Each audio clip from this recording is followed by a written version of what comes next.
Test one. Test one. Test one. Hopefully. Let's see. So, let's see. When I talk normally, we're sitting at 3. So, that sounds pretty good. Okay, feedback has been detected. Okay, that's good. That means we're live. La la la. I don't know. I mean, are you pulling up on your phone right now to see if you can hear us? You talking to me? Yeah. Well, yeah, I'm talking now. Okay. So right here, Championship stream is bad. I mean, it goes in and out like that. Periodically go bad, good, bad, good. It's just, I wouldn't worry about it, Scott. That happens all the time when I didn't notice any difference. Like when I went to bad, I listened to the audio feed and it wasn't, you could not tell a difference, so. I can't read what you said, so I'm having a hard time. Just zoom in a little bit and you'll be good to go, you know.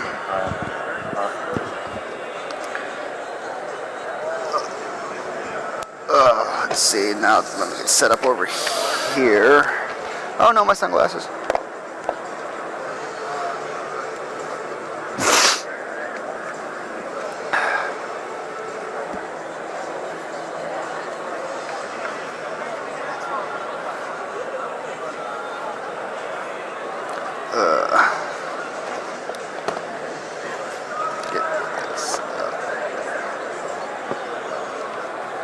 Clicking, yeah.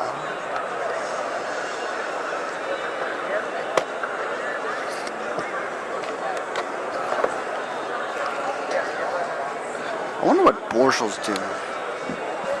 Bah, bah, bah, bah.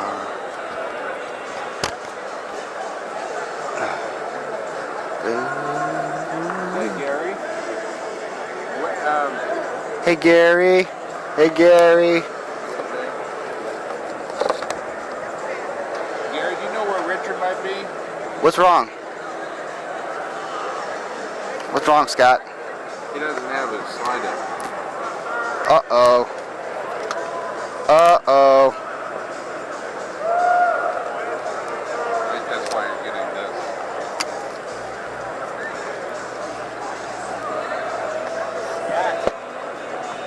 Come on, man. Hey, you had Jordan Oliver coming in here later, you said? Over to the show from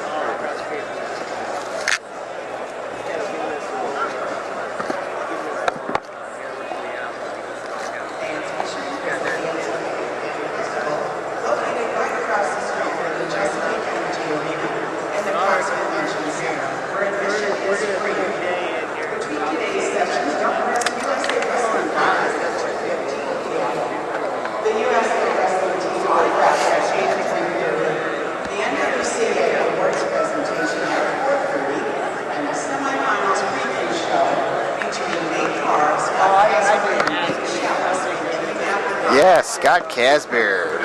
Good man.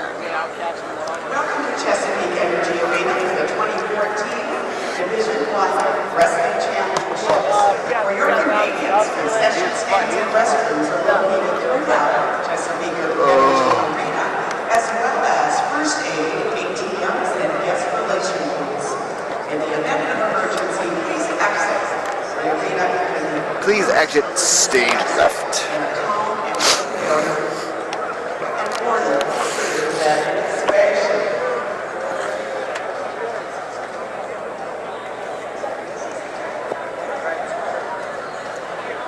Fans, here's your chance to score the best seats in the house, courtesy of our One Cup. Just submit it to it with your seat location and the hashtag #CapitalOneWin, and you could win the Capital One Cup seat upgrade.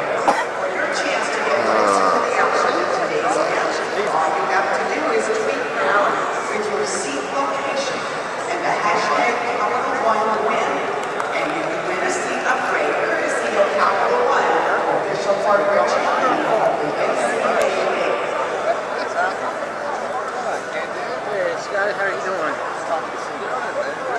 looking good.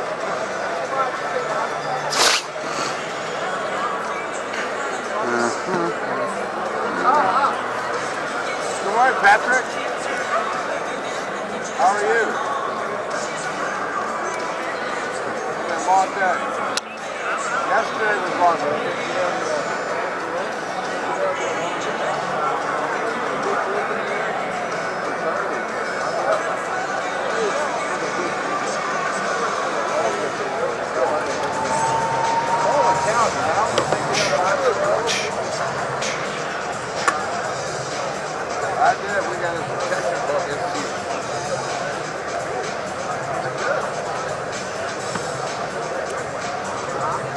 You awake? Yeah.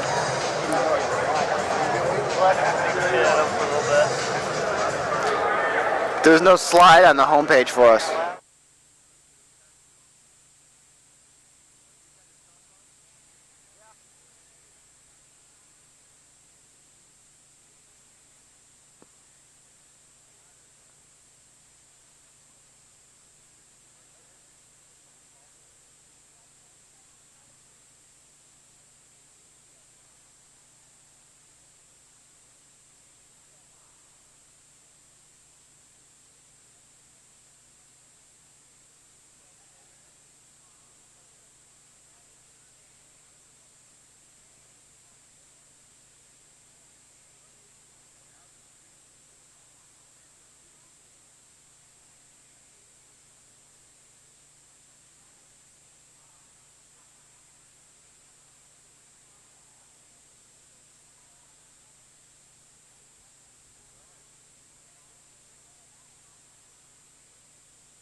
We are seeing if we are streaming live on day 2, session 3 for the NCAA Division I Wrestling Championships.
as you can listen to the background noise, we're getting ready to broadcast again and bringing it to you the 2014 NCAA Division I Wrestling Championships here in Oklahoma City. My name is Steve Foster, and to my right, making my job a lot easier and doing a phenomenal job as always, to my left would be Jeff Murphy, doing a good job, Jeff. I'll get my directions straightened out here. Maybe it was that parking ramp we parked in, got me turned around, and then Danny Sheehan to my right. Danny, appreciate you joining us as well this year on the broadcast.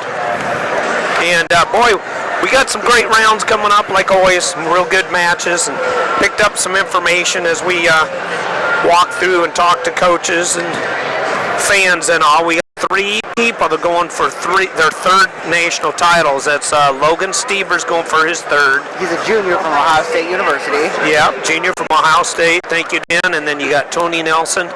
And then, let's see, our third one is Mr. Ruth. Ed Ruth. Yeah, Penn State. So he's Penn State, Ed Ruth is, and Tony Nelson is the big guy, the heavyweight from the Minnesota Golden Gophers out of Minneapolis, Minnesota. And it's going to be a fun round. What do you think, Jeff and Dan? Yeah, I'll tell you what, gentlemen, I think, as you well know, this is a round that always separates everything. So we've got a really tight top 5 all packed together. Well, actually, we got a really tight top 7 all packed together.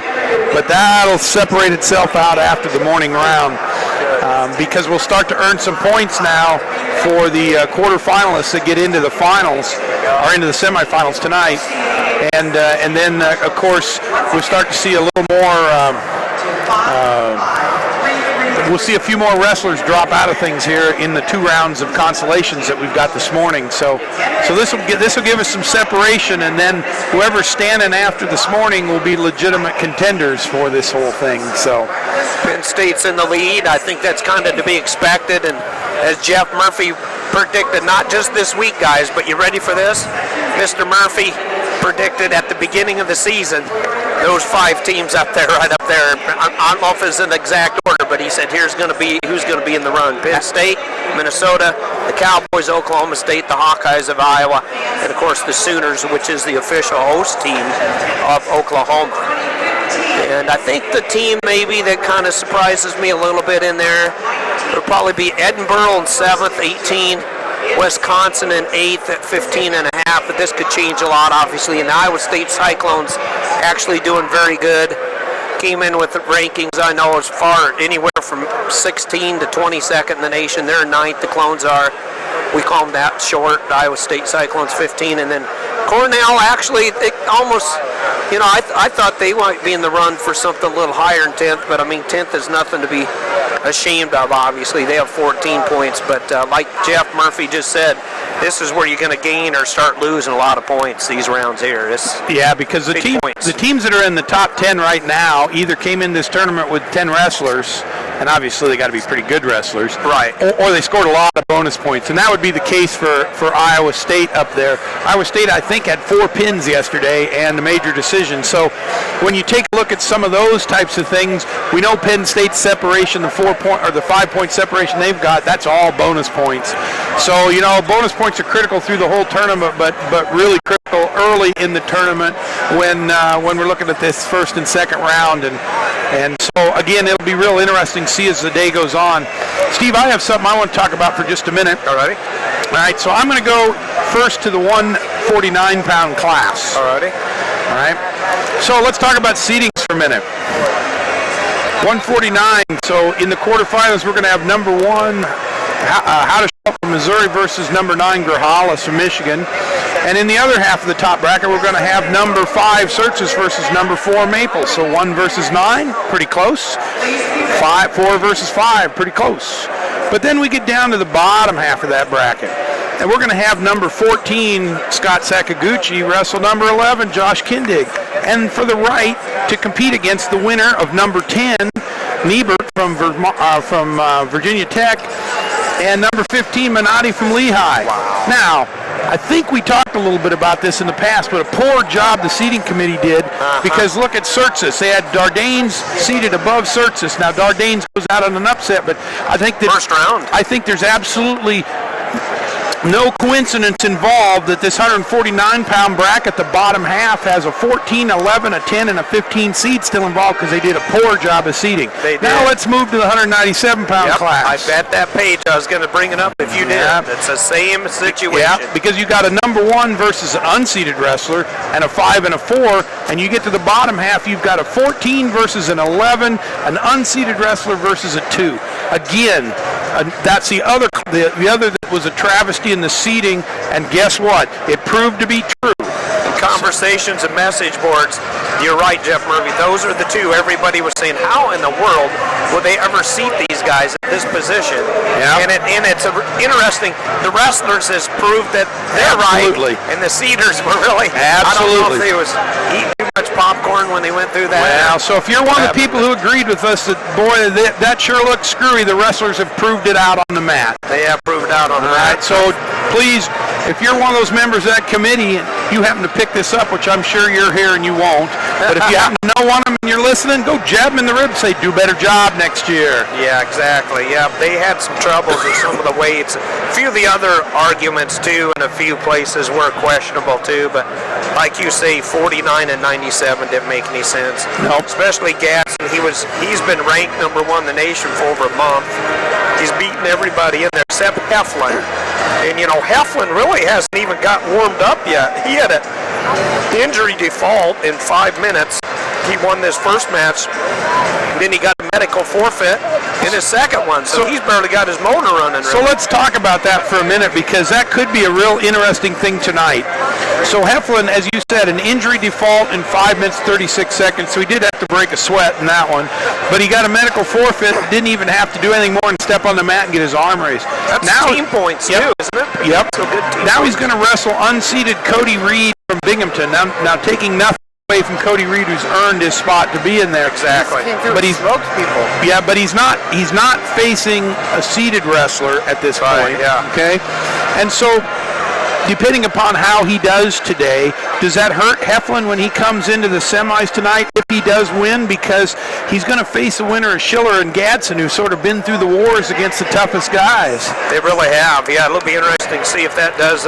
Some guys say they like even a pigtail match to get their motors running. In other words, I think the people that are more injury prone like the matches where they get a forfeit or something of that nature. It kind of helps their injuries or their stingers come back and not bother them so much. But I'm not sure if Heflin, well, he's a wrestler. So I'm sure he's had some injuries through his career. Well, it's a contact sports, guys. So It begs to differ, you know, since Heflin hasn't been, you know, tested really, is he going to be flat-footed and, you know, cold? You know, because some of these guys have been just wrestling and wrestling and wrestling, which sometimes helps people get their motors running, you know? yeah, it'll be interesting. And he did win the Big Ten, so he's the real deal. And he came in 26 and 1, 26 and 1, and 27, 28 and 1. Going to be going into Reed's match today. Reed, by the way, is Cody Reed from Binghamton, wrestling for the Bears. Binghamton. So I think, you know, as you look through things, 49 and 97, of course, the biggest where they've strayed from form. A lot of the rest of it has really been fairly true to form. Maybe you had some seeds that beat other people, maybe a little bit lower seed beat a higher, but not quite as much. Now there's a few weight classes where we did, because we lost, I think, 1-2 seed yesterday. Some 4 seeds down on mat 6. Yep, and a couple of 3 seeds, and 3 or 4 seeds, and 3 or 4 5 seeds. So, thank you. So, I don't know whose that is. That's not mine. That's Scott's, I think. So, it's going to be an interesting day, and I think what's even more interesting is going to be the second round of consolations this morning, because there's a lot of wrestlers that did get dropped out that we're going to face each other, so that'll be an interesting time as well. 125 Delgado Clark will be a fun one. That was a semifinal match of the Big Ten, so that's going to be fun. Then you got Peters and Paul. Clark, of course, is Iowa Hawkeye. Delgado is the returning national champ for Illinois. Get a lot of background noise here. Yeah, that other microphone isn't on, is it? Is it plugged in, maybe? No? Okay. So Clark, and then you got Peters and Hall going at it. Peters is UNI, Hall, Iowa State. Megalunas and Patterson. Patterson seems like he's been around forever. For the Oklahoma Sooners, he's the host team. And Turo from America against Garrett, Rashawn Garrett from Cornell, good-looking sophomore.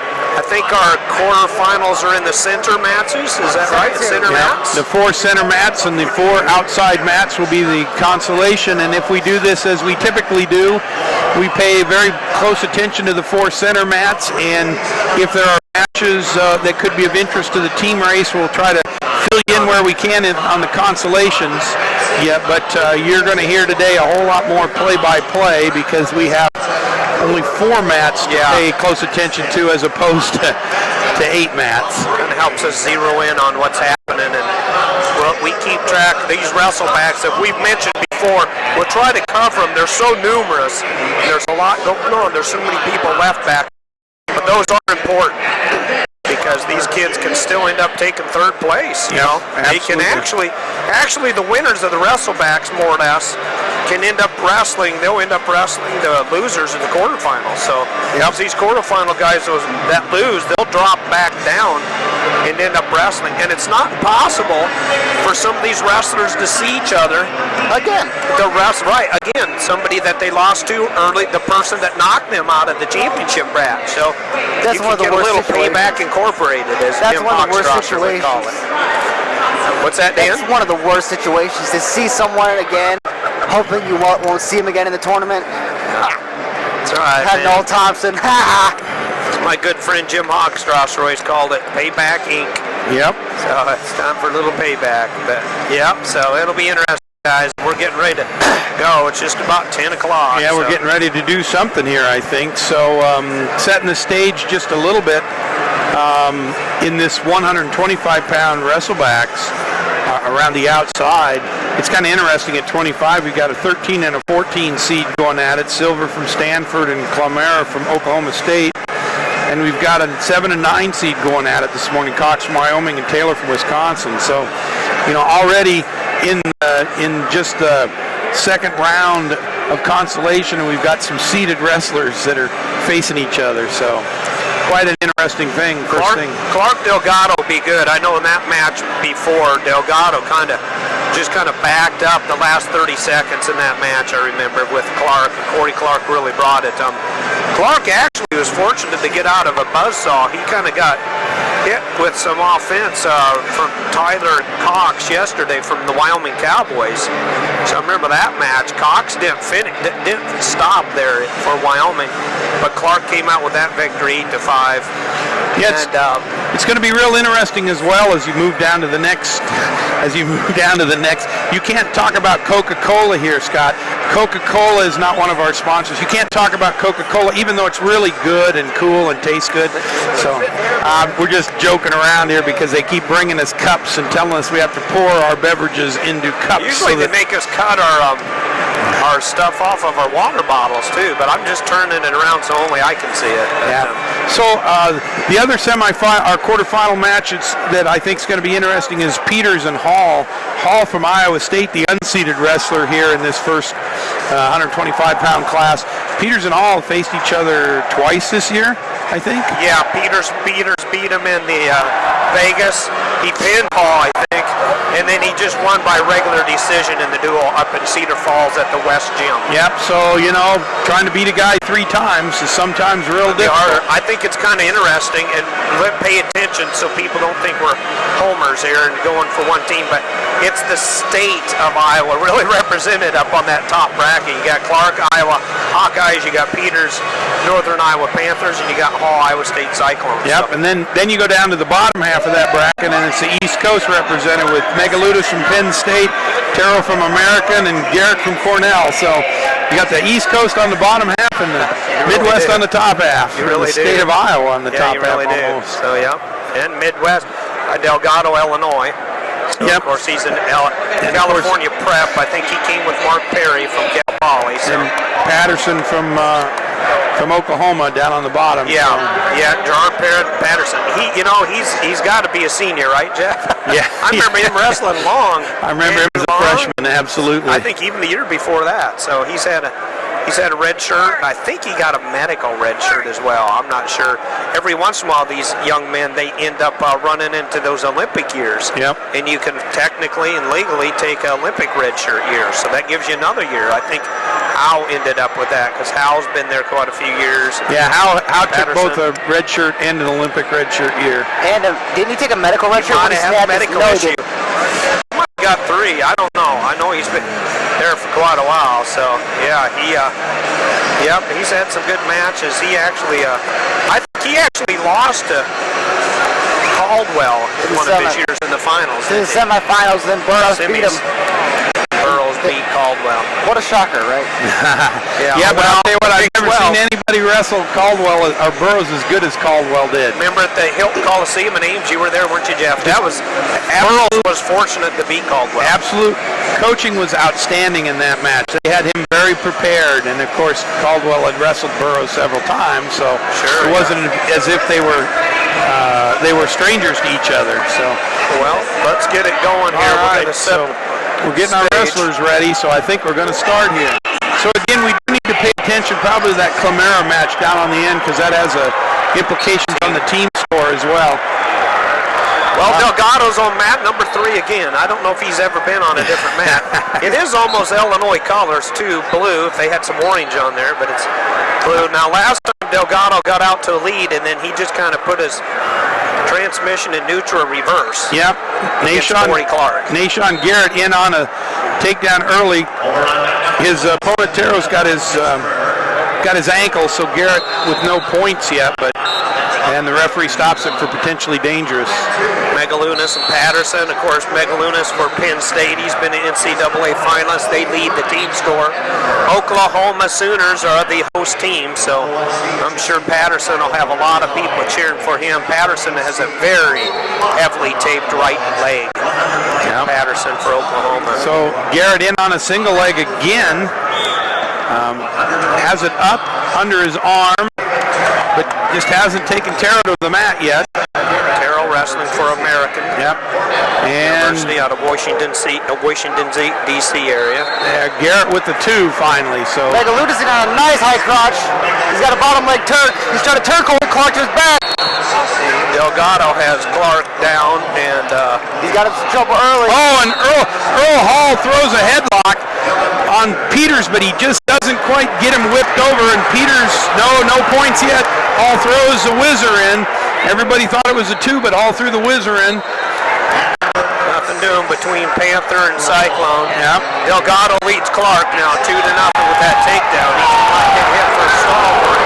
Oh, and the crowd don't like that. They wanted stall on Delgado for hanging on to that leg of Corey Clark. And I believe Patterson will have to go to the ticker tape for the score on that. So Peters drops down to an ankle on Hall. They're right on the edge of the mat. Hall still got that whizzer in. Peters throws a limp arm in, and the referee blows the whistle and sends him back to the middle. Which, okay, maybe it's a stalemate, but he did not indicate a stalemate, and so I'm not sure exactly how they call that, because they were certainly not out of bounds. And Schwab is trying to get over there. Well, I think Schwab is going to throw the flag and question the. Well, I don't know. He's questioning. I don't know if he hasn't challenged it yet. Delgado's getting real high. He's getting real high on Clark. Boy, he is high. Really high. Yep. Clark's trying to swim out. Yep. Trying to scoot out the back. Boy, catch that head and tuck it under. Delgado riding tough and high like Danny. He is so high right now. I don't know why he's. Yeah, there's Clark's coming out the back. There's 2. From Iowa, I'm returning national champ Jesse Delgado. Tied it up. Delgado gets out. He leads again now by 1, 3-2. 29 seconds to go. First period, 1 minute, 14 seconds riding time for Delgado, the returning national champ for the Fighting Illini of Illinois. And how about Megalunas and Patterson? Looks like, boy, Penn State's really trying for 2, and they got it. Yep. Megalunas takes down Patterson of the Oklahoma Sooners. 2-0, 20 seconds left in the first period in that match. Garrett still leads down here against Terrell from American and Peterson and Hall going after one another down there on mat number 6 between the Cyclone and the Panther, Northern Iowa and Iowa State. Yep. But still 0-0 in that match. With 28 Oh, seconds to go. Garrett loads up Taro, and he's got him tilted, and the referee's count, and time runs out in that match. And he only gets 2 back points because time ran out. So Garrett now up 4-0. Into the first period.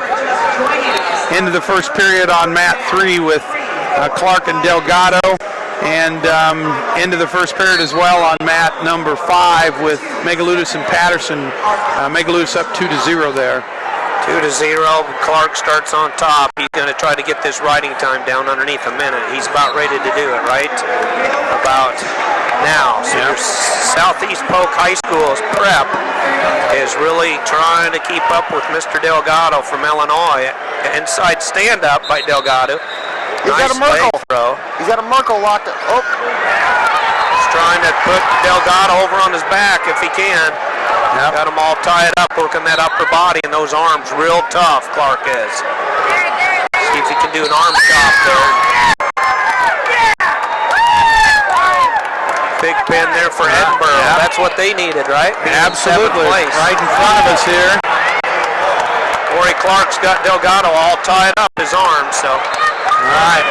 And 2 more. Delgado. Yep. 2 more points for Garrett. So he now is up 7-0. 7-0. Minute and 30 seconds left in that second period. And down between Hall and Peters. Hall started down and Peter started down. Hall's done a great job of riding him, but Peters just almost out and Hall pulls him back in. Now there is time for reversal. Now Peters is in on a leg. Now he gets the 1 for an escape. He's got a body lock. He's got this is where Earl Hall likes that too, though. Yeah. Cow catcher. Yeah. He's been a lot of guys with that cow catcher this year. They go off the mat, so they'll restart at the center. Both wrestlers on their feet. Minute and 14 seconds left in that second period. Megalunas tries to pull Patterson back in on the mat. Patterson still leads here. Pardon me, Megalunas still up 2-0. 1 minute, 39 seconds, or 42 seconds riding time in favor of Megalunas. So picking up a lot of riding time for Penn State. Clark and Delgado still 4-2 in favor of Delgado. 12 seconds left in the second period. Clark is definitely the aggressor. He's stalking Delgado's doing what he did in the Big Ten, which is backing up. Big Ten flashbacks. Yeah. Delgado gets the early takedown, the lead, and then he just kind of keeps Clark at bay, and Perry in the corner and Brands in the other. I'll make the same comment I made at the Big Tens, and that is I think Delgado's working out to go out for the spring track season because all he's done is run. There was a 15-yard dash in track. He'd be good at it. Ooh, Corey Clark out. Clark out fast. He's going to get an escape or reversal. Not yet. Not yet. That leg held on there by Delgado's the difference maker. He is holding on for dear life. Clark trying to turn Delgado, but nope. Tries to whip him over. Found a reverse cow catcher from I don't know what minute, 38 seconds going to third period. Last year's national champions. Still doesn't like that. Not like it. If you guys can hear the background noise. Perry's talking to Delgado. Mr. Brands is talking to Corey Clark. All right, we come to the end of the second period between Hall and Peters.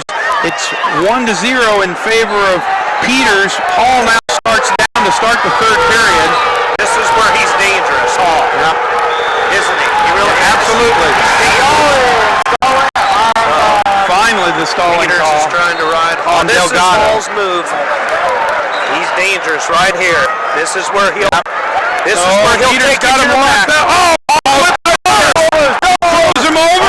Oh no, but he didn't throw him all the way over. Peters got out of it. Hall is great. Now Peters is going to take Hall down. That's going to be just a ride or not. He's still top. Yeah, just a ride. Just a ride. Yeah.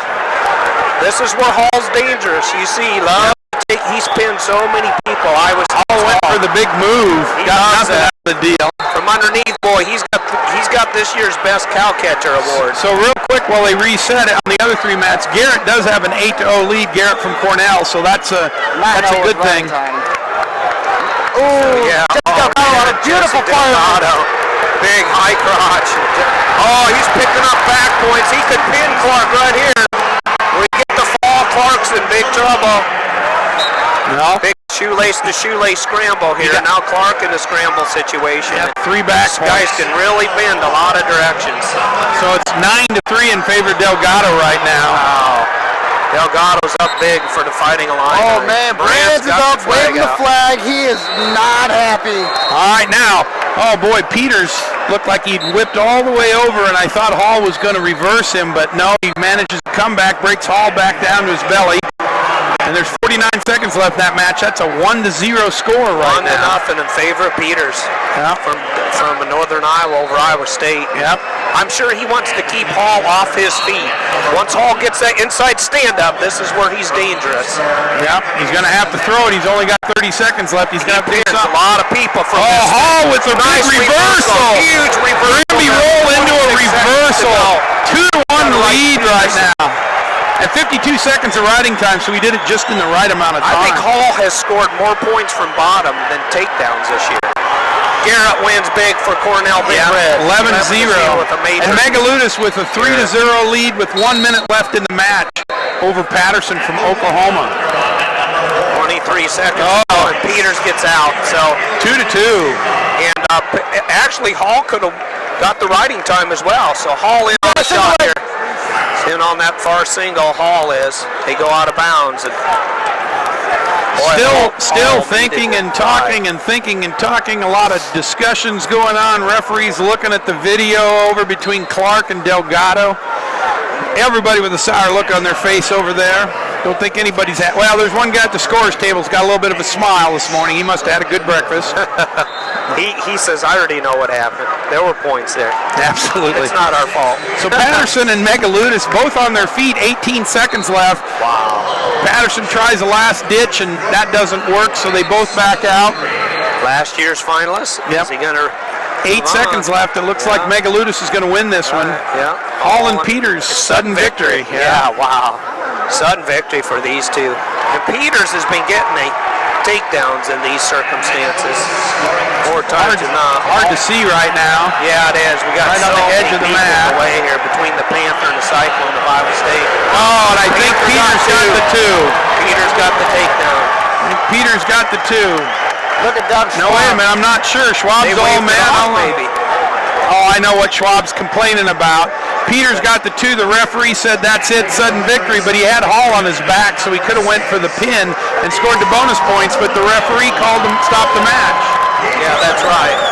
So Dylan Peters with the big overtime victory. That's true. They can't restart that either. There's no way to restart a situation Megaludis with the victory, 3-0, maybe 4-0 with riding. Actually got a 2 point at the end, so it might have been 5.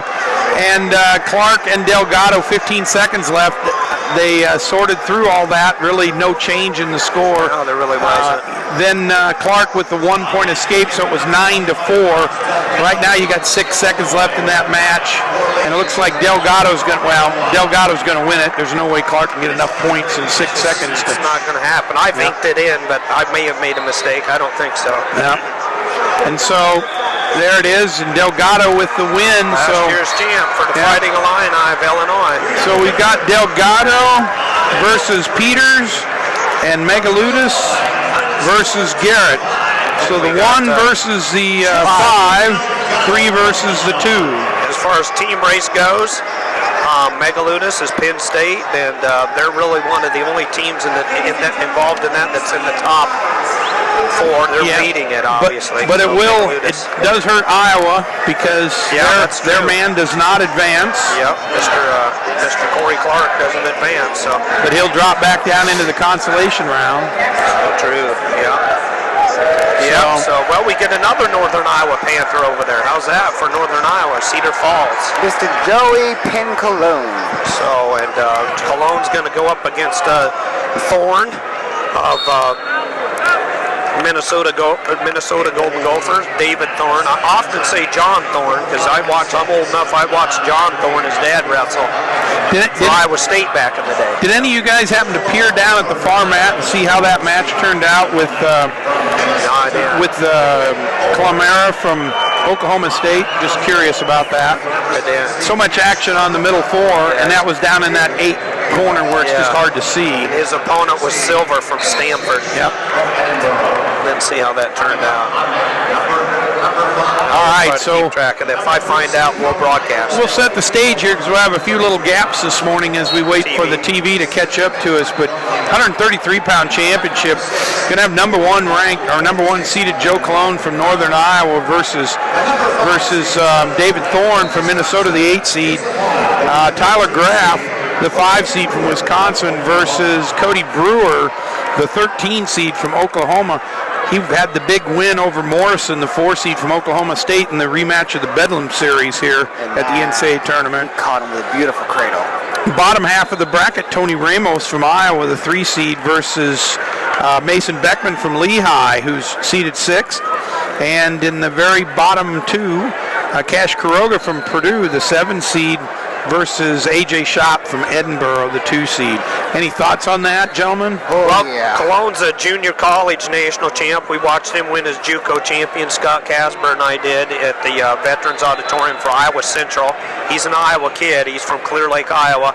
He wrestled for Luke Moffett, the former Hawkeye wrestler up there. And I knew when he was in the JUCOs, this kid's good. I don't know if he'll go to D1 or not, but he did, and the rest is history.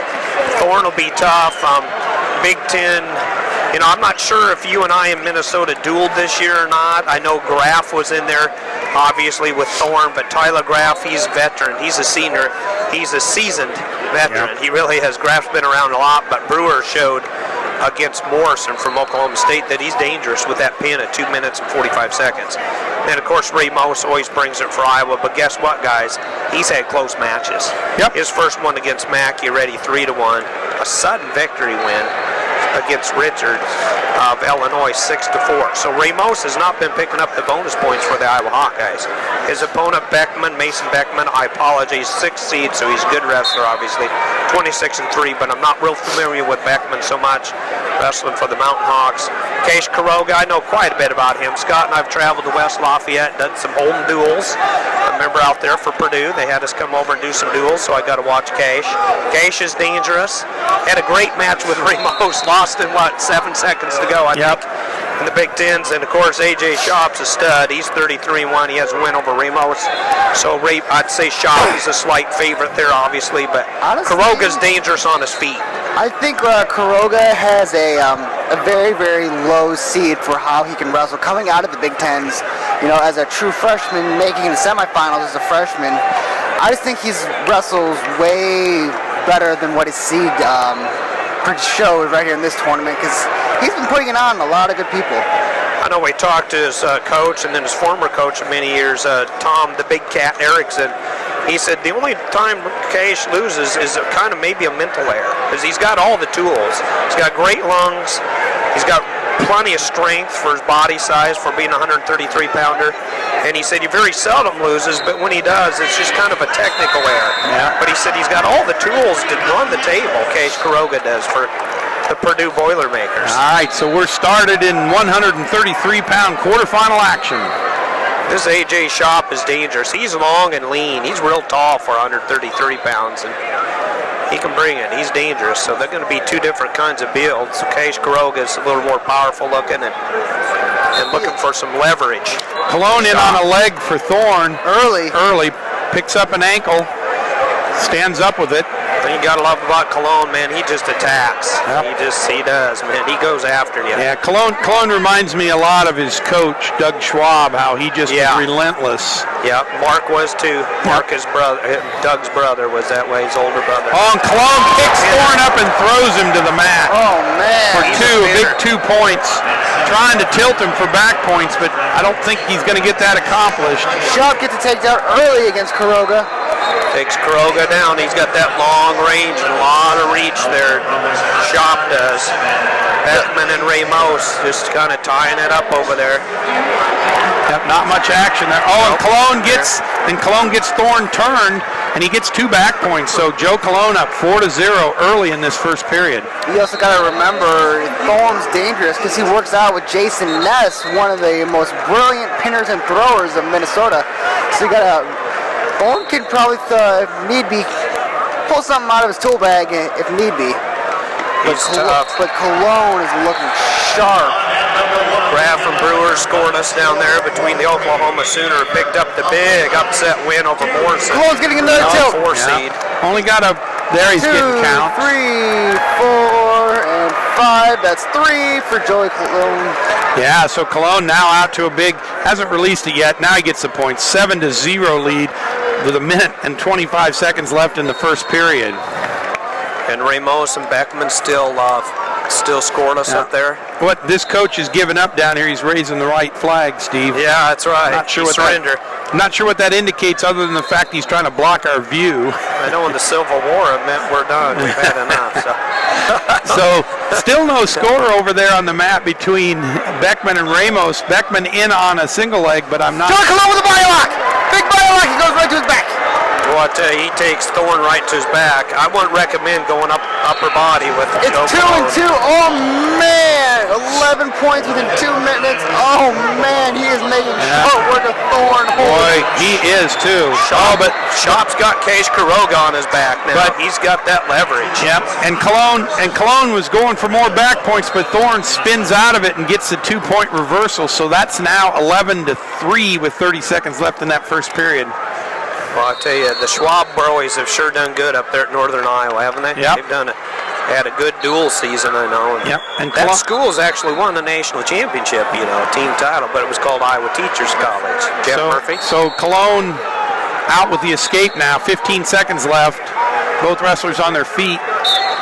And no more students than Northern Iowa has. That's quite an accomplishment to win a national title. Shows how tough the state of Iowa is in wrestling. Yep. All right, so Cologne in ducking under. A lot of people are moaning and groaning about Thorne maybe getting 2 on it, but he didn't Minnesota get 2. fans right over there on top of it. No way. Yep. So, and Beckman and Ramos in a scramble right at the end of the first period, but no score. Trying to get A.J. Shop in a situation here, maybe in over and under, kind of a bow and arrow situation. Case Kuroga, no. Oh, he pulled him right with a nice tilt. Shop is dangerous. Boy, he knows how to use that long body of his, doesn't he? That leverage. Yep. And Graf had got the takedown on Brewer down there earlier in the period. Graf riding him. That's a 2-0 score. 5-0 now, A.J. Shop. Beckman and Ramos 0-0. Ramos goes down in the second period. Man. He's had some close matches, Tony Ramos from Iowa has, so last year's finalist.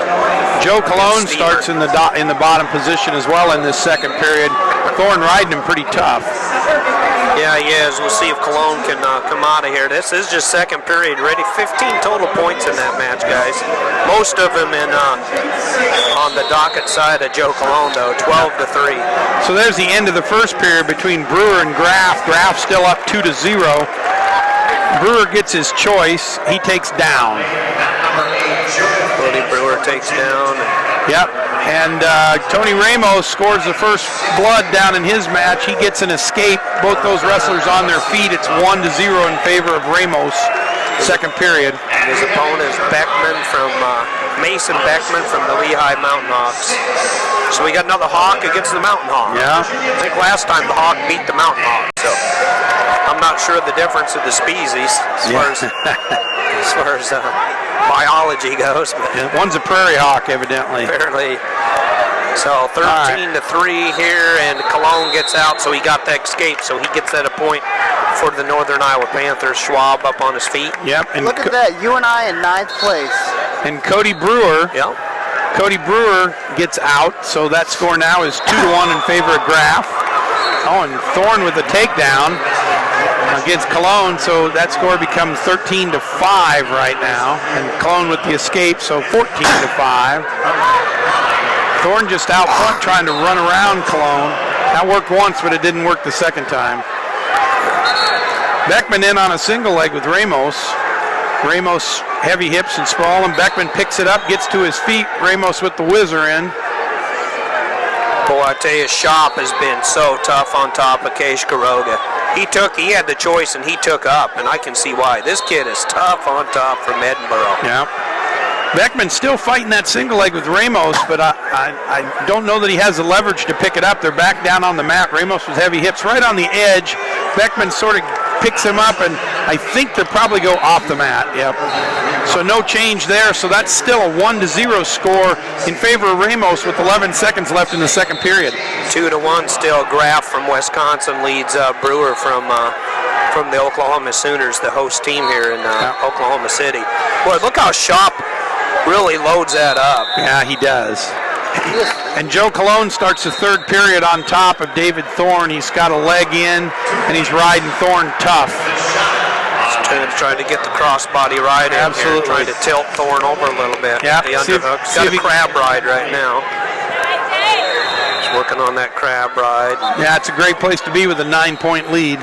Thorne's trying to do an interesting maneuver here, seeing if he can't turn into Cologne. Cologne's just hanging on head to control. Yeah. Cologne bailed out of that one. Yeah, so 14-6 now. Cologne's there's no riding time in that match. Kroger's frustrated because he just has not been able to get out from underneath. You know, A.J. Shop reminds me of Hochstrasser. Just so tough on top, twisting you in two and picking up back points. So Beckman with the escape down on mat number 5, and it's a 1-1 score. Ramos with the attempt at a takedown on the edge of the mat, but they go off the mat into the scores table. Joe Colon with a body lock on David Thorne, crushes him to the mat. Thorne on his back and Colon getting back points. This one might turn out, nope. Somehow he finds a way to get out and gets 2 back. I'll tell you what, Quiroga wants to turn this into a takedown match because he's doing some takedowns, intentional releases against A.J. Shop. So 2 more for Cash Quiroga. I'll tell you where Quiroga's lost this match, or trails right now. It's not over till it's over on the mat. Yeah, but it's 9-6 right now with 1 minute and 11 seconds left, so maybe. Yeah, he wants to keep He's it really on making it tight. He wants to keep it on the feet. He's learned, I don't want to get underneath this A.J. Shop. He'll tilt you till you can't get out. Yep. So 30 seconds left in the match between Thorne and Cologne. Both wrestlers on their feet. 18-7 in favor of Cologne. So Cologne's going to win this one, barring some kind of a massive throw and pin here. And he's not afraid to go upstairs. Sometimes that could cost you, though, when you have a big lead. But and Thorne gets the real nice-looking duck under throw. Really nice throw, but it's too little, too late. And Ramos with 2-point takedown right on the edge of the mat with 28 seconds left in that match.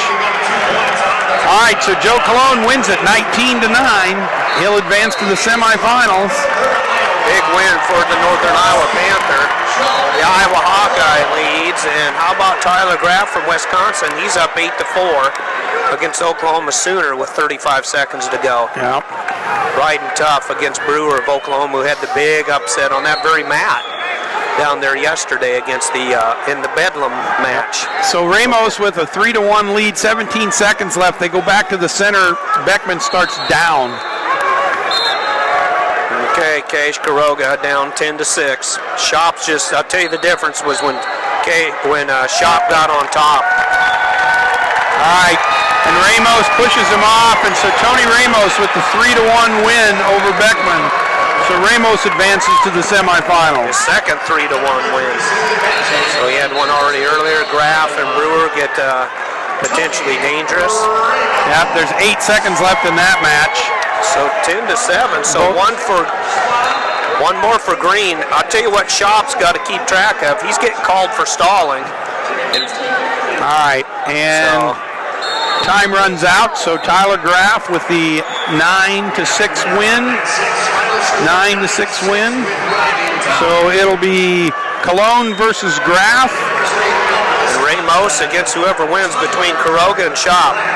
Quiroga is on a takedown, on a leg on a tear. He's got 3 takedowns in a row and intentionally let Shop go once. So, nice maneuver there by Shop. Even if he won't get the takedown here, he's tying up time. Yeah, he's burning a lot of time. He ducked down and grabbed an ankle.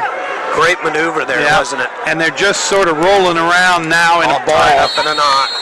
Ref he's going to pull a stalemate or not. I guess not. Shop could end up with the takedown, or will he? Nope. Cash Quiroga comes in just walking straight up.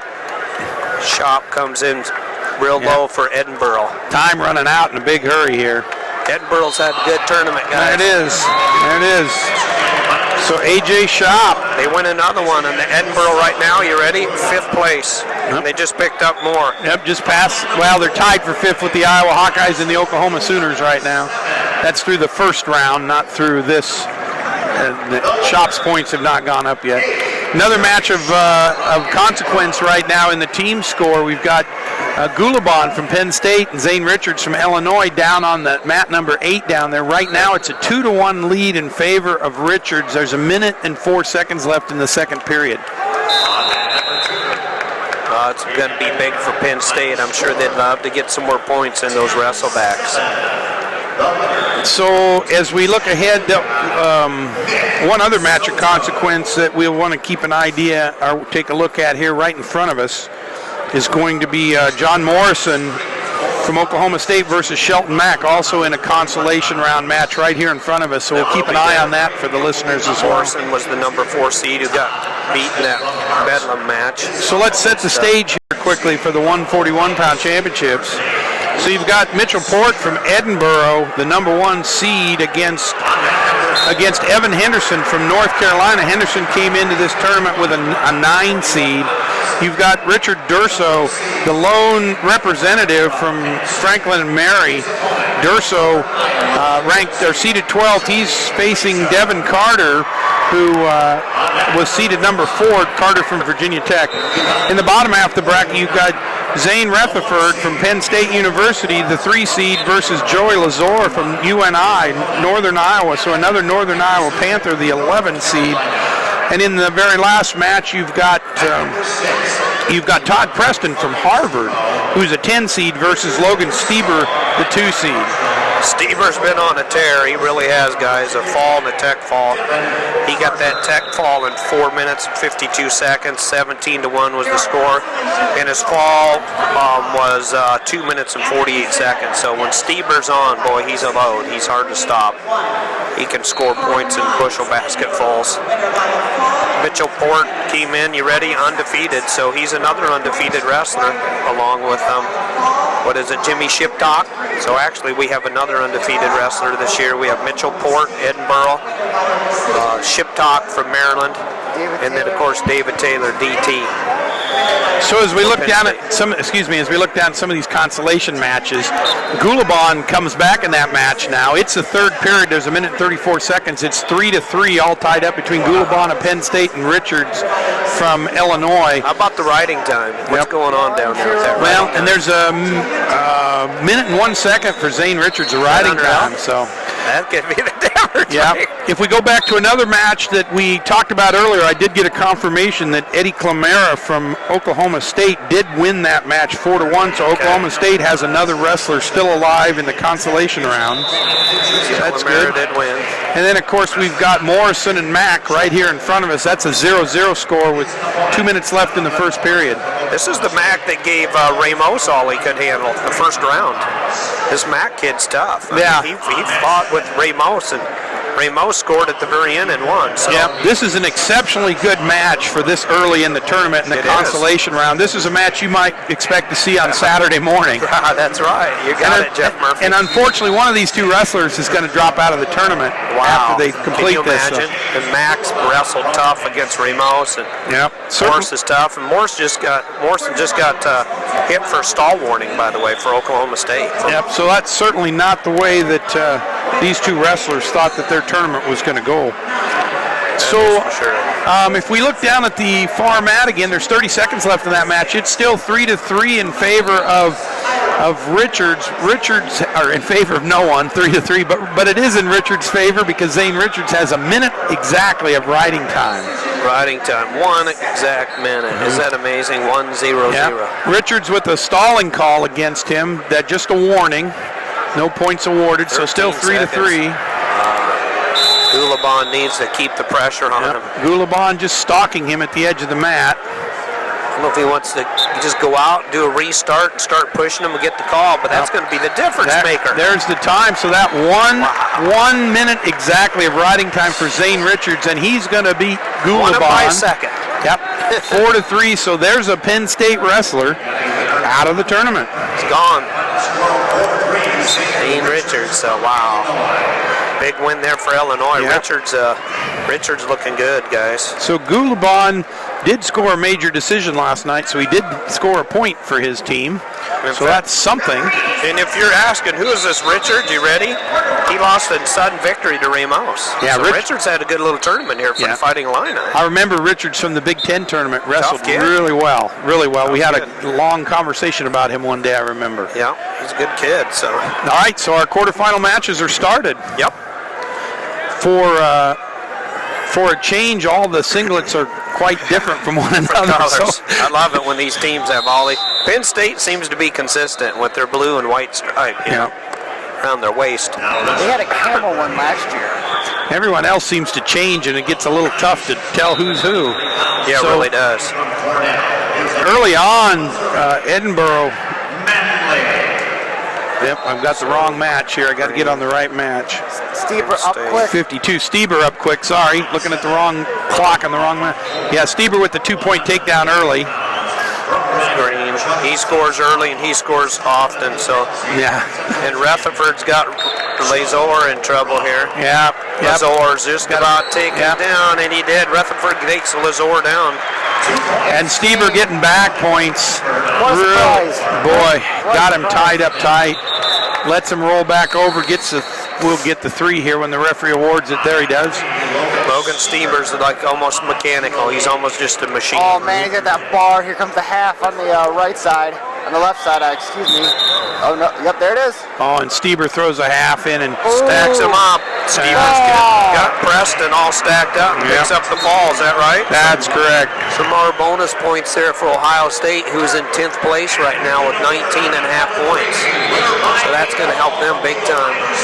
UNI is up in 4th place, guys, with Peters making it to the semis and Cologne. So Northern Iowa is right behind Iowa. Oh, but so. Switch. Oh, the switch. 2 and 2. Yeah, back points. Rutherford had Lazor on his back, but Lazor came out of it and reversed him, and then Rutherford with the escape, so it's 5-2 now in favor of Lazor's Rutherford. dangerous. He proved that against Dardanes when he beat Dardanes 10-8. He took Dardanes down his last match, thought he was going to pin him. Then Dardanes almost got stall calls on Lazor. He was doing all the work. He got caught at the end, and Lazor beat and defeated Dardanes from Minnesota. All right, so we've got Morrison, 3-0. Mac. So Oklahoma State trying to win a match here with their number 4 seed, Morrison, against Mac, who wrestles for Pitt. Yeah. So let's look at mat number 5. That's a 0-0 score between Port and Henderson. Henderson for North Carolina, Port. Mitchell Port from Edinburgh, nothing more than just the number 1 seed and undefeated. 28-0 he came in the tournament. Yep. And Durso with a 2-0 lead over Carter. Durso's racked up a minute of riding time here in the first period. Yeah, he has. Devin Carter's and Port ducks in for a takedown, and Henderson avoids it and then counters it and then takes him down. So now Henderson with the 2-point lead, 2-0, as that first period comes to a close. And that's against the number 1 seed and undefeated. Port has yet to lose a match this year, guys. Yep. Mitchell Port from Edinburgh, the Fighting Scots. Edinburgh ready, 3rd place. Right now tied with Iowa, 27.5 points. I'm sure they'd like to see their number 1 seed continue to win. Edinburgh's having a good tournament. Edinburgh's having a very good tournament. And Ohio State just bumped up to 2nd place with Logan Stieber. Boy, like you mentioned earlier, Jeff Murphy, this is where tons of points are scored. Yeah, tons of points. If you can win and get bonus points here, oh man, you can jump your team from way down. Well, that's just it. So every round you're going to see the leaderboards change because there's so many points awarded, and obviously everyone was so close at the beginning of the round.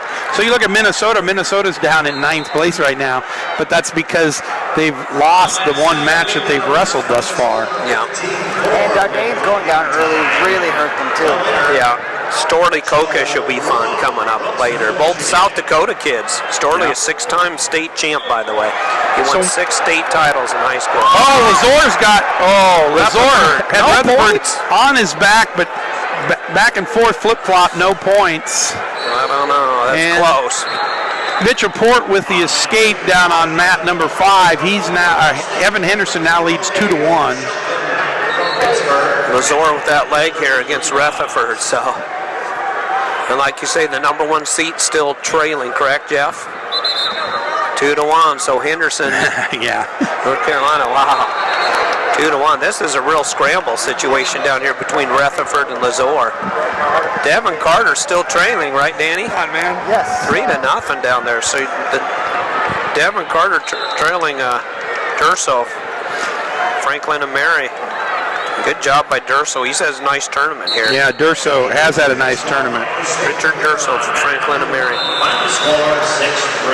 So we start the, I guess we don't start the second period. And Henderson with another takedown on Port. Wow, could Port lose his first match of the year? Wow, Henderson up 4-1 now. Henderson, no riding time to speak of. This Henderson from North Carolina is tough. He's starting to build his riding time now up to over 30 seconds. Yeah. North Carolina always had those powder blue singlets. It's still hard for me to picture their school colors as gray. Yeah. So the second period comes to a close with Evan Henderson with a 4-1 lead over Port from Edinburgh. Lazor and Rutherford still 5-2 in favor of Rutherford. I think Morrison was victorious down here 3-0 over Mack. So Mack from Pitt's done, and Morrison moves on for the Oklahoma State Cowboys. Yep, and we've got Chris Dardanes from Minnesota over here on mat number 1 right now. Dardanes in the consolation round. Got to find out where it's at here. $3.99. We got Coleco from Oklahoma State against Gabe Marino right in front of us, so one of the Marino brothers. Yep, Dardanes is wrestling Cheyenne Brown from Maryland. Dardanes was a 6 seed. Chris Dardanes was a 6 seed as we see him out here. Yep. He fell prey to Lazor in that Donnybrook. Real tough match there. Rutherford still up 5-2. Something you don't see. Rutherford got ridden out the whole second period. You don't see that very often. Lazor's tough. He's a good-looking wrestler there for the Northern Iowa Panthers. And Henderson and Port still the number 1 seed, undefeated wrestlers, still behind 4-1. And Henderson started on the bottom for this third period, so Port, trying to turn him a little bit early, but he's going to have to decide to do something, and he does. He cuts him, so now Henderson up 5-1. A minute left in that match.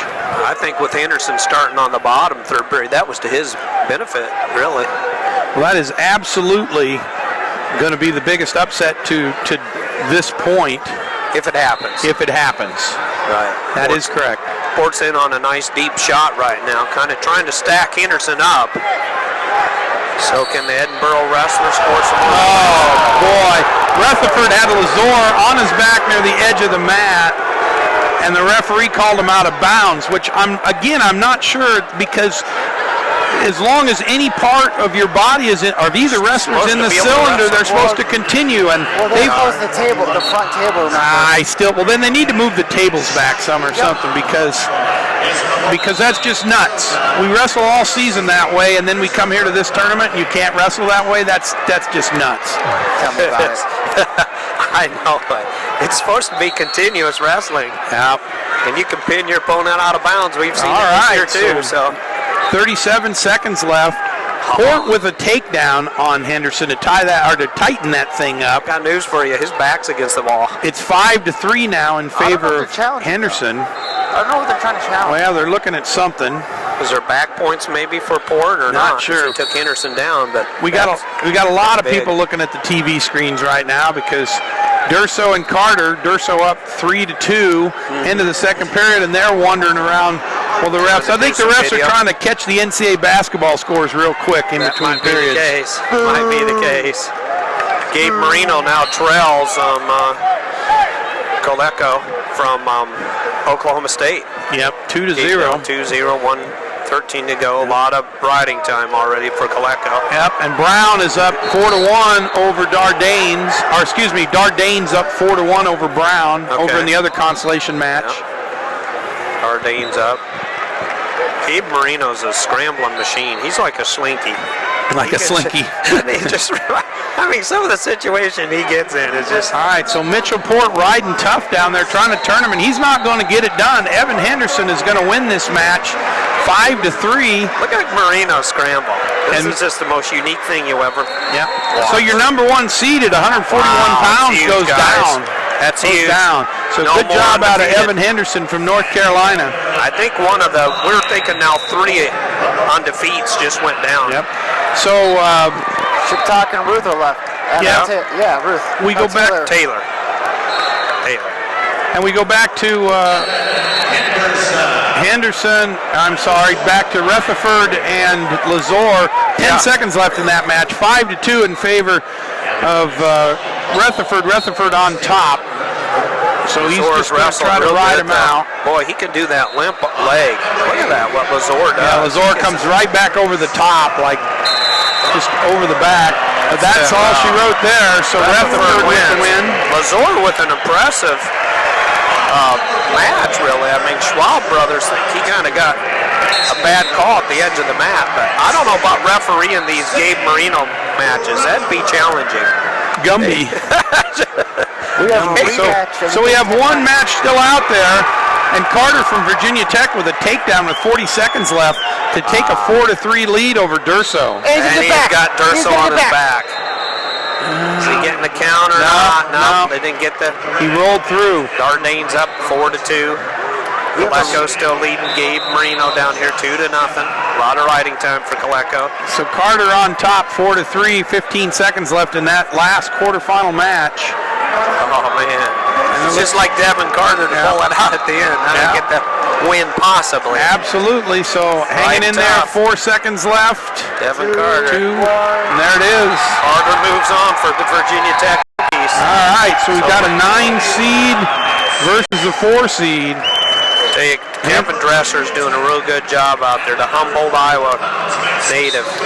So Henderson from North Carolina versus Carter from Virginia Tech. Rutherford from Penn State versus Stieber from Ohio State in the rematch of the Big Ten title. Who would have thought North Carolina had a semifinalist, especially Henderson beating the undefeated Mitchell-Port, #1 seed. So Yeah. big win. Dardane's up 4-2. What do we got there? A minute 40 to go. Yep. And Port had come into that match in this tournament with 2 falls, so he'd been dominant to that point. He had a pin with 2 minutes and 24 seconds. Pardon me. 3 minutes. So and Marino 20 with the reversal. No, maybe not. Maybe he started on top. It was just in a scramble, and so it's 2-0 still in favor of Kolika from Oklahoma State. Gabe Marino can scramble. He scrambles more than my wife does my eggs for breakfast. Marino's doing a good job. He's trying to work that riding time down. That it had built up to a very big amount, and now it's down to 1 minute and 50 seconds, so working its way down. Dardane still leads Brown 6-3 for the Minnesota Golden Gophers. I'm sure they'd like for Dardane's one of the 2 brothers to win that match. And all the way The other gets 2 more takedowns. all the way down on the far end in the consolation round. Another match that might be of interest is Josh Jeva from Iowa and Evan Bright from Pittsburgh. That's a 0-0 score in the first period. That Wright's been good in this tournament. He's had some nice. He's a solid wrestler. All right, so shall we set the stage for 149? Yes, please do so. All right, 149, you've got Drake Howdeshelt from Missouri, the #1 seed. He's going to face Eric Grajales from Michigan, the #9 seed. And Jason Surtzis from Northwestern, the Big Ten champ, against Kendrick Maple from Oklahoma, the Big 12 champ. So that's a 4 seed for Maple and a 5 seed for Surtzis. Then it all falls apart from the seeding standpoint. On the bottom half of the bracket, you've got Scott Sakaguchi from Oregon, had a really nice tournament, had a fall in the last round. He's facing Josh Kindig from Oklahoma State, Kindig the 11 seed, and Zach Niebert from Virginia Tech, the 10 seed, is going to face Mitchell Minotti from Lehigh, the 15 seed. So 14 versus 11, 10 versus 15 in the bottom half of that bracket. And Dardane's up already, guys. 12-5 now over Brown. So he just picked up bonus points for Minnesota Golden Gophers. Yep. So Chris Dardane's. Yep, Chris Dardane's with the advancement there in the consolations. That's going to help Minnesota get back up there maybe a little bit. They've dropped already to 9th place. Yep. Oklahoma State's dropped to 7th place. Virginia Tech now in there. The Devin Carter win up in 9th place too with 21.5. Your leader, Penn State, 40.5. Then quite a bit down there below is Ohio State with 29. In third place, tied with Iowa, 27.5 points is Edinburgh. And then in fifth place, or a true fourth, however you want to word that, but we'll go with fifth place, 25.5. The Northern Iowa Panthers have had a nice little round.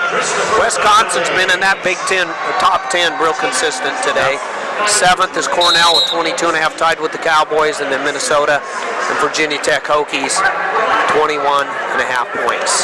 So in the match down here, in the consolation match between Moreno and Colica up now 5-0 as they start the third period. Both wrestlers on their feet, and Colica in with a quick takedown. Referee called it very quick. I'm not sure that he ever had the takedown. If this match was a lot closer, I think Kevin Jackson would be jumping up and down. Right, yeah. Takedowns have been the difference maker. Yep, so that's 7. That riding time could be major. That'd help the Cowboys come back up from 7th place possibly. So, absolutely. Of course, Dardanes, he got the major for the Minnesota Gophers. So, yep, we're going to have a fun one here on mat number 3, or mat number 4, because you got the Cowboys from Oklahoma State and the Beavers from Oregon State, and they're both orange and black singlets, so yeah, that'll be fun to call that one. Always a challenge. Cowboy has a little more ink. Sometimes I just go by who has more ink, more tattoos than the other one. Yeah. So if we look down at the consolation match at the far end of the auditorium, so Evan Bright with a 3-2. I don't think that's right. I think I'm calling the young man by the wrong name. But Bright with a 3-2 lead over Josh Jeva. There's 45 seconds left in this second period. Jeva on top. Jeva looking good down there against Wright. I'm sure the Hawkeye fans will be letting you know if he's victorious. A lot of them here. Edgar Bright. I knew that Evan wasn't right. Edgar Bright. I apologize to the young man. 149 is going to be fun. So Michelle, like you say, and Grajales, that could be dangerous. Grajales is a pinner. He can throw in some moves. He's not afraid to go for it. And Sursus and Maple will be fun. That'll be a good one. Yeah. In another interesting match down here in the consolations, you're going to see Stephen Dutton III and Nick Lester. Dutton III's out to a 2-0 lead. Lester from Oklahoma. That's in the first period. So we're getting ready to start on our quarterfinal round here very shortly. Here we go. Got the commercials out of the way, and we can move on to wrestling. With Virginia Tech in 10th place right now, they got another one here, Mr. Niebert. Zach Niebert from Virginia Tech. So I'm sure they'd like for Niebert to win one as well here and help them in their team race. So I think the most interesting match to me in this whole 149-pound class right now is Sursus and Maple. Yeah, I do too. Yep. A little tidbit about these two. They've actually had history together. Last year, when Jason was in his redshirt year, they wrestled in the semifinals of the Midlands, where Jason lost 7-6 as a redshirt. I think Maple ended up getting the OW. Correct. He was the outstanding wrestler at the Midlands. All right, and that big cheer is for the consolation match going on between Josh Jeva and Edgar Bright. Jeva with a reversal. Came out on top. And a 4-2 lead now in the third period, or 4-3 lead in the third period. About a minute left in that match. No score yet on any of our championship consolation matches. Nothing yet. They're all just kind of jockeying for position. Yep, the closest is down here on mat number 6. Yeah, with Minotti and Ziebert. And there's 2 points. For Kindig. Yep, for Kindig. Sakaguchi of Oregon State Beavers. And Jeva with a 3-point backfall, 3-point near fall. So 7-3 now with 40 seconds left in that match. I know for a fact that Drew Periano and Jay Borsch have been working with Sursus on this match, and I think the key for Sursus to win is to slow Maple down. A lot of 2-on-1s. Yeah, Maple loves. He's got a lot of speed. How to shell. Yeah, how to shell. Last double. Shades of Jordan Burroughs right there. Oh man, was that pretty. I'm gonna call him Drake. How'd he do it? How'd he do it? Yeah, how'd he do it? How to shell. We'll change his name. How'd he do it? I like it. That was a nice double. Yep, so 2-0, a minute and 25 seconds left in that quarterfinal match. A minute 25 seconds left in the first period. did get the takedown. So Oh, Jeffa wins Jeffa. his match. Yep, Jeva 7-3. 8-3 with riding time. I think he had 1 minute 20 seconds riding time. Tilt situation here between Kindig and Sakaguchi. Kindig trying to tilt Sakaguchi. Sakaguchi in a nice roll there, trying to collect a leg as he went through of Kindig. Yeah. So Grijalva's reaches back and grabs an ankle from Houdeschelt. Houdeschelt had his ankle. Grijalva had his ankle. In the end, nothing changes. Houdeschelt's just really looked tough here. Yeah, riding him tough. Number 1 seed. Cox is their number 2 seed. I don't know if Missouri's ever had 2 national champs in the same year. I know the Askrens won them and some other wrestlers. Ashton graduated when Ellis went. And Maple was an All-American. They've had a lot of great wrestlers since Brian Smith arrived, and I don't know if they've ever had 2 in the same year. We've got Minotti from Lehigh up 2-0 on Zach Niebert from Virginia Tech. There's about 16 seconds left in the first period there. Some interesting scrambling there, isn't there, Jeff Murphy? Absolutely. So we've got a 2-0 score on 3 of our 4 matches, and the 4th one is a 0-0 score. Got the Mountain Hog. Hokie. Hokie's a bird too, not just Mountain Hog. So. Absolutely. I once asked somebody, what's a Hokie? He said, it's a bird. So, okay. All right, so, the Beaver, Sakaguchi. In a big situation here. The big reversal and on top, trying to arm. Horse him over. Horses him over onto his back, and the referee calls potential. No, time runs out. Time runs out. It was time. Wow. Steiner's up on his feet. Torrey Steiner. Yep. So that match is all tied up 2-2 going in the second period. That's Sakaguchi and Kindig from Oklahoma State. Steiner, by the way, said he rolls a lot with Sakaguchi. An all-time great that Terry and Troy Steiner out of North Dakota. Such is a nice pop and drop against Maple. Kendrick Maple. Yeah, but it's still no score because he's just riding him. Yep. Maple had gotten to his feet and he took him back to the mat. Second period. First period comes to a close over here on mat number 3 between Houdeschelt and Grijalva. They got some type of big debate going on. Yeah, Did somebody actually throw a flag or not? I mean, there's Coach Joe McFarland up on his feet. I think they're questioning whether Grijalva got out for an escape in the last second of the first period. Because they've got a 2-1 score on the board and they're reviewing the video. That's what's going on. So, we'll see here. Lehigh, Virginia Tech. Still 2-0. So Minotti still leads, correct? Over Minotti still leads. Yep. Maple up to his feet against Ursus. Yep. Maple gets out and shoots right in on a double, but good defense there by Ursus. Yep. Double underhooked him and sprawled, so Maple's up 1-0, is that correct? Yep, first blood. Boy, not quite a minute of riding time in favor of Ursus, too. 54 seconds of riding time, so a minute to go in the second period. Good strategy by Maple, getting out there just in time. Sakaguchi now trails 3-2 against Kindig of Oklahoma State. Yep, that match with a minute left in the second period. There's a minute left in the second period for Minotti and Niebert. They're trying to sort it out down there between Michigan and Michigan Wolverine Grijalva against the Missouri Tiger. Sammy Henson and Brian Smith up on their feet. All right, so it looks like Kindig in with the 2 points. 2 more for Kindig. That's going to help make that hill for Sakaguchi to climb just that much tougher. Yeah. Sakaguchi looked like he's in a situation, though, where he could get some points possibly here. So, and Virginia Tech's Niebert finally gets on the board. He gets an escape, so it's 2-1 down there. All right. Grijalva will start down.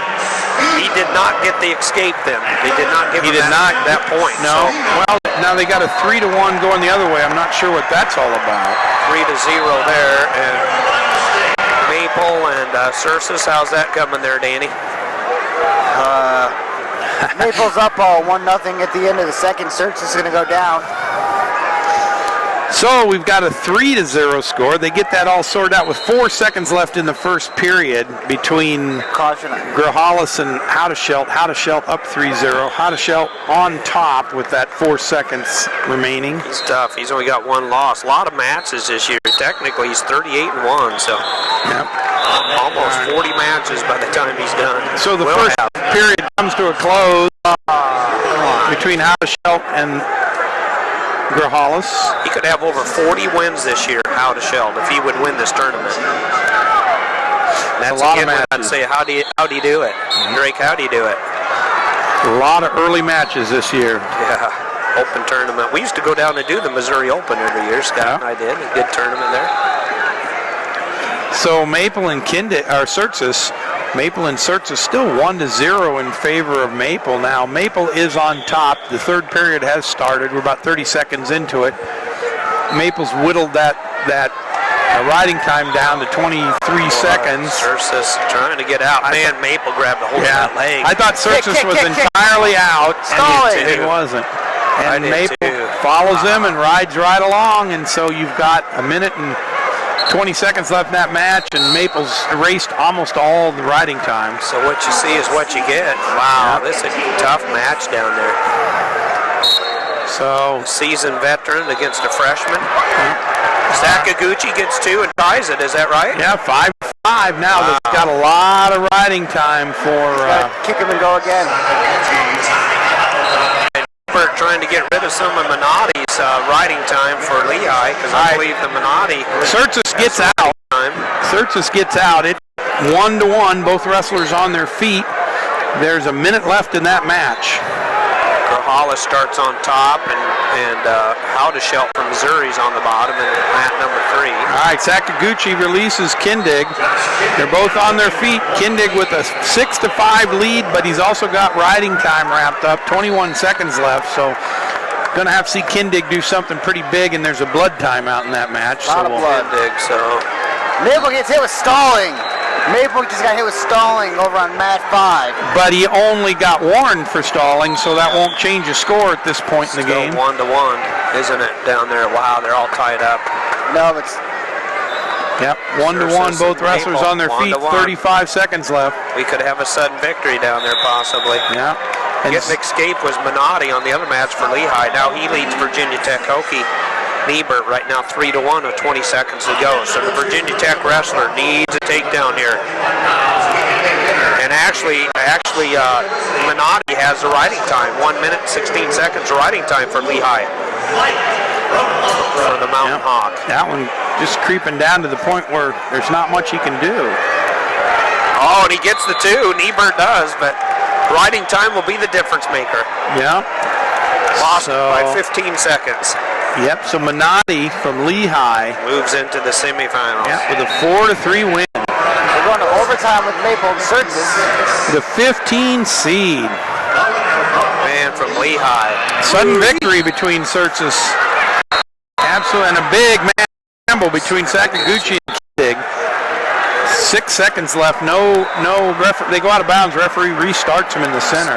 Wow, Sakaguchi and Kindig. Now Kindig backing up. Obviously, 3 seconds to go. Can't believe there's not a stall warning. And Kindig.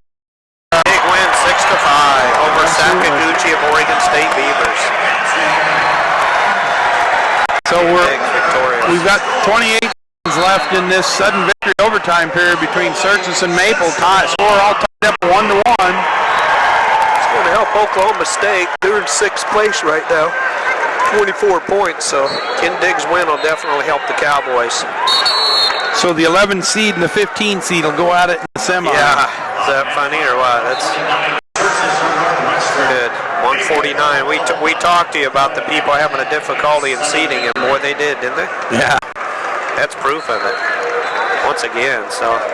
All right, so we get we get through the whole sudden victory overtime, and we got to go into the 2 turnbacks, 30 seconds, and Surtsas starts on the bottom for the first 30-second period. Houdeschelt and Grijalles, they've been 3-0 for the vast majority, and there's an escape by Grijalles, so the Michigan Wolverine.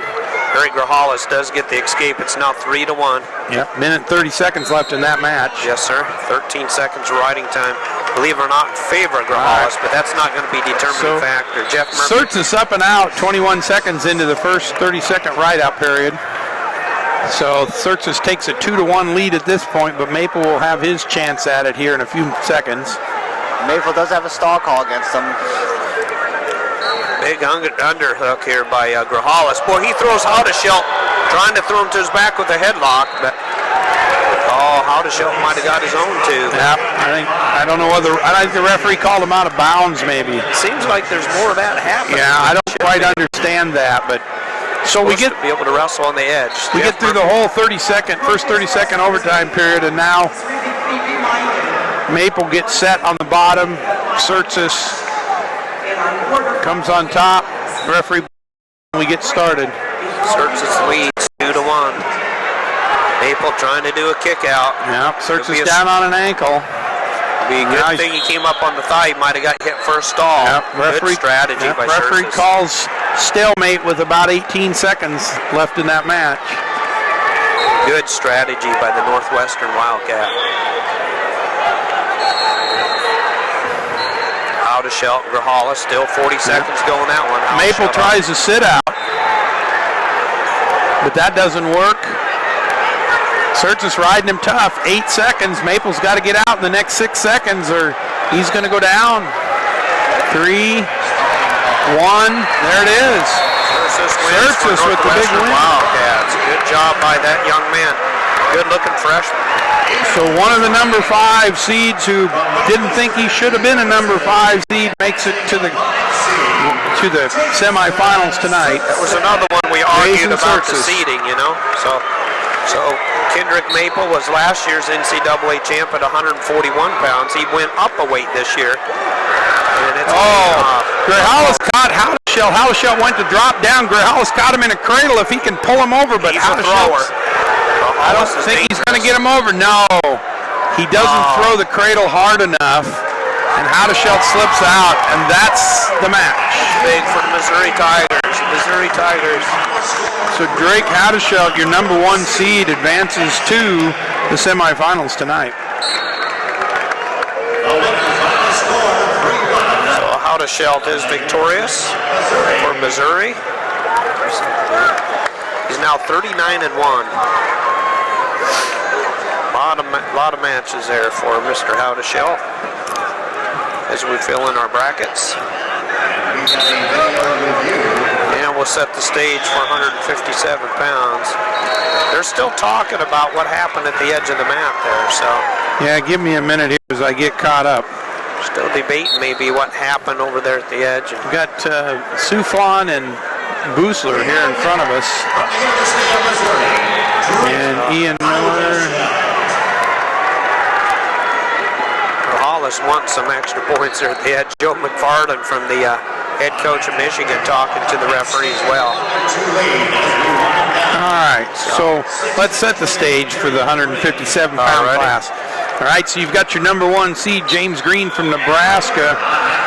He's going to face Dylan Ness from Minnesota. Green and Ness, so that's a repeat of, I think, the Big Ten tournament somewhere. Wow, that'd be a good one. That's mat number 3. Green came out on top of that one. Isaac Jordan, the really outstanding young freshman from Wisconsin, is going to face Ian Miller from Kent State University. Jordan, the 5 seed, Miller, the 4 seed. In the bottom half of the bracket, you've got Alex Derringer from Oklahoma State. Derringer with a tech fall and a fall thus far in this tournament, so looking really, really sharp in this tournament. Derringer, a 3 seed. He's going to face Nestor Tafur from Boston University. Tafur, a really good tournament thus far with 2 falls, so looked really sharp in his 2 matches he's had. That'll be a barn burner between the 2 of them. That's a 3 and a 6 seed.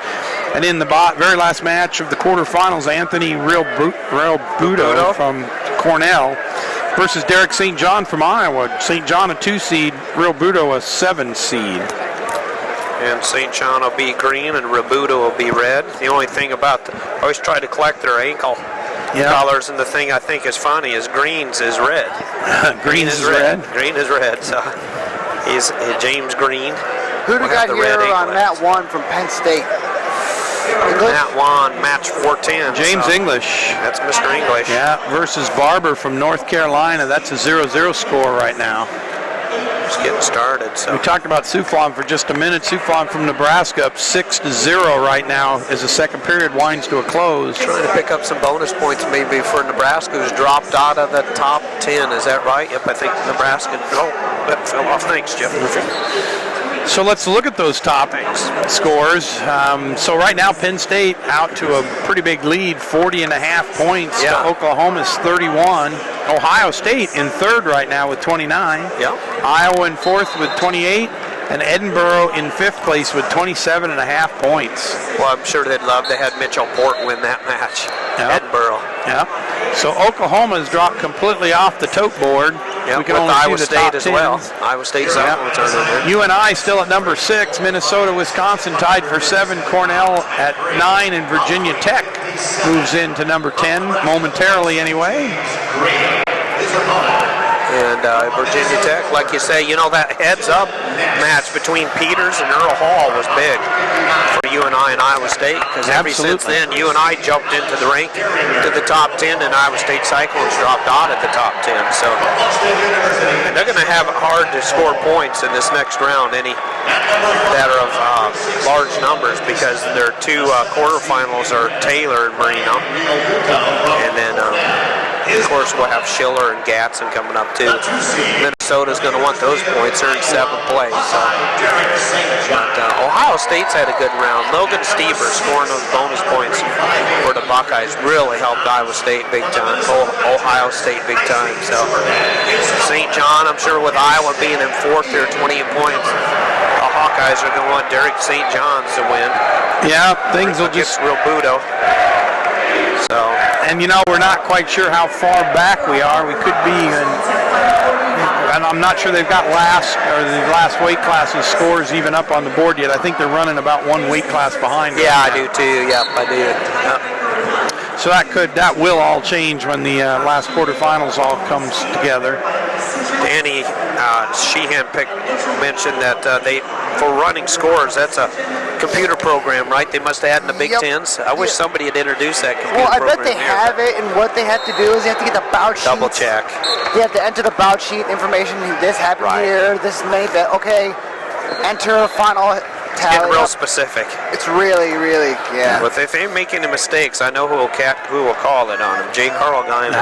He's actually changed the outcome of tournaments before. Hard to make those mistakes now, though, with all the computers. Yeah, it is. Yeah, it is. It's not like we had to add with a pencil like we used to. Yeah, exactly. So down here, Penn State's got James English facing Kristen Barber from North Carolina. That's a 0-0 score as they get with about 2 minutes left in the first period. Souflon gets the major, is that right? That's correct, 8-0. Down at the other end, before we talk about quarterfinals, is Lubeck and Grothaus. Grothaus from Iowa, Lubeck from Wisconsin. Lubeck with a 2-0 score in that consolation match. Boy, Nestor Tafur wasted no time taking the Cowboy down. That's for sure. 2-0. And Deringer's been tough. He's been on a roll. He's been fall. He's falled and pinned everybody he's wrestled. Deringer from Oklahoma State. Deringer out with the escape, so it's 2-1 in favor of Tafur. Between Green and Ness, that'll be fun. Green's so flashly and fast. He's got a great double. But Deringer throws Tafur to his back with a big throw, and he's getting back points, but I think Tafur gets out of it. Yes, he does, but that's a 5-point move there. So Deringer with a 6-2 lead now. 2 minutes left in the first period. Deringer's a tough kid. He's like Tafur. That's smart. He got that initial takedown because this Deringer has really been pressing. He's like, okay, you take me down and I'll put you to your back. Yep. Yeah. And Green and Ness still no score. Yep. Green in on a shot. Ness has the funk. Green has those big, good double legs. And now he's in a single leg situation. Yep. In on a single leg, Ness fighting it off pretty good. Oh, he's trying to load Green up right here. He is. He's trying to load him up for a roll. Green still hanging on that ankle, or on that leg, but referee calls a stalemate. Yeah. And St. John and maybe getting taken down. Yeah, Roberto in on a double leg and takes St. John to the mat. Roberto gets the early lead for Cornell. 2-0.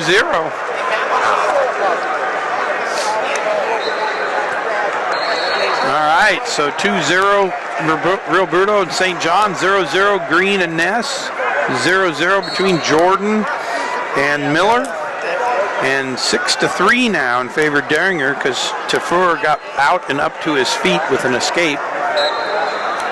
So Ness and Green still scoreless. Green's been in on 2 shots. Ness doing a good job. Just Ness has a lot of leverage. Yep.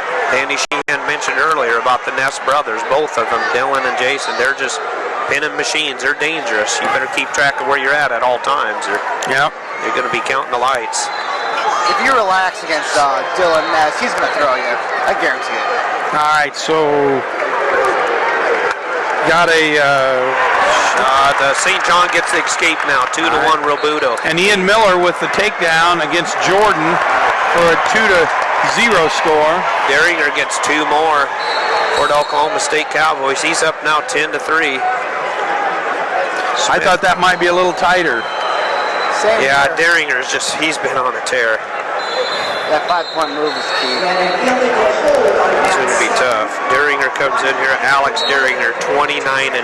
Yep.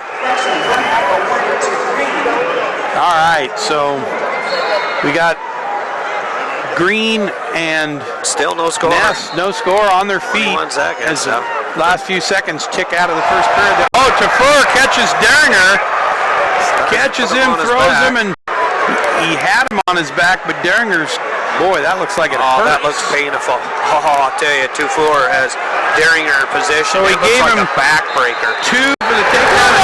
Oh, and Ness with the takedown on Green. With just a couple seconds to go in the first. Yep, so 2-0, Ness over Green at the end of the first period. So Tafur with that big throw, by the way, he's back in the match, Yeah. guys. We got 18 points down here total, 10-8. After the first period. Wow. This is That's a Donnybrook big. down here, guys. That's real big. All right, and St. John and Real Bruto, 2-1 in favor of Real Bruto at the end of the first period. And Ian Miller now for Kent State leading the freshman phenom from Wisconsin, Isaac Jordan, 3-0 now. Ian Miller has defeated Jordan already this year. I talked to his uncle sitting down here, and he said they've met and Miller was victorious over Jordan. One of the many Jordans that have got on the wrestling mats over the years. All right, so we're reviewing the video because Mark Manning challenged the call. Now remember, I don't know if this will come into play, but Manning was down here yesterday on a challenge call that he was yelling at the refs, and the ref gave him a coach's warning. So right Manning down has to kind of zip his lip a little bit on this whole deal. Yes, he does. So. And St. John with a takedown, so St. John should go up 3. No, I'll take that back. Thought there was a takedown there, but there was not. And English right now wins for Penn State, Yeah. so picking up a little bit more points for the Penn State Nittany Lions. So Penn State's still alive.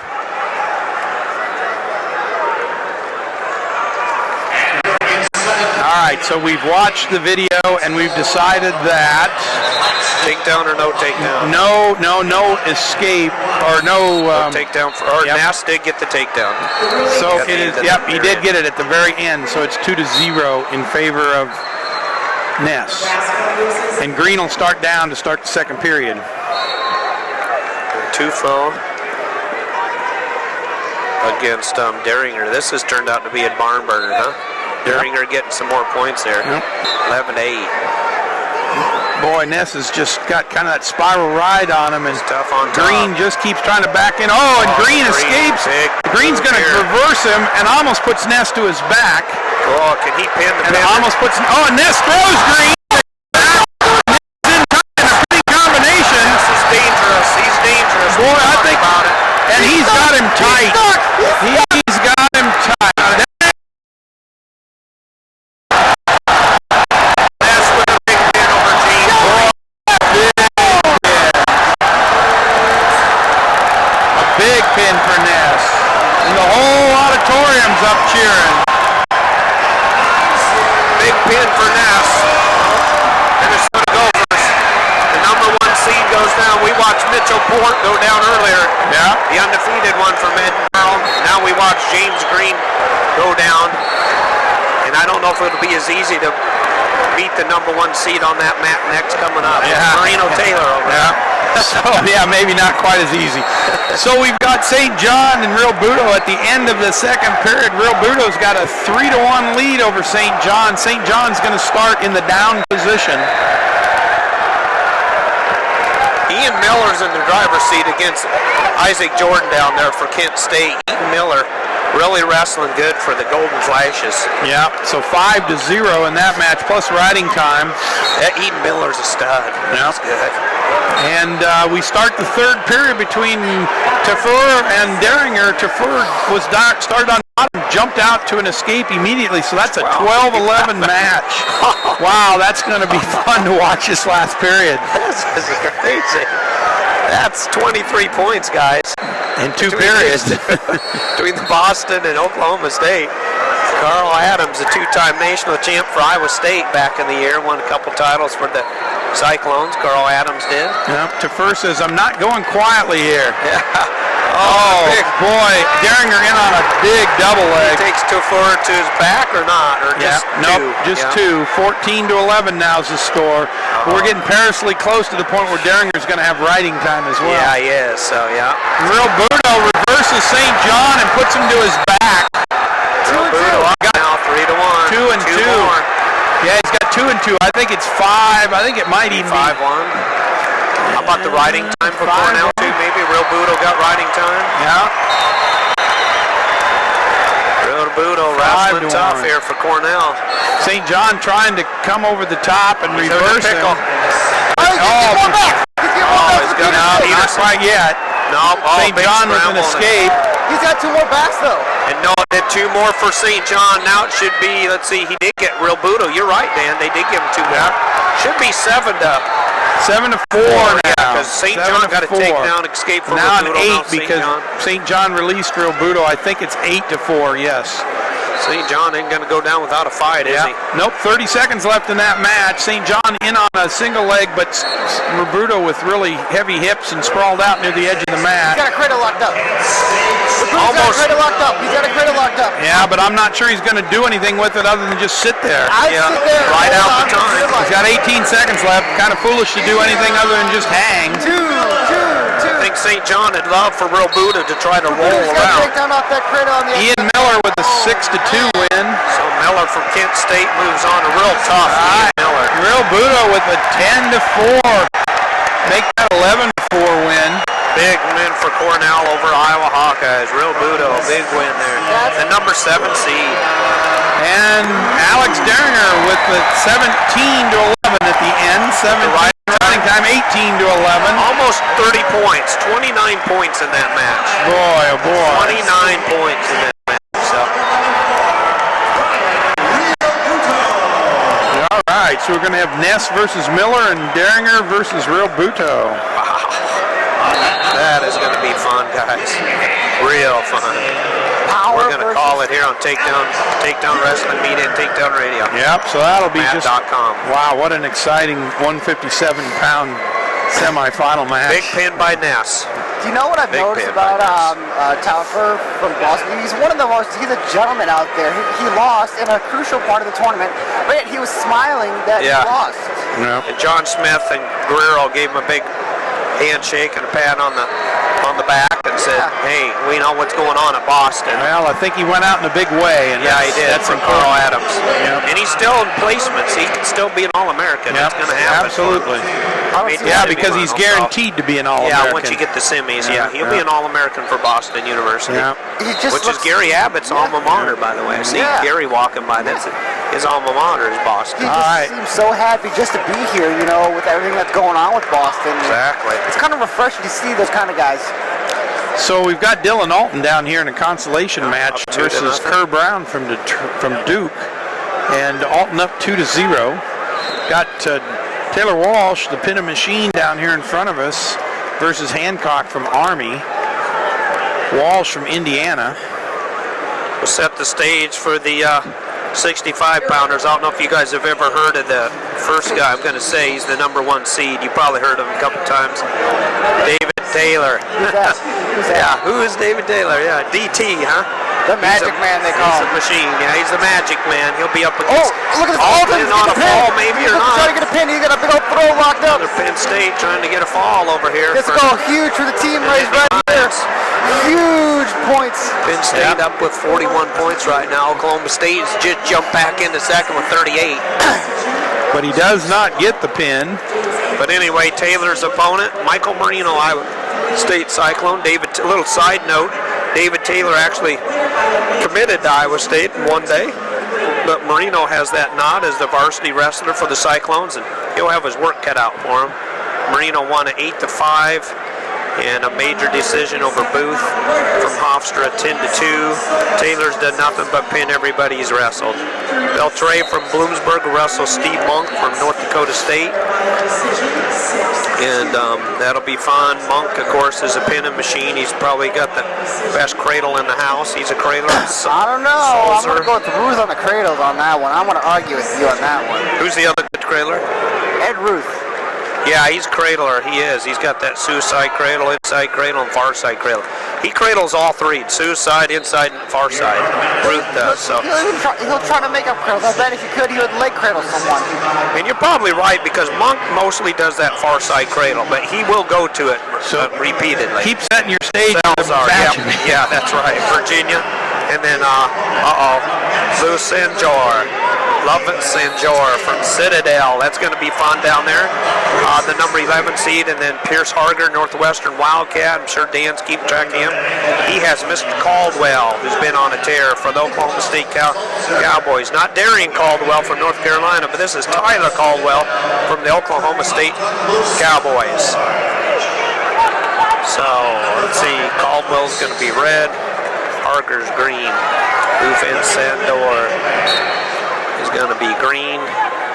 Soles will be red. I'm just getting my ankle colors. Helps me find out what the Yep. Plus green will be red. Taylor's green. Figure out who's on what match is Matt as well. Monk is green because the North Dakota State Bison are green, and Monk's got that funky headgear everybody talks about. Yep. So like it's got a bumper on it. Alton in the consolation match here, out to a 5-1 lead now. Okay, that one big move there by Alton really gave him the lead. So we're going to be starting. I think the All-Star Classic. Taylor got a major on Marino, so Marino was able to keep it without a tech fall or pin. But I don't know. I don't think they've wrestled other than the All-Star Classic. Nope. Michael Marino and David Taylor. Down on the far end in the consolations, we've got Greshamer from Edinburgh versus Lavallee from Missouri. That's a 3-2 lead for Lavallee right now. That'll be important for Edinburgh as they try to stay in the top of the rankings here. Yep, they're in 5th place right now with 29 points. Yep. Upsets right here. Maple and St. John. Mitchell Port, James Green, Kendrick Maple, and Derek St. John. Biggest upsets of this tournament. Yep. Yeah, and then Nass. Do they have Nass up there or not? Well, Who lost? Who lost in this? Oh, okay, yeah. Yeah, so Green lost to Nass in the big pin. Well, you know, it looked like Green was going to pin the pinner, and then it's like Nass says, no, if you don't want to just wrestle and win to get the pinning, guess who's going to win? Yeah, that was a little bit dangerous there, because exactly. I almost think Nass was almost setting him up. I do too. It's like, okay, you want to do pins? Because Nass is not afraid to go to his back in order to flip a guy over.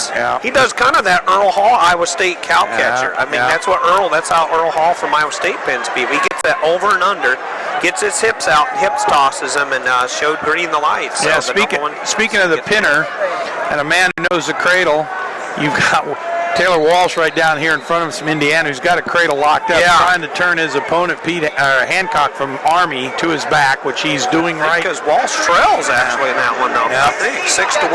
Yep, he trails. So Sam Hayes-Winkle's going to join us here. How you doing, Sammy? I'm glad you're able to join us. Thank you. Pensacola Christian Academy. Yes, sir. Yes, from sir. Florida. Get some Florida talk in here. Oh, yeah. We just set the stage, Sammy, for the for the quarterfinals here at 165. It's going to be some fun matches, won't it, Mr. Hayes-Winkle? Oh, yeah. Well, you know, all talks about Taylor at 65. Yeah, he's a phenom. He once committed to the team he's wrestling at. Yeah. Against. You know, he was going to go to Iowa State at one time, we were mentioning, and then Cal took off for Penn State, and Taylor followed him. Now he's wrestling Mike Marino from Iowa State. So. Yeah, he committed to Kale, I think, is what he did. Yeah, probably just as much Cal as he did Iowa State Cyclones. And we think these two have wrestled early. I'm thinking major by Taylor in the All-Star Classic. I believe so. I'm not positive. But Taylor, look at these legs. He's just so dangerous. Yeah, Taylor with the early two. Steve Foster and Jeff Murphy here with Sam Hazewinkle. And Jeff. Good to see Sam. Oh, there he goes. I thought Taylor put Marino on his back, but Marino's got out of it. Bit of a scramble. He's so good at using his length. He's just dangerous from everywhere. He really is, yeah. We've seen some number ones go down. This would be a tough mountain for Marino to climb, obviously. Yep. Saw Mitchell Port go down earlier. Yep. Number one, undefeated, and then Ness just pinned Green, which was huge. Wow, I missed that. I wasn't tracking. Yeah, well, Green it's like Ness was baiting him. Jeff Murphy and I were saying they were kind of underhooking each other. I think Green wins in a wrestling match, but you get into a pin fest with Ness. I think you've left your domain and you've just jeopardized the outcome. Right, and he should know that. All the Nesses have been known as pinners. Yeah, Marino's trying to get some points here on Taylor, but Taylor up 2-0. Yep, Caldwell with a 2-point takedown over Harder. Tyler Caldwell from the Oklahoma State Cowboys. He's a solid wrestler. He is, isn't he? Makes a lot of mistakes. He's just solid against Pierce Harger of Northwestern. And you've been in those bedlams before, wrestling for Oklahoma Sooners back in the day. Yes, sir. Sammy Hazewinkle was in the bedlams. The Sooners and one of your Sooners pinned or beat Morrison, didn't pin him, but that was big for Brewer. Did pin him. Did pin him. Yeah, wasn't that big? It was huge. For your alma mater. I really thought Brewer's gonna be able to ride that win all the way to the finals. Sure, right. He didn't look the same today. He wasn't as fresh on his feet. Yeah, Brewer. Yeah, he did get defeated now, but he's in the wrestle back. So, which is too bad for him. Sam, were you still on the team when Tyler Caldwell started as a freshman, or was I was Sooner yet? Or I was at OU training, but I wasn't on the team anymore. Because I remember watching him here at the national tournament as a freshman and just thinking, boy, he's going to have a good career. Oh yeah, he had a really good first time around. Jeff Murphy, and I've mentioned before his match with Burroughs up against at the Hilton Coliseum in the finals. The Big 12. So he was in striking distance of beating Jordan Burroughs. So Taylor up only by 2-0 over Marino right now. So Marino's playing a smart game right now. He's probably just as physically strong as Taylor, but Taylor's got all that leverage. Yep. He's just so mat savvy. He knows where he's at all the time. Marino's got real powerful legs, but it's going to be tough for him to get in a position where he can use those. Yeah. Against Taylor. Taylor has such confidence, and that breaks other people's confidence when you're going up against someone like him. Yeah, it really does. He's tough on the wrist rides too. I think. Monk is still scoreless down there against Veltray of Bloomsburg. Steve Monk from North Dakota Bison. They just began the second period. Yeah, Caldwell's still up, I think, here 5-0. So you're doing freestyle, Greco. I know you're great at both. You're good at both. I'm still doing freestyle. I'm hoping to do some Greco this year. They split up the trials. Okay. But then they bumped the weights up, and that's awfully big for 59 kilos. Would you ever do both? I would love to do both. Greco in a heartbeat. They always have the trials at the same time, so it's. Yeah. Wow, Taylor's got Marino's stacked up. He's got those double. Trying to turn him over. He's trying to pin him. Yeah. Taylor's tough on top. He pinned a kid earlier this time. Boy, he's got all pins. He's pinned every opponent so far. There it is. Marino got him, stacked him up, and got bonus points for Penn State. Taylor picks out a big win. He's pinning his way. First one, 2 minutes 59 seconds. 6 minutes and 58 seconds. See, there's require math. But there's how you beat David Taylor, I think. You watch that, you study that, and you figure out how you catch him as he comes over the top. Because he puts himself in a dangerous position to get into that. And if somebody could really figure that out, you could catch Taylor in that, I think, and you could bait him into throwing it on you. So, I don't know. Yeah, he's going to be tough to beat. We talked about that at breakfast this morning. I sure wouldn't want to give it to him to find out if I could beat him. How do you got to go for it, I guess, because how do you know until you try? Yeah, I've said I got a hint or a clue how you beat him. 3 or 4 tag per team. Go shark bait on him. Just try to break him a little bit if you can. So as we look at some of these other matches out here, it's Monk with a 2-0 lead over Veltray in that quarterfinal match. Tyler Caldwell out to a 6-0 lead over Harger. And 2-2 between Love Some Doors and Sulcer down here on mat number 4. Doing a good job there. So, Sammy, what do you got coming up here next? You're training for World Team Trials. Yep, we got the U.S. Opens next in April, and then the World Team Trials about into few weeks May, after right? that. End of Up May. in Madison, Wisconsin, I believe, this year. I believe that's where it is, yes. Yep, in Wisconsin. So it's going to be the first one I miss in 10 years. My niece is getting married in Colorado, so I got to keep. I'm going to let it go then. I was about to leave. I'll be I was about keeping to throw track down the of you, headphones and get out. Yeah, so going to have to get out there to the wedding. So usually they have it third week of June. Yeah, it's almost because it's usually on my wife's birthday, and she lets me go. It's usually around June. It's a good wife. You hold on. Yeah, I've had her for 34 years. I'm married up. So I'm a very lucky man. You and me I'm both. I'm very fortunate. It's God's blessing to me. All right, so Caldwell ends the second period with an 8-0 lead. He's solid, isn't he? Yep. He just doesn't get out of position. He really is. I'm not thinking who's going to show up in the finals, but I'd be shocked if it's not Taylor Caldwell. Personally. I would agree. I'd be kind of shocked if it's not. But stranger things have happened. But it's never. That's what's great about our sport. It's never over till it's over. No, So. especially this year. There's been so many upsets. A lot of parity. It's just been a Donnybrook, real toss-up. So yeah.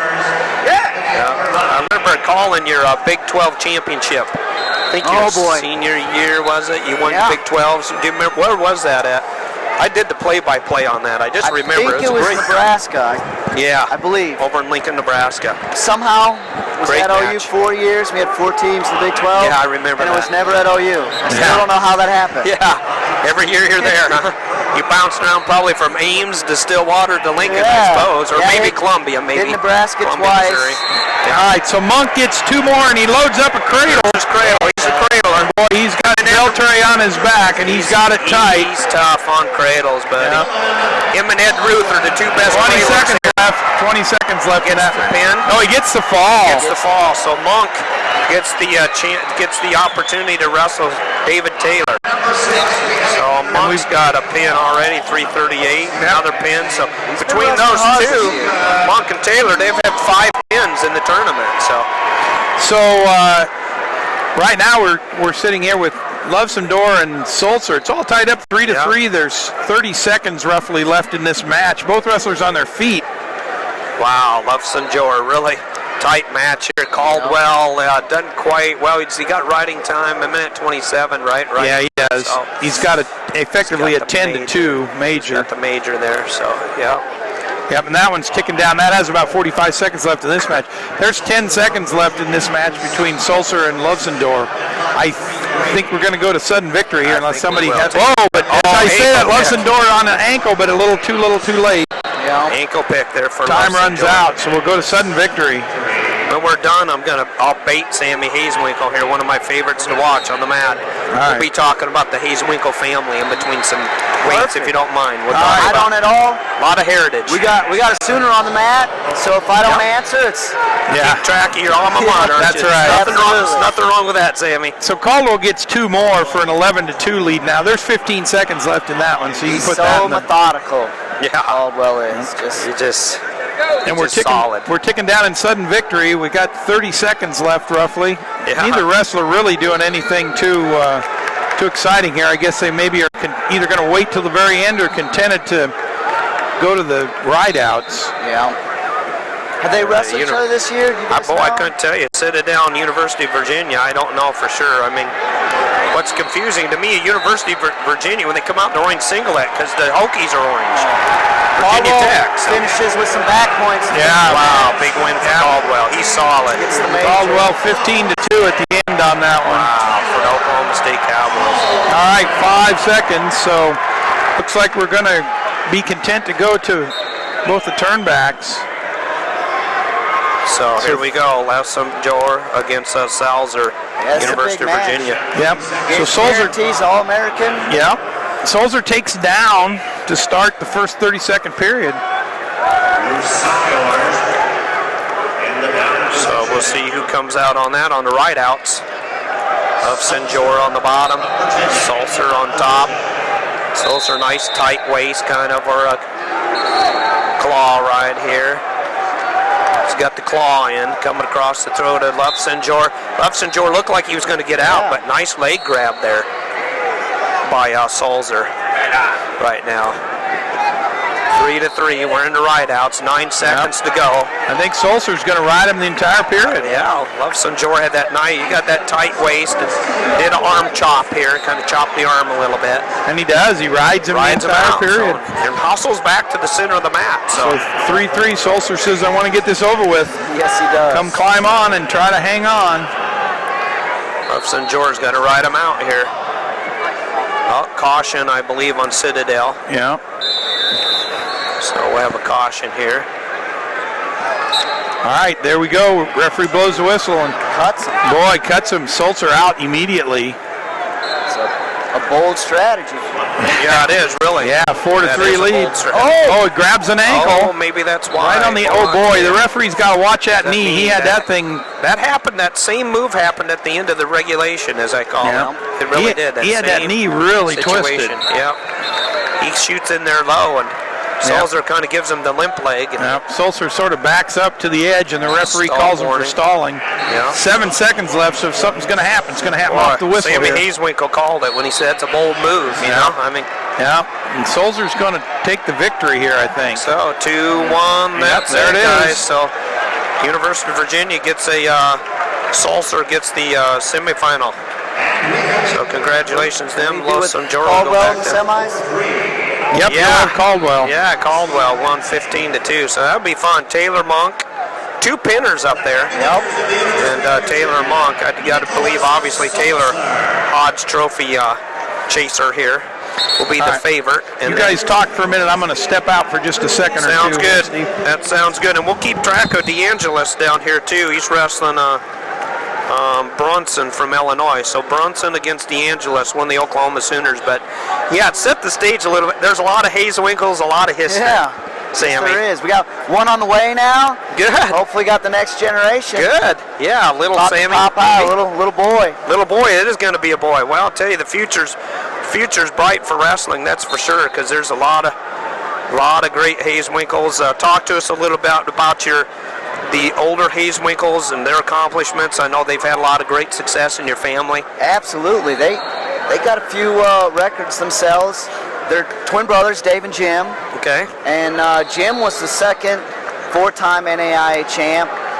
And back in their day, NAIA was a lot tougher, you know. It was stacked. Right. My dad never won. He Okay. made 2 Olympic teams, never won. He lost to Rick Sanders one year. Oh yeah, Ricky Sanders. Yeah. Wow, that'd have been a fun match. Yes, it would have. Ricky was dangerous. I would have loved to have watched it. That'd be fun. Were they filming it back in the day? Or not? I don't think so. Yeah, never seen no footage I haven't of it. seen it. I've seen film of one of his state titles. They actually both started their junior year of high school.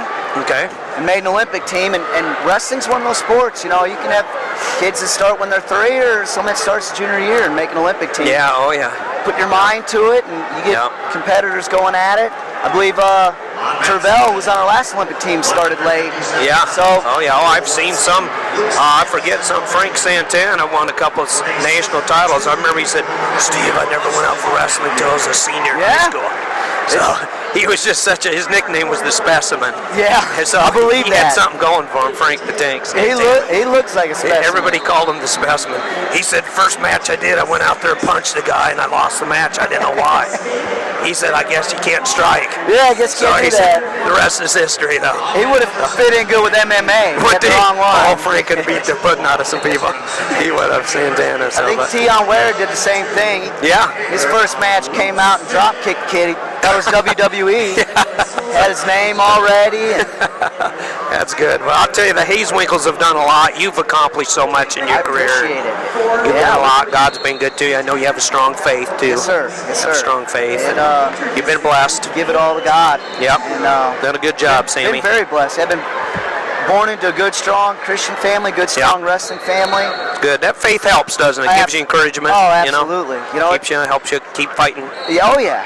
You know, when it's any sport, anything becomes your whole life, and then you take a loss, that can devastate you. And having a higher... be connected to one who created you. Yeah, that helps bounce back a little bit. Absolutely. That's good, Sammy. So what's next on your agenda? You got, tell us again, your next 2 tournaments coming up. U.S. Open in April. I believe it's the 20th-ish. Okay. Yep. And then... where's that at again this year? That's going to be... Las Vegas. Oh, we're in Las Vegas, yep. Right. It's going to be fun this year. They're doing... first year they're doing a Little League National Tournament. Okay. I believe it's like maybe on a Wednesday. That'll be cool. And then Thursday is the juniors. Okay. And then you have the Open. Yep. Friday, Senior Saturday. level. Yep. You guys. So that's good. It's a good weekend. Get a lot of people out there. It's gonna be fun to watch. We know who you are. You're very successful. Some other guys in your weight class. Some of your nemesis. What do you got? Yeah, we got a lot of tough guys. You know, the lightweights. There's not a lot of sports you can do. You got wrestling and gymnastics about. So.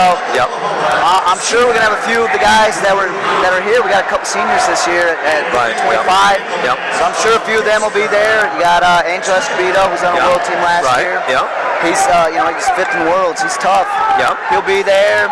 I believe Nick Simmons is coming back. They bumped the weight up, so he's back. And I was just going to show you got a little one coming up. Nick let me get a picture of him and his wife. He said, we got a little strangler coming. Yeah, we're both going out at the same time. That's something. Hopefully they'll be teammates instead of competitors like we were. We could have some Hayes Winkle Simmons matches down the road, huh? Oh yeah, it could definitely. I mean, we got 18 or 19 between us right now, so. I like Simmons too. He says, no, that's a little strangler in there. Yeah, that's a little strangler in there.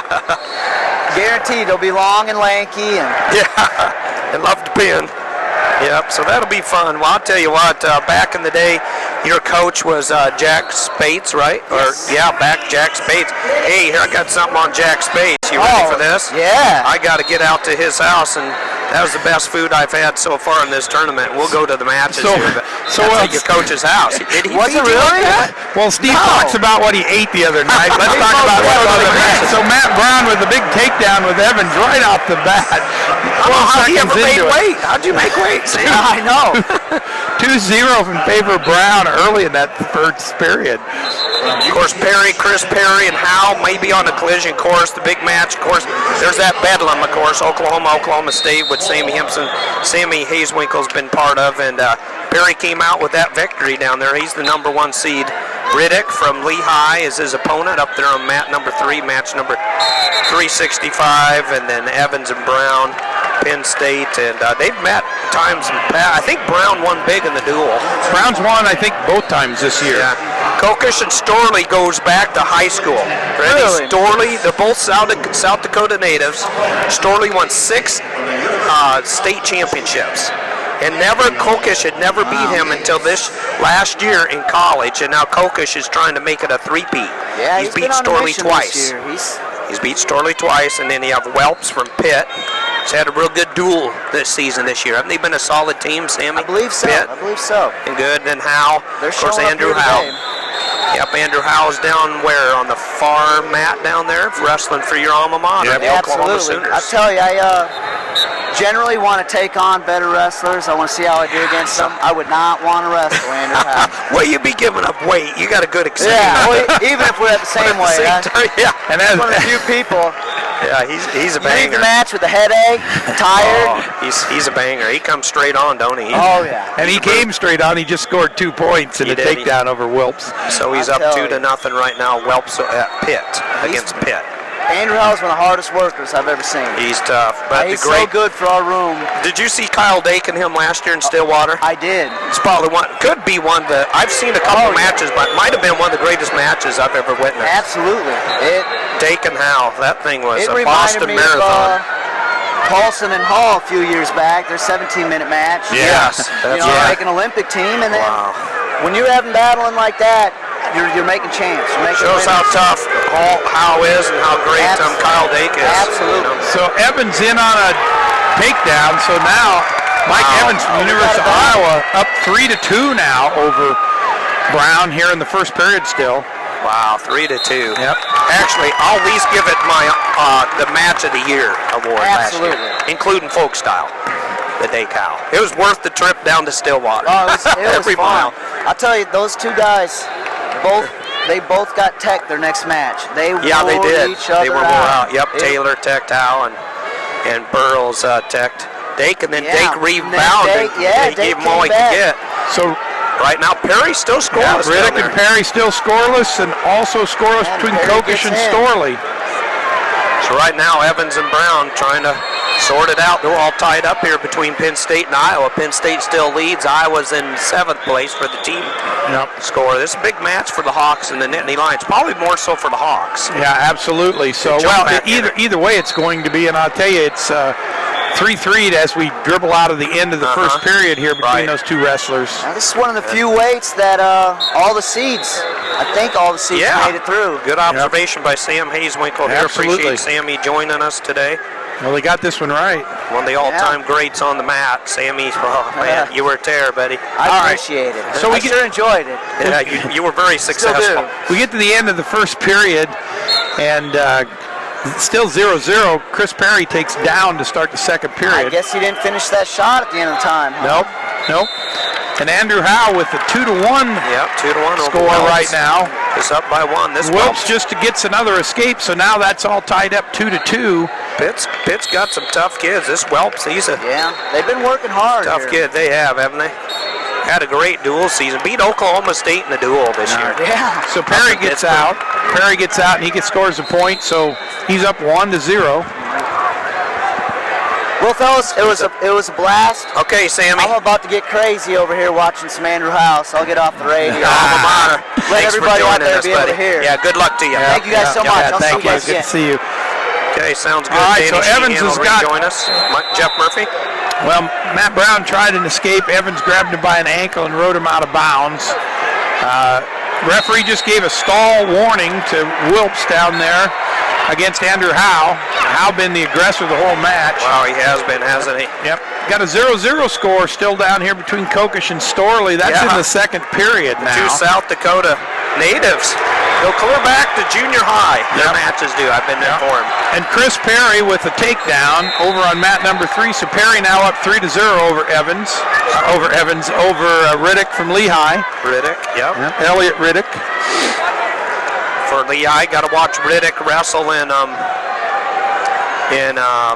Midlands this year. So, yep, did a good job there for Lehigh. Yep. And Brown and Evans still 3-3. Evans just relentless, will not let Brown get up. Evans rapidly approaching a minute of riding time. He's got to ride him for about 7 more seconds. Wow, Evans really riding the leg tough. He trips Brown, brings him back down to the mat. So I'm sure the Hawks would love to get this straight up match with Penn State, who now leads in first place with 50.5 points. Yep. Oh, and Storley with a really nice reversal on Kokish. So Storley goes up 2-0 with a minute left in that second period. Battle of the two South Dakota guys, both out of the state of South Dakota. And Mike Smith is my contact for South Dakota. He said they've actually traveled together and wrestled since junior high. So, and you've got over here in a Consolation, just out of curiosity, Nick Moore, who dropped a tough one yesterday. He's wrestling Mock from Chattanooga. And he's up 1-0 right now. They just announced that Silverberg had won a consolation match here a minute ago. So that helps Minnesota. They're in third place right now with 34.5 points. So, stall warning. Referee calls Evans for a stall.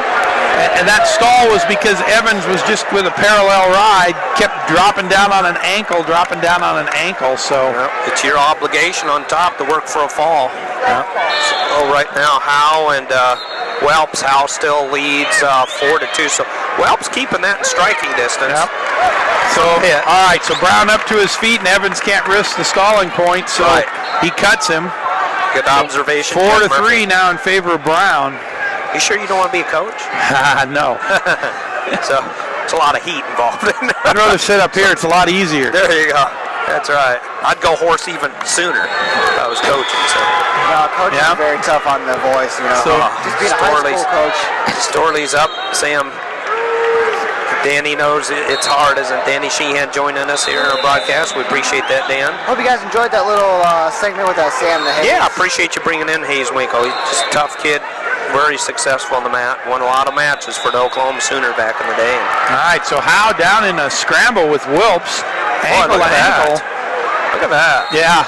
That Welps actually has a nice build to him. He's strong, he's long. But the time runs out in the second period, so Wow. we go to the third period. Howe up 4-2 over Wilps. 1 minute, 4 seconds of riding time in favor of Andrew Howe, Howe will start in the down position in the third period. the former Wisconsin Badger. And we're into the third period between Brown and Evans. Evans starts on the bottom and stands up. Brown trying to take him to the mat, but he can't get it done. Winds up pushing him off.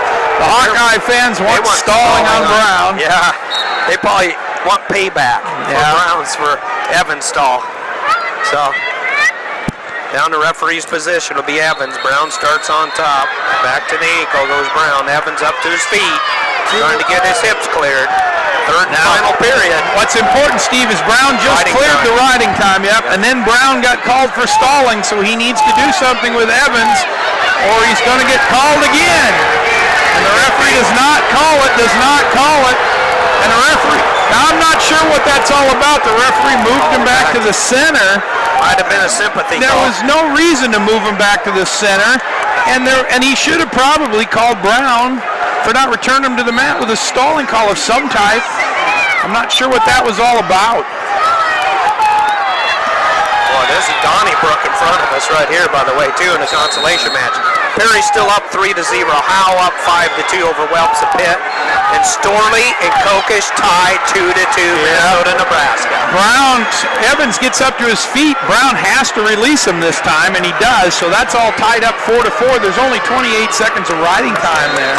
Oh, Kokish is trying to take Storley to his back. He had Storley all stacked up. Yep. But Storley's got that ankle. Oh, grabbing that leg is a bailout for the Golden Gopher. That's helping him out, you guys. 2-2 down there still. 6 seconds left. He's got to hang in there for 6 seconds. Oh, I tell you. 2-1, and he's going to get it done. Oh, between these two, we got a sudden victory.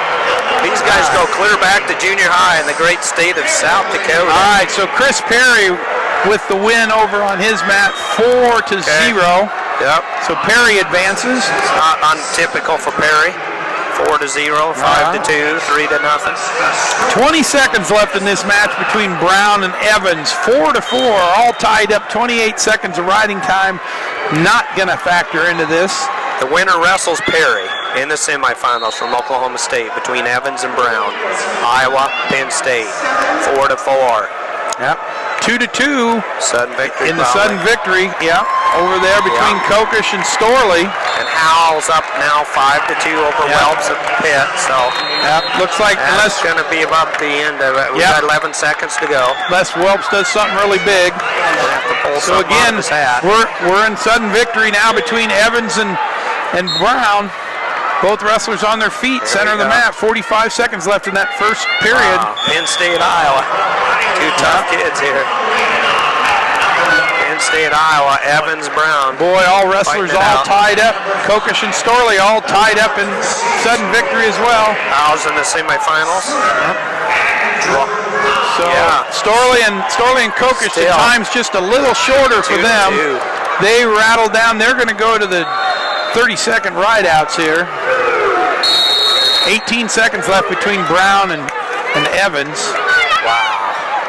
Brown in on a takedown near the edge, but they go out of bounds. Nice double leg. Evans goes outside. Looks like he kind of caught it, catching his knee. Might got a catch in his get along. So 11 seconds left in this. We'll see what happens. Brown kind of the stalker. Brown on a single leg, but misses it. Both wrestlers back on their feet. 2 seconds, one, and Gonna go rideouts. Rideouts. So we got rideouts in both cases. So Storley starts in the down position for the first 30-second rideout in that match. Kokish on top. Yep. Kokish is riding him tough. Storley tries a little roll. Kokish follows him. Storley grabs the leg. A rear roll through. But now they're back. They're back ankle to ankle. Storley trying to turn into him, but I don't think.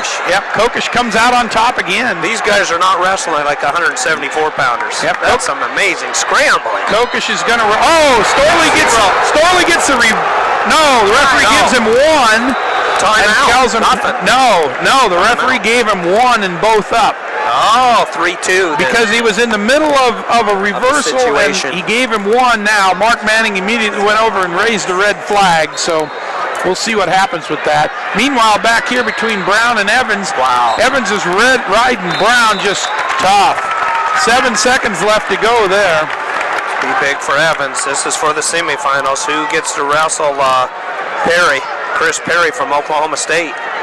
Will it be Brown of Penn State or Evans of Iowa? Absolutely. Down watching the TV review down between Storley and Kokish, so we'll focus on this Brown and Evans match. 5 seconds left in this 30-second ride-out period. Looks like Evans is going to ride Brown out. He does. So now Brown's got to decide whether he's going to be tough and ride him out or whether he's going to cut him and try to go get 2. Sammy Hazewinkle would call it a bold move. A bold move. It's a bold move. Brown says, I think I'm just going to hang down here about hips and ankles and be heavy. He's got to keep up, though. He's got to come up a little bit. Well, he's come up now. Evans is on his feet. Pick him up, Brown's going to have to do a better job at taking him down. Brown drops to an ankle so he can hang forever. Now he's on. The referee calls stalemate. Stalemate. Instead of a stall warning. Yep, 14 seconds left in this one. 4-4 tie. Hawkeyes are hostile. Brown's got to ride him for 14 more seconds. Oh, Evans. Comes right out. 5-4 in favor of Evans.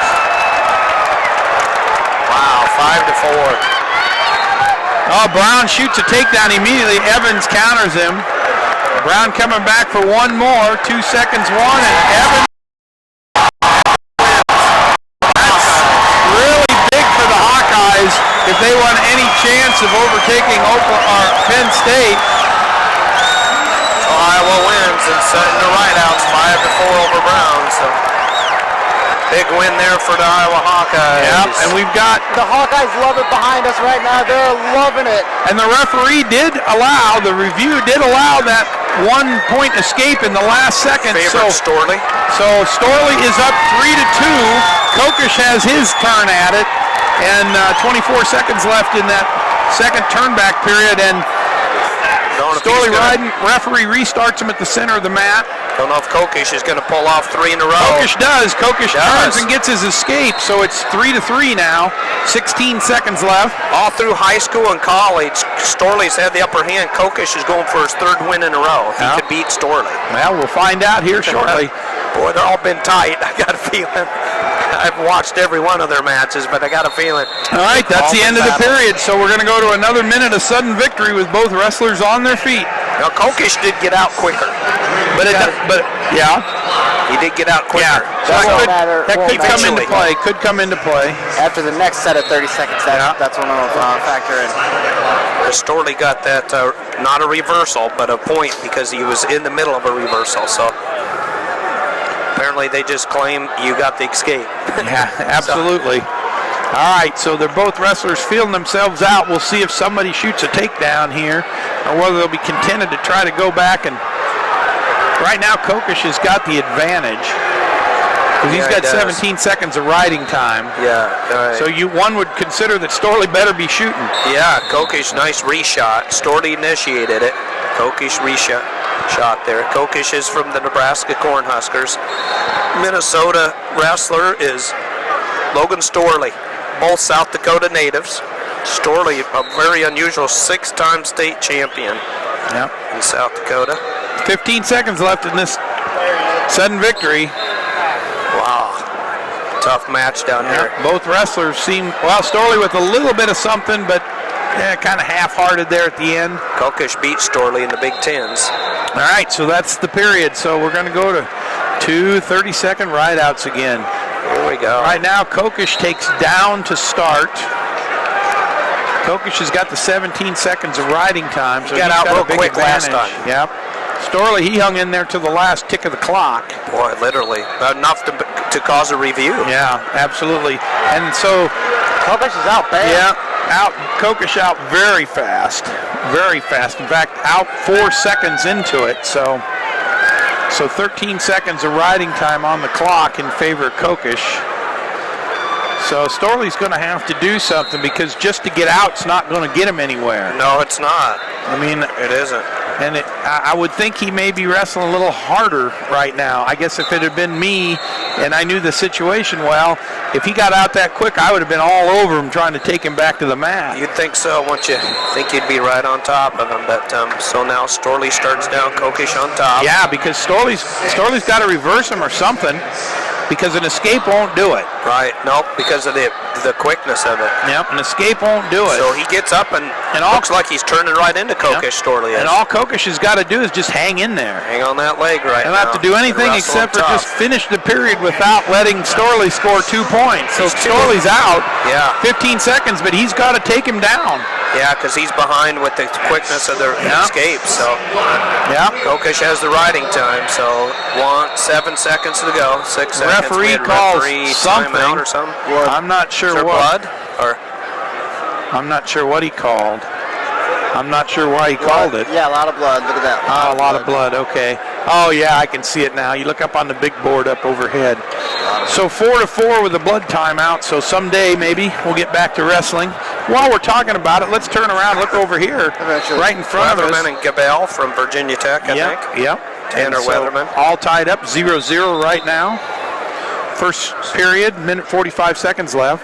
Iowa State's dropped out of the top 10 ever since Peters beat Hall. UNI jumped back up in the top 10. Yeah, UNI now look at the number 1 team right now, Steve. Yeah. Oklahoma State Cowboys move into the number 1 spot with 53 points over Penn State at 50.5. And then Iowa and Minnesota down around 35 that Evans sure bumped Iowa up big, that win for Evans. Just like it bump it big for Storley, too. Yeah. Kokish, I don't know. How do you stop bleeding there? On the know. cheekbone. How do you even, what do you wrap it up? I don't know what you do. Do a Paul Bradley a little lower? Get it down on over the cheekbone. You know, another interesting thing, Cornell's moved up in the standings now. Cornell with 30.5 points in 5th. Gabe Dean's on deck. Yep, Edinburgh and Ohio State all tied up, 29 points apiece. Oklahoma with 27 in 8th place. UNI with 24.5 in 9th, and Wisconsin 23.5. Okay, we resume the action down there. 5 seconds left. Storley gets a 2. Oh my goodness! As time runs out, Storley gets a 2.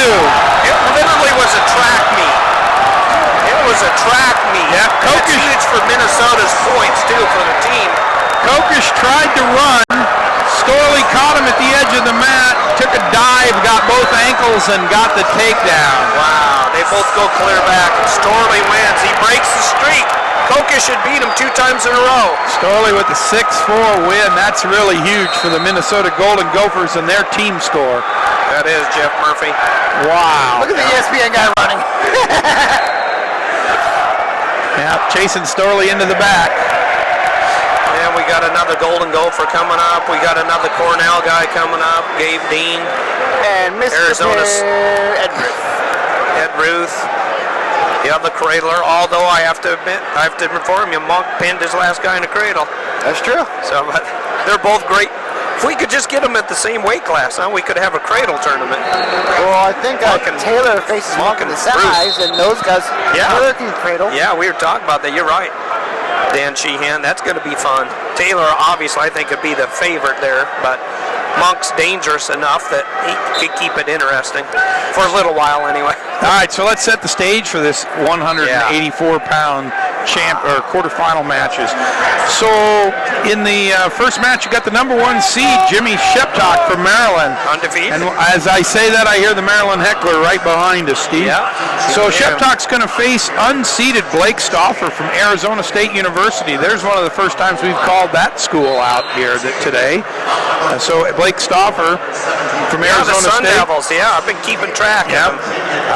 Second match is Ofer Bernstein from Brown versus Jack DeChow from Old Dominion. So Maryland, Arizona State, Brown, and Old Dominion in the top half of the bracket. That's crazy. Gabe Dean, the number 3 seed from Cornell. Real solid. Yep, versus Jacob Schwartz from Boise State University, the 6th seed.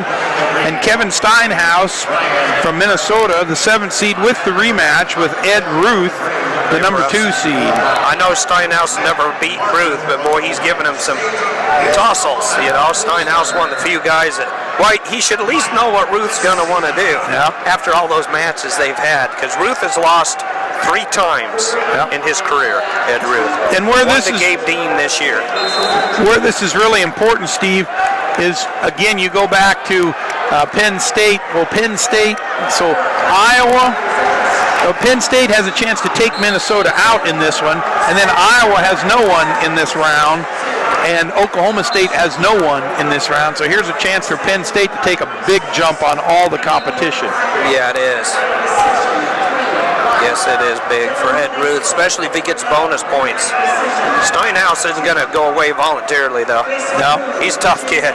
He's as tough as his name sounds, Steinhaus. Yep, absolutely.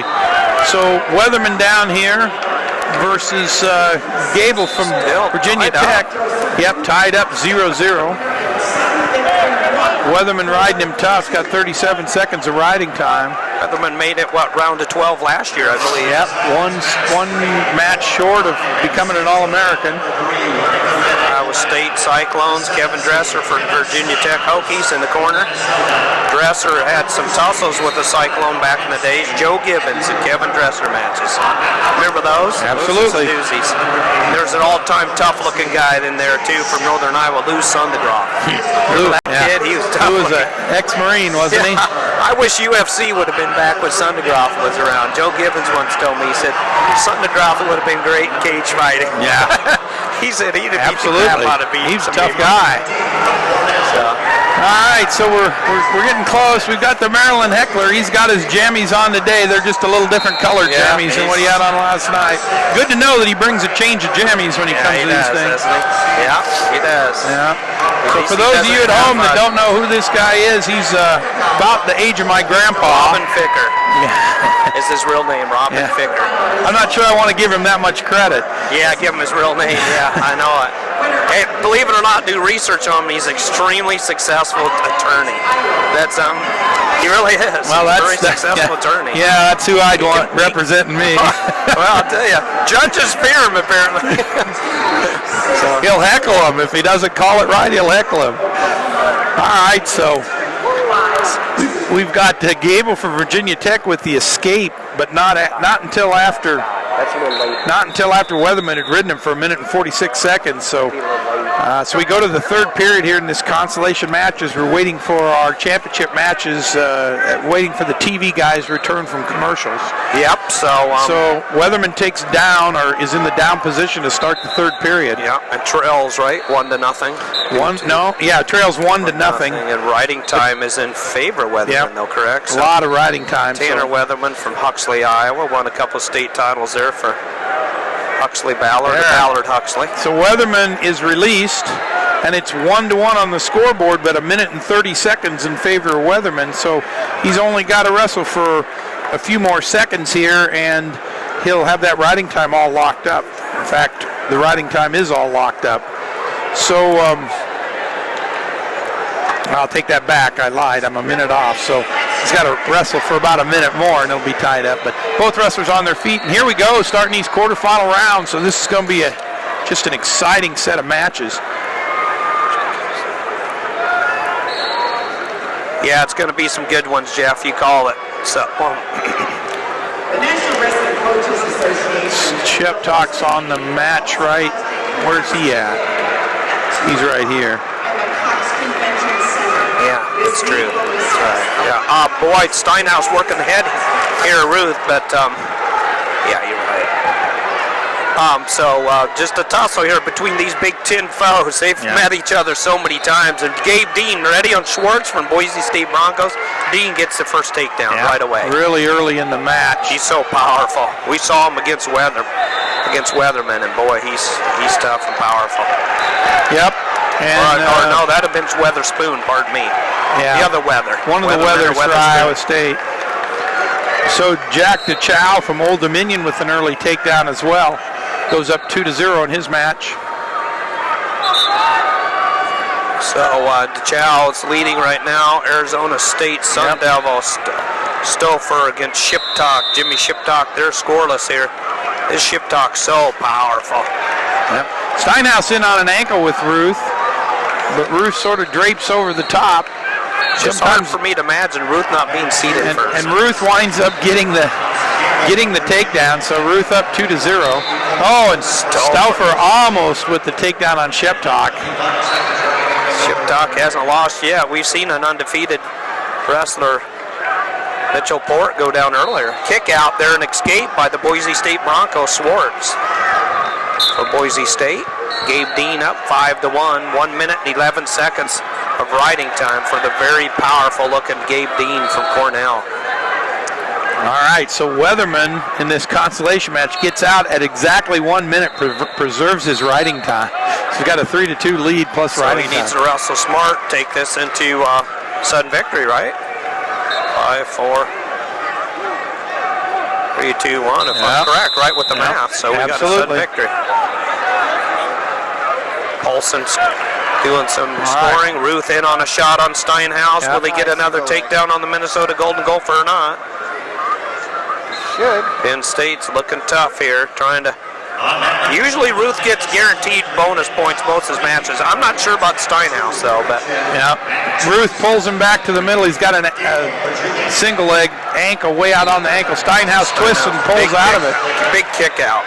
So I remember they had a good toss, so we called it the Big Ten 2 years ago. They actually had a good match. Still 2-1 over there, but Jimmy Sheptock right with about 15 seconds left in the end of the first period, he scores the first takedown in that match. So he's powerful looking, isn't he? 2-0 right now. I believe that one was 7-5 or 7-4. Ruth beat Steinhaus in that one we called. But look at Ruth on those ankles. Boy, he's good on those ankles. Yep, 4-1 Seen that from now. his coach a few times, huh? 4-1 in favor of Ruth. Kale was a great ankle. You get your ankles tied up, you're in trouble. So trying to load Steinhaus up. The thing about Ruth and Steinhaus in a reversal situation here, though. And Ruth re-switches. The thing about both Ruth and Taylor, they've got such tremendous mat awareness that they're almost never in trouble. You know, they may be in a position that a normal wrestler would go, wow, this is going to be difficult. And, and they're just never in trouble with it. They're just so fluid, and they flow into something that works for them. Keeps their head high and wins the scramble. And Steinhaus tried that set-out reversal, but a nice reset out there by Ruth. And Steinhaus wasn't able to get the two. Steinhaus now trails Ruth.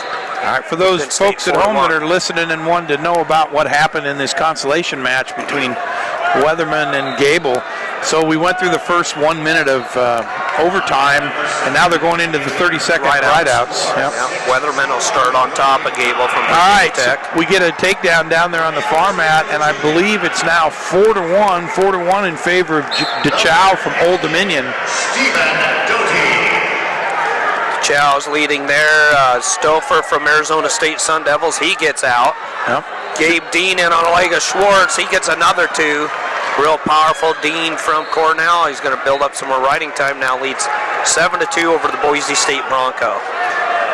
So 5-1 for Ruth. Big throw attempt there by Steinhaus, but boy, is Ruth quick on his feet. He's just cat quick. He's got great reflexes. All right, and Bernstein from Brown escapes, so that's now 4-2 down there on that match. Halfway through the second period. Tough match there. We're in the second period on all four matches right now.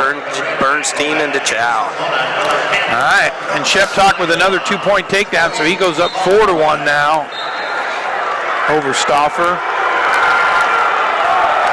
Green, Sheptock, boy, he's tough. He's got great takedowns. So, and Weatherman gets the escape in this consolation match in front of us, and he now leads 4-3 in the first of those two 30-second periods. So he's got to wrestle smart here, battling with Virginia Tech Hokie, coached by Kevin Dresser. Oh, and Ruth tries something, and Steinhaus catches him part way, but Ruth is still... Boy, he just knows where he's at, I don't think he's still in a bad way yet. Although Steinhaus is pretty solid. Ruth is trying to crawl around the side, and he gets the takedown. Ruth is flat on his back, or flat on his butt, with both hands behind his back, and somehow crawls around him and gets the takedown. I don't know how that works. I tell you what, you thought Steinhaus had him dead on. He had that takedown, and somehow Ruth got out of that. So Weatherman wins the match in this consolation match in front of us. So he'll advance for Iowa State. Weatherman will. All right. And back to the quarterfinal matches right here. Sheptock and Stouffer from Arizona State Sun Devils. Sheptock got 2 takedowns, escaped for Stouffer, they're in a situation, got to get a fresh restart, 1:43 to go in the third and final period. Yep, Gabe Dean still up 7-3 over Schwartz. Boise State Broncos. Yep, minute and 48 seconds left in that match. And DeChow from Old Dominion up 4-2 over Bernstein from Brown. That one's in the, just finished the second period, getting ready to go into the third. So we're in the third period on 2 matches. We're in the, we're in the third period on all 3 of our matches, with the exception of Ruth and Steinhaus, which they've went back to review. Some type of review here. Yep. Maybe if Steinhaus had a takedown or not. Well, I think they were suggesting that Steinhaus had the takedown and maybe some back points on the hold, which I'm not sure that was the case. And then Ruth got out of it, so maybe the Gophers are saying, hey, that should be 2 and 2 and then 2 reversal. But that match may be a little closer than it shows. 7-1, but Ruth is just that good. He always knows how to score. 2 more for Gabe Dean. Yeah, Gabe Dean's really smooth on that. 10-3 now in his favor. This Schwartz is tough for Boise State Broncos. He's been around. He's one of the 2 Schwartz brothers. Oh. There's been another Schwartz wrestled back with the Hochstrasser era. Yeah. And you've got Blake Stauffer from the Sun Devils. He's riding with a minute left, but he's down 4-1, so he's going to have to do something here. He's going to probably have to cut him or turn him. And I think he's going to have a heck of a time trying to turn Sheptok. So. Yeah, I do too. Yeah. All right. And Brown out. Bernstein from Brown. Oh, and out 4-3, but then DeChow immediately gets the takedown, so it's now 6-3 in favor of the Old Dominion wrestler. DeChow looks tough there. So they decide that the score is correct between Steinhaus and Ruth, so they start up the third period. Schwartz trying to get his own takedown. He almost got a takedown there against Gabe Dean. They go out of bounds. By the way, Shiptok got the reversal, so went up 6-1. Now Stouffer from the Arizona State Sun Devils, he gets out at 6-2 now. Yep. Steinhaus gets out. It's 7-2 down there in favor of Ruth from Penn State over the Golden Gopher. Yep. All right, so Gabe Dean with the big win. That's good for Cornell. They're in 5th place right now. Almost a major. Gives them an opportunity to move ahead of the Iowa Hawkeyes. Boy, one more point, he'd had a major. But Dean wins against a real tough Schwartz for Boise State Broncos. Yep. Shiptok still stays undefeated. Yep, Jimmy Shiptok with a big 6-2 win. Got about a minute left in both of the matches that are still contested here. Old Dominion, DeChow still out with a 6-4 lead. Whoop, 2 more points, 8-4 now for DeChow. And Ed Ruth up 7-2, give him 2 more for a takedown, 9-2 now. And 9-2. Almost riding time. He's got 50 seconds of riding time with 51 seconds to go in the match. So he gets a little more riding time. He could pick up the major bonus points for Penn State Nittany Lions. I'm sure he'd love to get them back up and passing Oklahoma State, who leads right now, the Cowboys of Stillwater, Oklahoma. Big 12 champions this year. They won the Big 12 championship. Yeah, and they had that up there, but I don't think they've counted the last round's points in yet, because that's been up there for a while. Yeah, so that hasn't I changed imagine for a that'll while. all shift here in a second with the last round's points, because I think they're 1 round behind. Cornell may pass Iowa with Gabe Dean's win. I'm not sure. He was 1 point from a major. I don't think. Yeah, but against Schwartz and Boise State. But they don't have that Evans point total from last round up there yet. When that comes up, Iowa will take a jump up, and then Cornell will catch them here. So Ruth still leads 9-2. He's got a minute and 30 seconds of riding time, just 10 seconds to go. He's actually trying to turn Steinhaus. Steinhaus doing a good job, just staying on his base. I think he's trying to get out of Steinhaus. Yep. Ruth will have Bernstein and DeChow. If Steinhaus does not get out, Ruth preserves a major decision, 10-10 with riding time to 2. Bonus points for Ruth, and they're not booing, folks. They're actually saying the last name of Ed Ruth. And then, so we got 1 match left, and it's got 43 seconds left in it in these quarterfinals, but the referees are gone to the video to see if that last takedown was legit or not. Who'd ever thought Ruth would be the number 2 seed? No. And Dean and Ruth rematch. Ruth can he get some payback incorporated, get a little revenge? Dean's his only loss this year, otherwise he'd probably be the number 1, and Shiptok probably would have been the number 2 seed, but Shiptok stays undefeated. 31-32. He's 33-0. Jimmy Shiptok from Maryland. All right, so they go back with the review and they wipe the takedown off. So it's 6-4 in favor of DeChow. 6-4. 40 seconds left in this match. Both wrestlers on their feet. For Old Dominion. So if we're going to see a Brown wrestler in the semifinals, Bernstein's got to do something pretty quick. And he's certainly the stalker. The Chow just backing up, backing up, might get hit for a stall maybe, but Bernstein's got 15 seconds. The Chow does get the stall warning, but I don't know that's going to enter into things. The challenge is that the Chow's got the riding time as well, so. Yeah, so he's in essence up by 3. Yeah, Bernstein's got to grab him and throw him to his back. Should be a stall warning. Yeah, even if it does. Yeah, and even there it is. So there's the point. So now a takedown will get it, but there's not enough time. Man, I thought he might pull a Storley. That Storley Kokish was amazing. I don't think he went near as hard as Storley did. Yeah. I just think if Bernstein, if I'm down by 2 points and it's late, I'm doing everything I can. I want to get to those semifinals. Exactly. Be guaranteed a spot. Yeah, for Brown. American. I can't tell you the last time a Brown wrestler would have made it to the semifinals. It's been a little bit of time for Brown to get that. So one of the Ivy League, one of the oldest universities in the United States of America out there in the Ivy League. Those colleges were the first to dream up such things as having college. But set the stage here, Heflin, which we just really haven't got much of a warm-up. He had an injury default, the medical forfeit, so he's in the quarterfinals against Reed of Binghamton. Reed doing a good job, Cody Reed from Binghamton, and then we got a rematch, 4th time I believe this year, Gatson and Schiller. I saw the first one. It was at the Harold Nichols Open at Hilton Coliseum. Schiller won in a thriller, put his tranny in reverse the last 30 seconds though in Florida. But Gatson couldn't get the call, and since then I think they've split. Schiller won one and Gatson won the last one. And remember in the duel when Gatson body locked Schiller right off the bat, you thinking Gatson was going to throw Schiller to his back, but that wasn't the case. Gatson was victorious in the duel, so that'll be a good one. The number 4 and number 5 seed. Now we're ready to prove the Cedars didn't know as much as they thought they did outside of Missouri's Cox. So then you got Penny for Virginia Tech against Burak of the Iowa Hawkeyes, and Hartman against Duke, unseeded, against the number 2 seed, Jaden Cox from Missouri, the freshman. Yep, give a little credit to Connor Hartman from Duke. He did have a really nice win over the 7th seed, Travis Rutt, 6-0. So that the one Rutt looked like he kind of got dinged at the beginning, maybe a little injury situation, but nonetheless, Hartman wins the match. Yep, Hartman's beat the number 10 seed and the number 7 seed to get where he's at, so now he's going to take on the number 2 seed, so we'll see how that works out.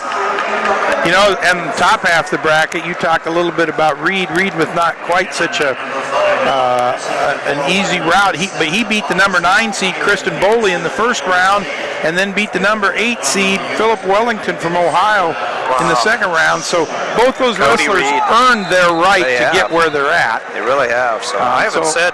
So when I'm growling about the seeds, I'm certainly not disparaging any of the young men who earned their right to get to these quarterfinals, because they sure did, and that's good. And that's good. They've performed extremely well, and you got to take your hat off to every one of them. Haven't said much about Duke since Conrad Duziak. I remember they had a real good heavyweight that lost to David Zabriskie back in the day.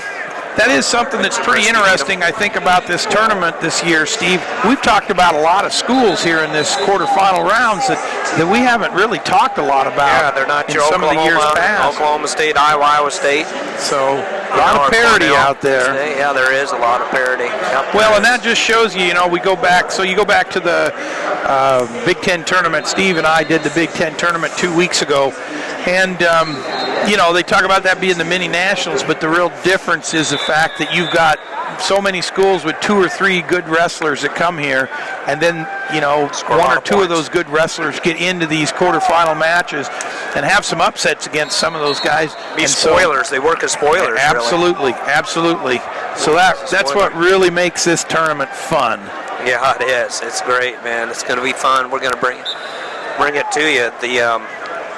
I remember when Zabriskie was getting ready to wrestle Conrad Duziak, I was talking to Zabriskie and I said, boy, he hasn't had any losses or won. And Zabriskie says, look who I've wrestled, look who he's wrestled. I remember Z's senior year, I don't think he wrestled. I think he wrestled one guy that was not in the top 20. Yeah. He was wrestling the top 20 constantly. Yeah. I mean, he had murderers row Zabriskie senior year for Iowa State. You're only going to get better if you wrestle better competition. So. Iron sharpens iron. All right, here we go. We're going to get started here in this quarterfinal 197-pound matchup. Schiller Gatson already going.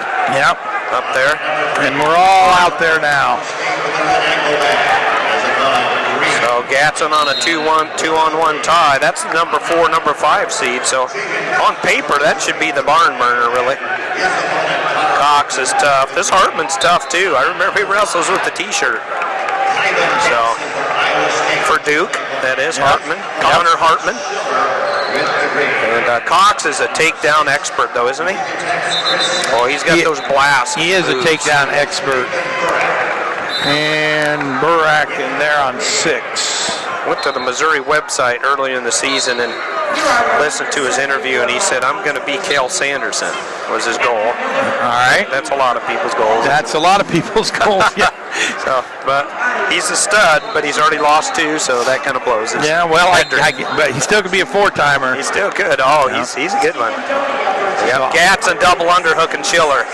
Okay, so I've got to get my bearings here. Chris Penny from Virginia Tech with in on a single leg against Burak from Iowa, but no score yet. And Gatson with a 2-point takedown on Schiller, gets behind him. Schiller drops down, puts his hands on the mat. Gatson gets the 2 points. Got the tripod there for Gatson against Schiller. And Gatson scored early in their match in the duel, too, I remember. Schiller with the 1-point escape then, so it's 2-1 in favor of Gatson.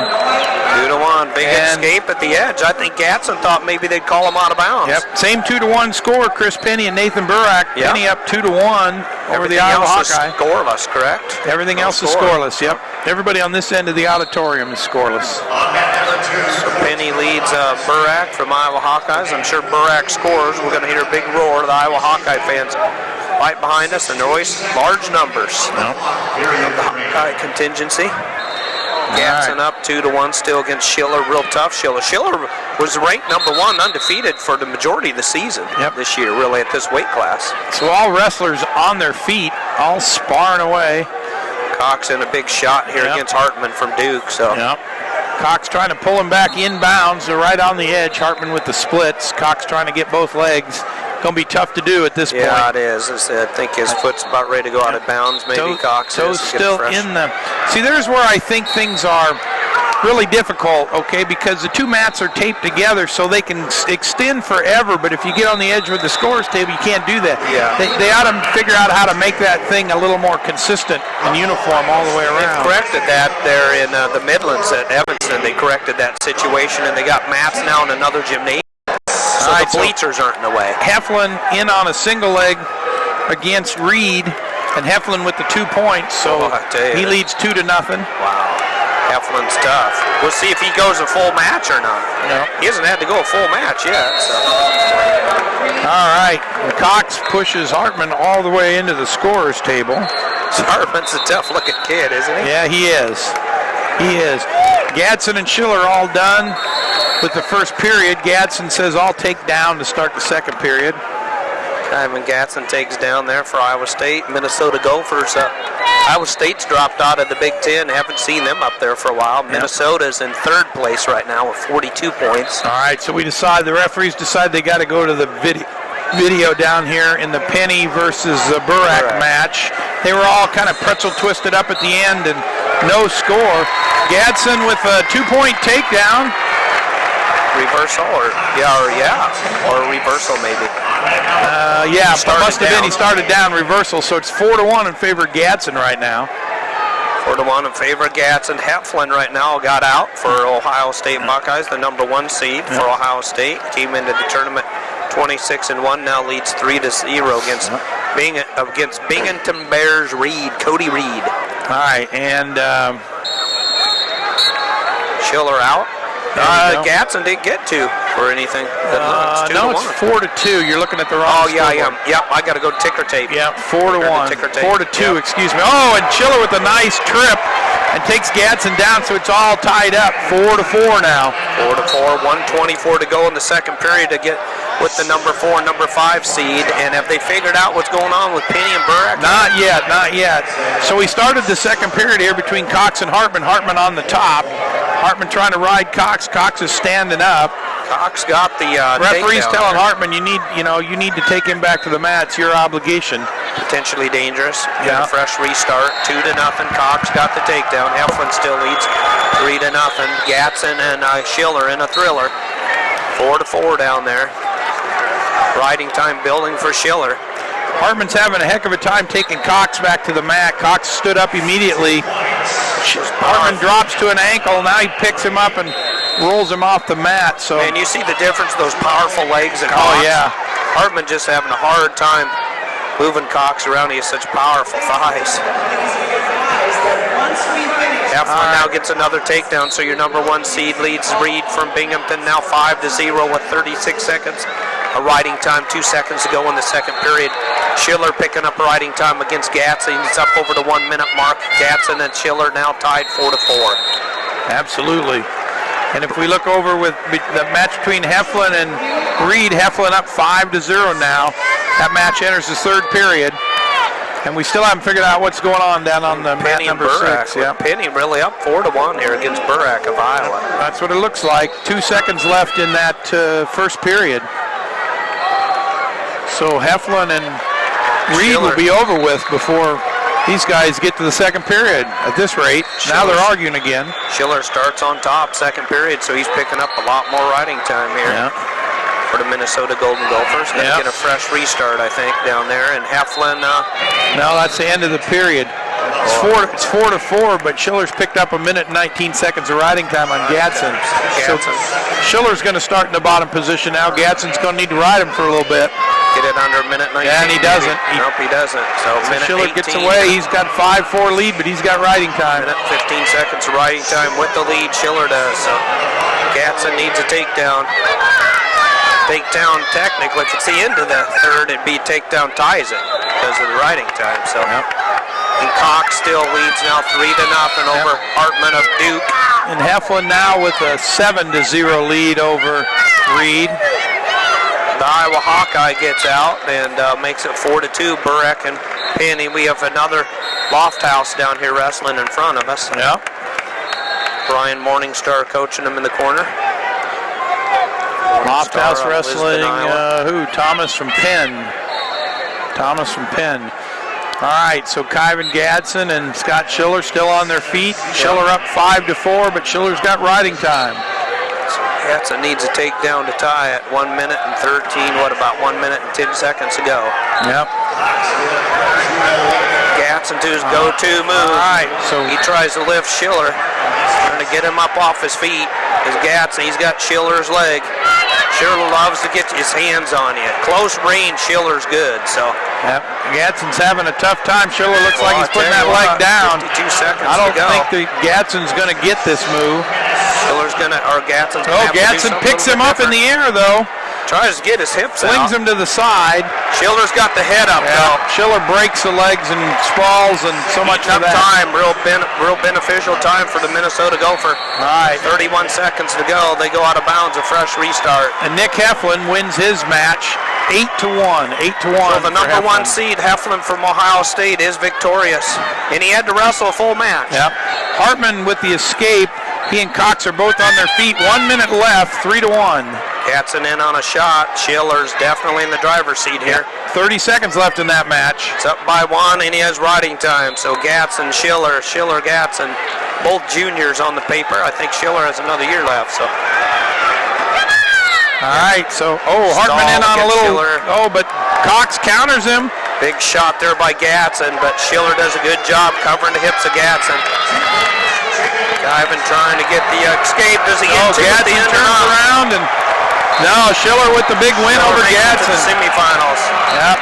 Big for the Minnesota Golden Gophers, because they were in third place with 42 points right behind the Oklahoma State Cowboys. 53 points, so Gatson goes down. The number 4 seed beats the number 5 seed. Tanner Weatherman, a lone Iowa State wrestler, to win a match today. Yeah, he really so is. As good as Iowa State felt coming into today, they can't feel very good about going home. Tough second day for the Cyclones. Dropped out of the top 10. And Hartman and Cox. Cox still up 5-1 against the wrestler from Duke.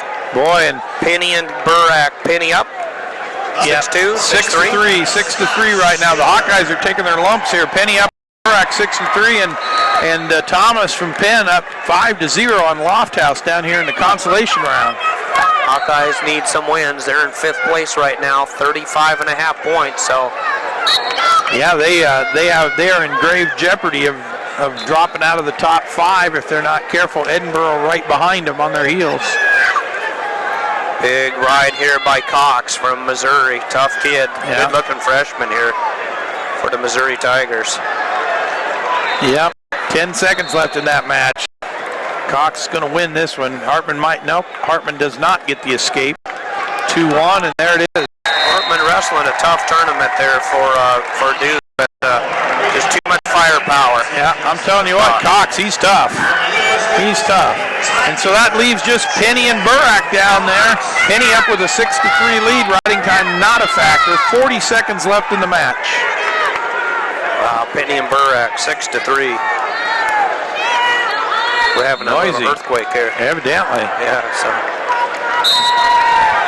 Yeah, big takedown attempt here. All right, so we're getting close to the end here. Yeah, good to see. So yeah, close match down here, 6-3. We'll finish this match and we'll spend some time with a good friend, Reese Humphreys. Going to join us here on Takedown Radio. Appreciate him hopping in. Burak in on a shot. He's down by 3. 11 seconds go. Just 11 seconds riding time. So Penny for Virginia Tech. Yep. The Hokies going to make it to the semifinals. That's right. 2-1, and he wins it. Yep. Takes down the Hawkeye. He does. The Hawkeye loses, and Penny, the number 14 seed for Virginia Tech, make it to the semifinals. So big win for Coach Kevin Dresser and the Virginia Tech Hokies. So we got that all set up. We got Heflin and Schiller. So you got Ohio State, Minnesota. Schiller beat Gatson in a thriller. And then Penny beats Burak, and Cox, the good-looking freshman, beats Connor Hartman from Duke. Yep. Going to be a great semifinals. Reese Humphrey, it's Hey, good to see you. Yeah, good. How you doing, my friend? Good. Good. Very successful wrestler for Ohio State back in the day.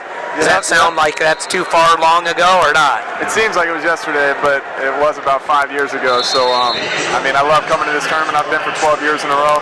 It's great to watch these guys and support the Buckeyes. And, I mean, do some recruiting and scouting for the guys that I'm going to have in the future. Yeah, great. And right now you're doing the freestyle circuit, very successful, going for world teams, and the U.S. Open's going to be coming up here pretty quick. I think Vegas, and then the team trials in Madison, Wisconsin. Yeah, exactly. I mean, that's what we train for all year round. We do a lot of competitions and tours overseas, but it really comes down to making the team and winning the U.S. Open. So I've won it a couple times at 60 kilos. Now I'm bumping up to 65, so I'll run into guys like Oliver and Metcalf, and Stever will be up there too. So it should be a real exciting weight out there. You know, you like the weight class. Of course, we like more weight classes, obviously. I think it gives more interest with these great wrestlers like yourself, a better opportunity to show what they have and to perform and travel the world and show how great USA Wrestling is. But it doesn't happen in the Olympic year, correct? Right. We'll have eight weight classes at the U.S. Open and at the World Team Trials, and actually at the World Championships as well. But when it comes down to Rio in 2016, they're going to cut it down to 6. That's kind of the deal that we made when we were trying to get wrestling back in the Olympics. It was a shame that it had to go that way. But now we have 6 women weights as well, 6 Greco and 6 freestyle. And they're still trying to get 8 into the Olympics, but for right now, it's going down to 6. For this term many years, tweeners. Do you feel like you're one of those tweeners? You kind of in between weight classes, or how much of a cut is that when you go back down? I mean, it was a big cut for me to get to 60, so I was pretty much done with that. But I wrestled at the World Cup at 61, and it was all right, but I'm kind of over making that weight. So it's a good time for me to bump up. I mean, it was basically whether I should bump up this year or next year, because we know that there's only 6 for the Olympic year, so it's time to move on. And I mean, I've made world teams and things like that, but the goal is the Olympics. Yeah, absolutely. Well, you're a front runner, that's for sure. When you bump up, is it just mostly body weight, or do you try to get into weights and try to get a little more strength, or not? How much weight room do you? How much time do you spend in the weight room? Yeah, my training completely changed. I used to run every day and do the sauna workouts every single day before practice, and now I have to do it's all weight training and conditioning. So I've put on like 5 to 6 pounds of muscle so far. And it's hard to put on weight when you do it the right way. It's easy to do it with McDonald's, but I was there last night. Yeah, but that's not the way to do it if you want to be strong and be competitive at that weight. But I've wrestled with guys like Metcalf training for the World Cup, and I feel like I'm big enough and strong enough, and just have to improve in certain situations. But it's going to be a battle. And, of course, Jordan Oliver's in there too, and your other name you mentioned too, I forget. Stieber. Yeah, Logan Stieber, one of the other Ohio State Buckeyes. So that'll be interesting. I mean, it's going to be a great weight. Yeah. All the weights changed a little bit, but they basically just took out 60 kilos and smashed it with 66. Sure. So now it's 65, so it's going to be like double the guys, and it's going to be a great weight class. So, it's going to be a lot of fun to watch, a lot of fun to compete, and there's going to be good rounds all the way through the quarters and maybe even the round before that. Reese Humphreys, when you go back to this Olympic stage, eventually you'll have to get there. How far along out will you start making that weight cut? How far does Reese Humphreys have to, portray what's going to happen in the future? Yeah, when I was making 60 kilos, it took me about a month. I would have to actually try and lose weight before I'd start cutting weight because I was way too big. If you try and cut that much water, 20 pounds of water, you'd just be too sucked out. So I would have to lose weight and then cut weight, which was difficult for me because I'm already pretty lean and in shape. But for 65, I'm hoping to just try and bounce the weight and do it in like maybe 7 days. And I'm only going to be cutting like 15 pounds, so and I'll be up a weight, so it's a different 15 than making 60 kilos. How special is it to you to have some other Buckeyes in the running on these things? Of course, Stieber will be a competitor, but J.D. Bergman, I know, he's a good friend of yours and a teammate. He's been real successful at the higher weight. What's that mean to you to see J.D. out there? We've been really fortunate to have some of the best guys in the country train at the Ohio Regional Training Center. We have Angel Escobedo, myself, Keith Gavin, J.D. Bergman, Terrell Delagna are all number ones right now. So we have 5 of the 7 world team members. That's impressive. Yeah, it's just like you can see Penn State and these Iowa guys and Oklahoma State guys, they all feed off each other. And so it's like I train with these guys every day. If they're going to get it done, you almost have to. You feel like that.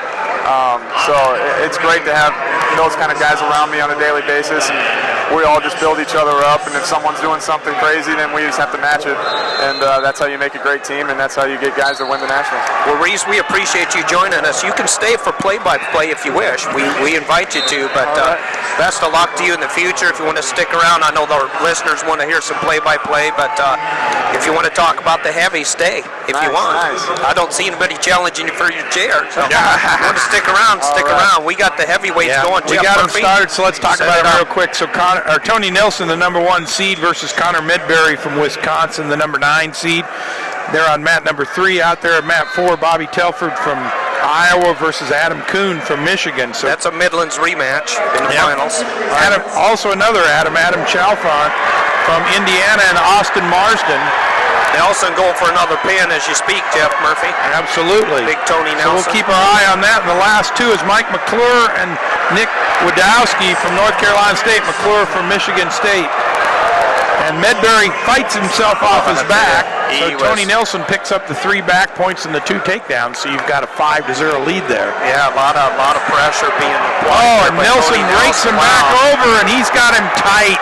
Oh, and there's the pin for Tony Nelson. That's it, man. Somebody woke Tony Nelson up, didn't they, this last few weeks of the season? Absolutely. He lost a couple close ones, but that's kind of what you get at heavyweight when you wrestle 1-point matches and ride-outs and things like that. But he's been pretty dominant.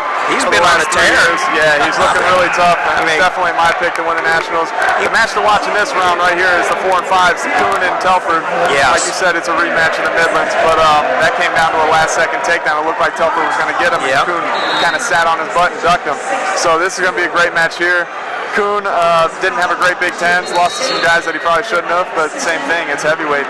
But who would have guessed 2 in a row? He lost 2 in a row. Jeff Murphy and I were talking about that, and Reese Humphreys joining myself, Steve Foster, on Takedown Wrestling Radio, and themap.com. We appreciate Reese hopping on here and helping us out. It's always great to talk to the really good wrestlers, you know.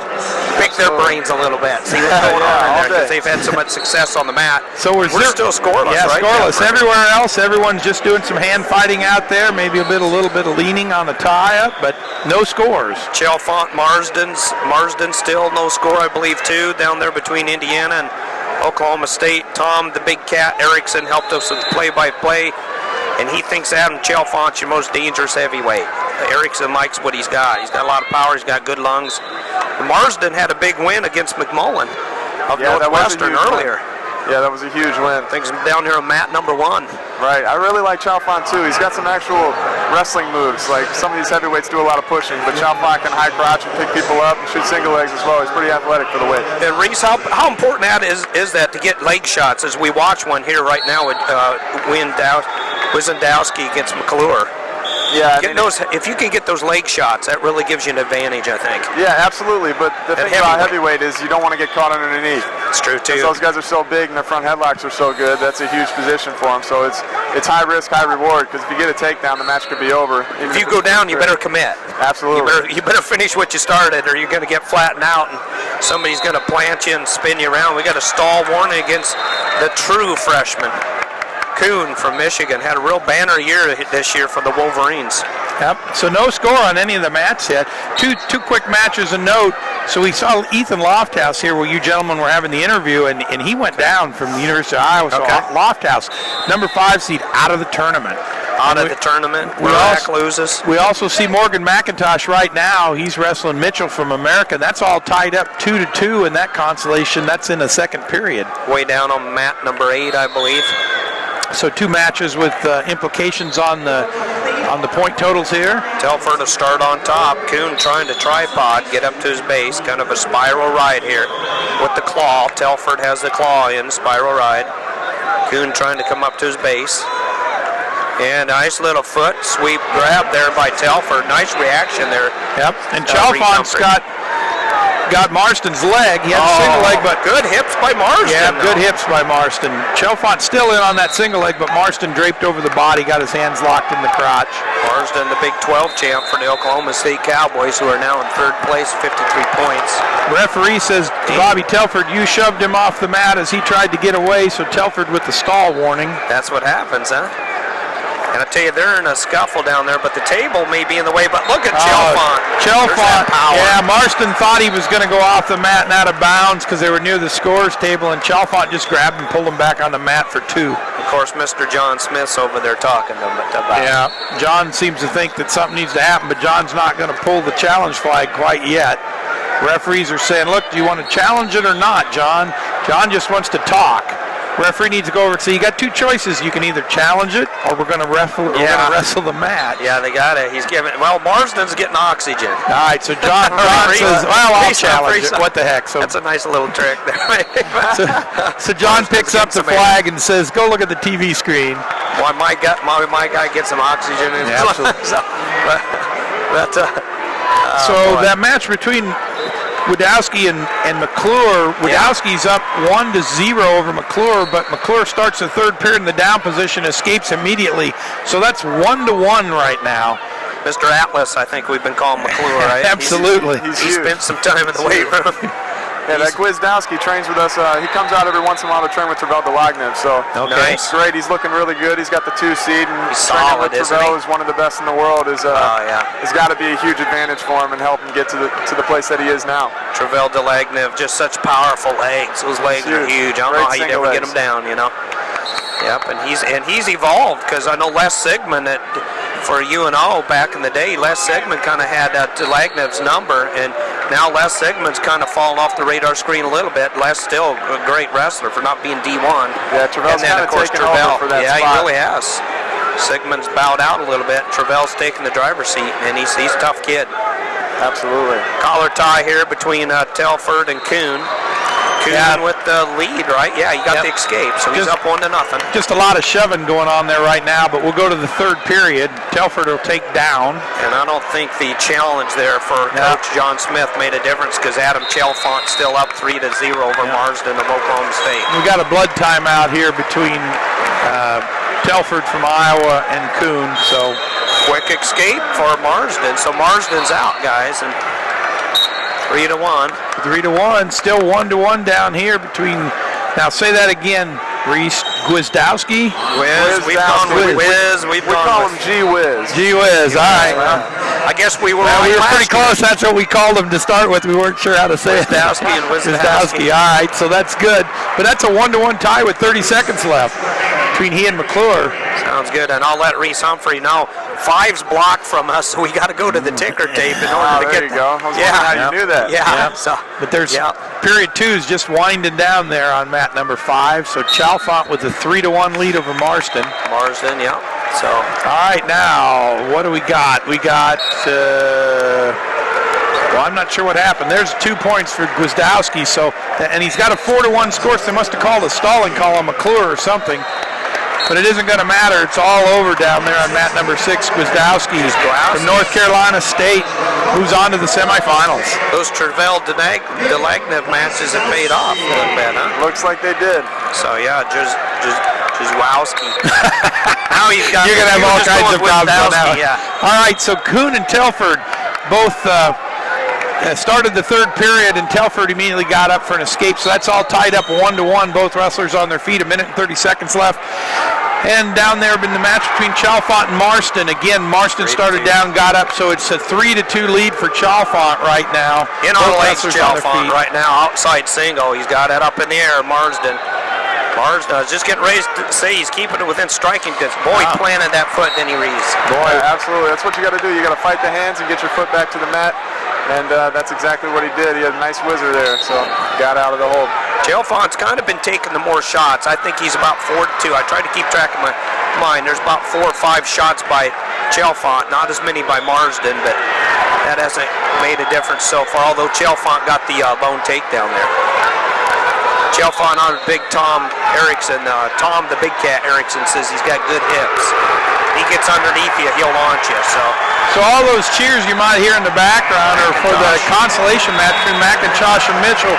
McIntosh at the end needed one more takedown to get the bonus points, and he dug in and got it with just a few seconds left in that match. So 4-7, 14-7, 15-7 with riding time. 2 minutes and 17 seconds riding time.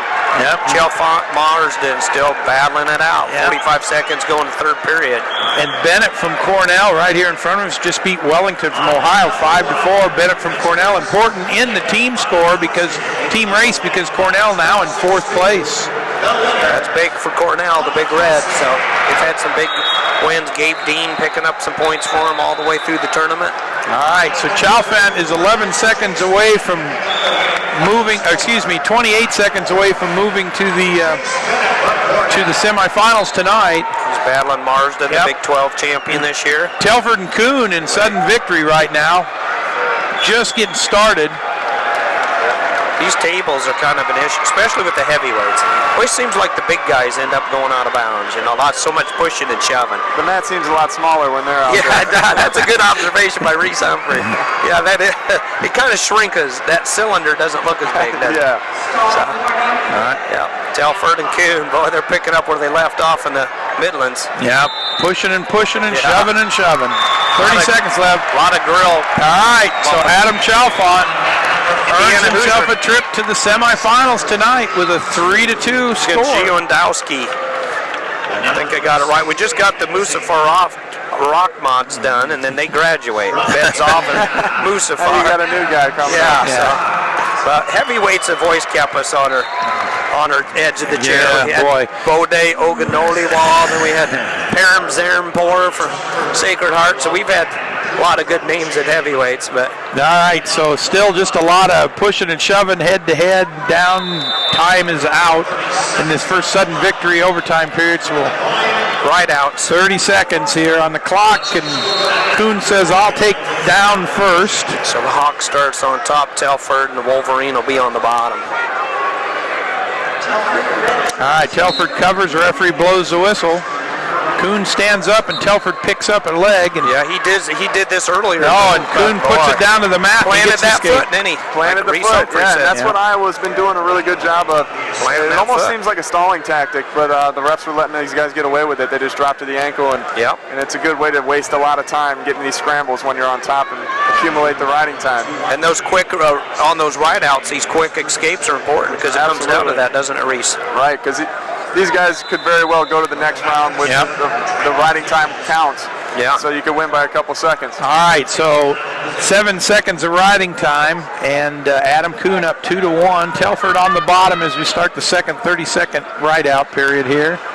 Kuhn on top. Here we go. The Wolverine and the Hawkeye down here. Match number 378. There's a caution. Telford was going to blow out of there, but he blew out of there just a little too early. Bobby Telford and I think Michael McMullen, the two highest recruits coming out of high school back in the day, a couple years back.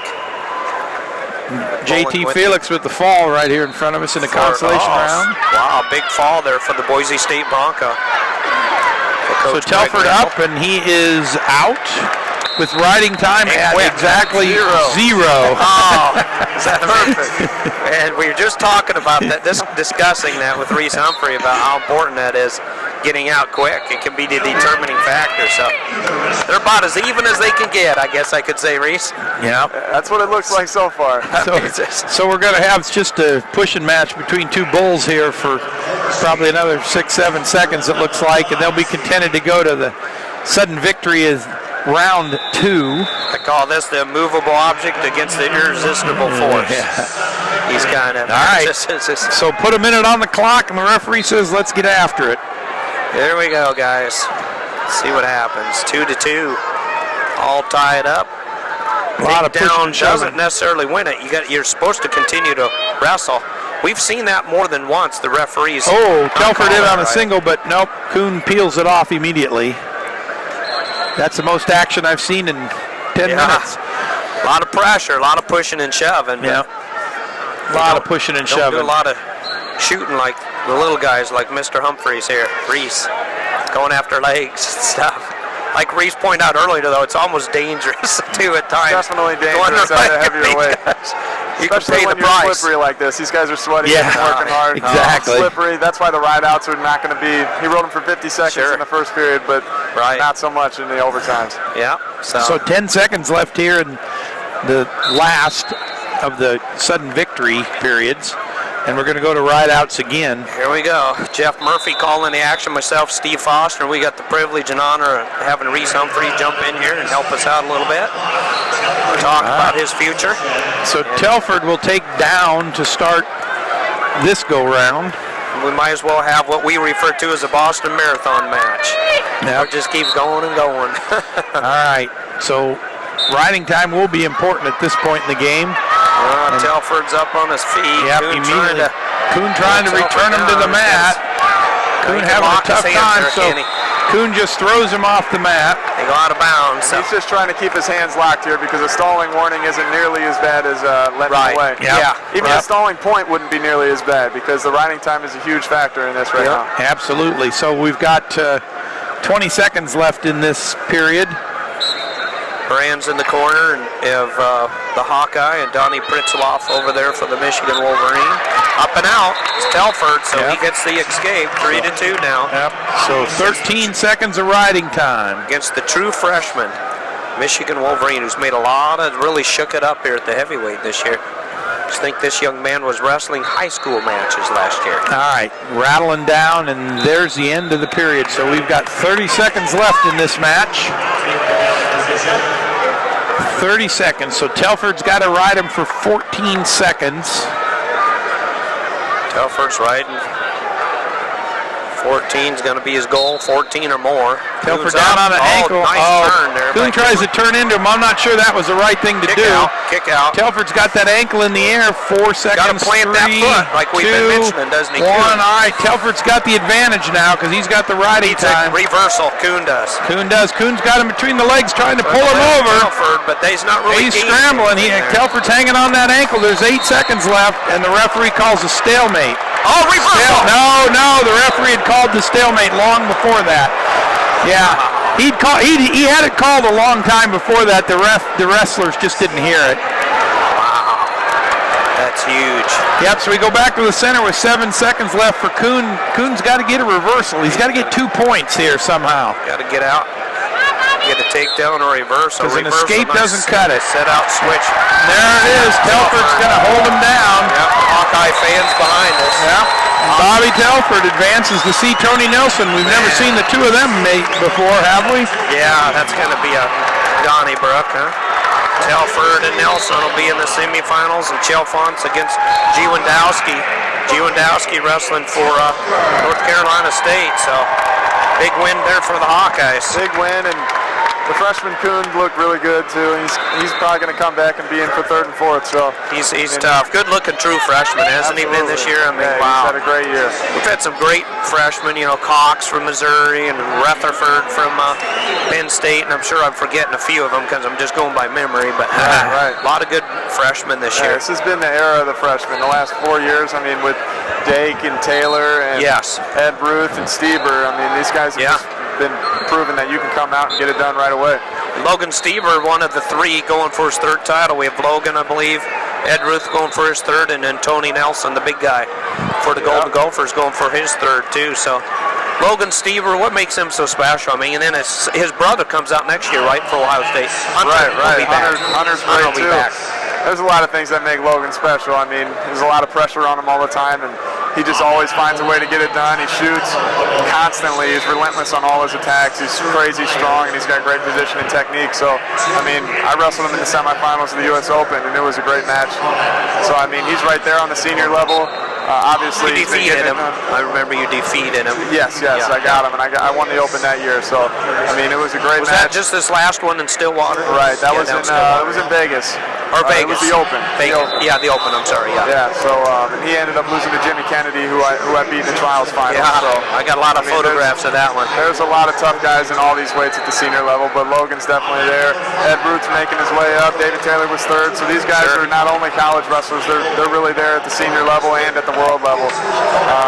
And Team USA is really starting to close the gap between Iran and Russia. We were right there at the World Cup, and I feel like we could have beat Russia's team. So, I mean, we're making a lot of steps in the right direction, and the depth at each weight class, because these college guys are so good, is really making a difference.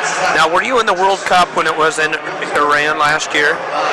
Did you wrestle No, I there? didn't. I actually didn't. Their fans are just almost riotous.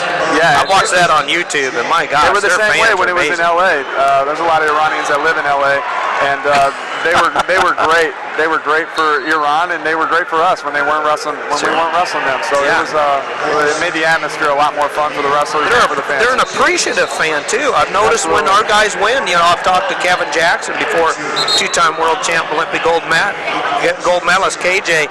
He said, hey, they carried me through the streets of Tehran. Yeah, they treated me like I was God. I was on this like gurney-looking thing, and they were carrying me and throwing flowers at me. They do the same thing for I thought Jordan over there. Their new leader or something. Right. I mean, he's a celebrity over there. Jordan is. And, I mean, that's what happens. They just appreciate wrestling, and they have a great respect for guys that can compete at the world level. So, I mean, I encourage our listeners, get to YouTube and type in Iran Wrestling and just watch it and enjoy their fans. They make a lot of tough guys, and they're really good right now. We wrestle them at the World Cup, and they have 8 weight classes, and I think they had 6 or 7 world medalists in their lineup. So, and we only lost 5-3, and my match was actually the swing match. If I would have got it done, I think we would have beat them. Tough match. Your opponent there, have you wrestled him before, the Iranian you faced that day, or not, Reese? Yes. I wrestled him at the World Championships and at the World Cup, and I was winning 5-0, and I was winning 8-1, and he's one of those guys that just keeps grinding and keeps coming back. And I mean, I hate to lose that way. It feels miserable. But you jumped out the big starts. You say your leads were big, and yeah, I mean, that guy's been teching a lot of people, and I mean, I thought I should get it done. Obviously, being up by 7 points, but. They've been tough at that weight class for a while. I think that's the opponent possibly that beat Terry Brands out of the gold medal match was Iranian, if I remember right. They were always Terry Brands was in the Olympics. They had a good one. Iran had a good one at that weight too. Yeah, Iran's always tough, and Russia's always tough, and I think Team USA is really starting to make the gap, close the gap, and we're going to start to pass them here soon. We got a lot of depth in our weight classes now. when before it was a huge gap between our 1s and 2s. And I think Jordan Burroughs has a lot to do with that. He kind of set the standard that we can win and we should win. Sure. Yeah. And we got a lot of guys challenging for.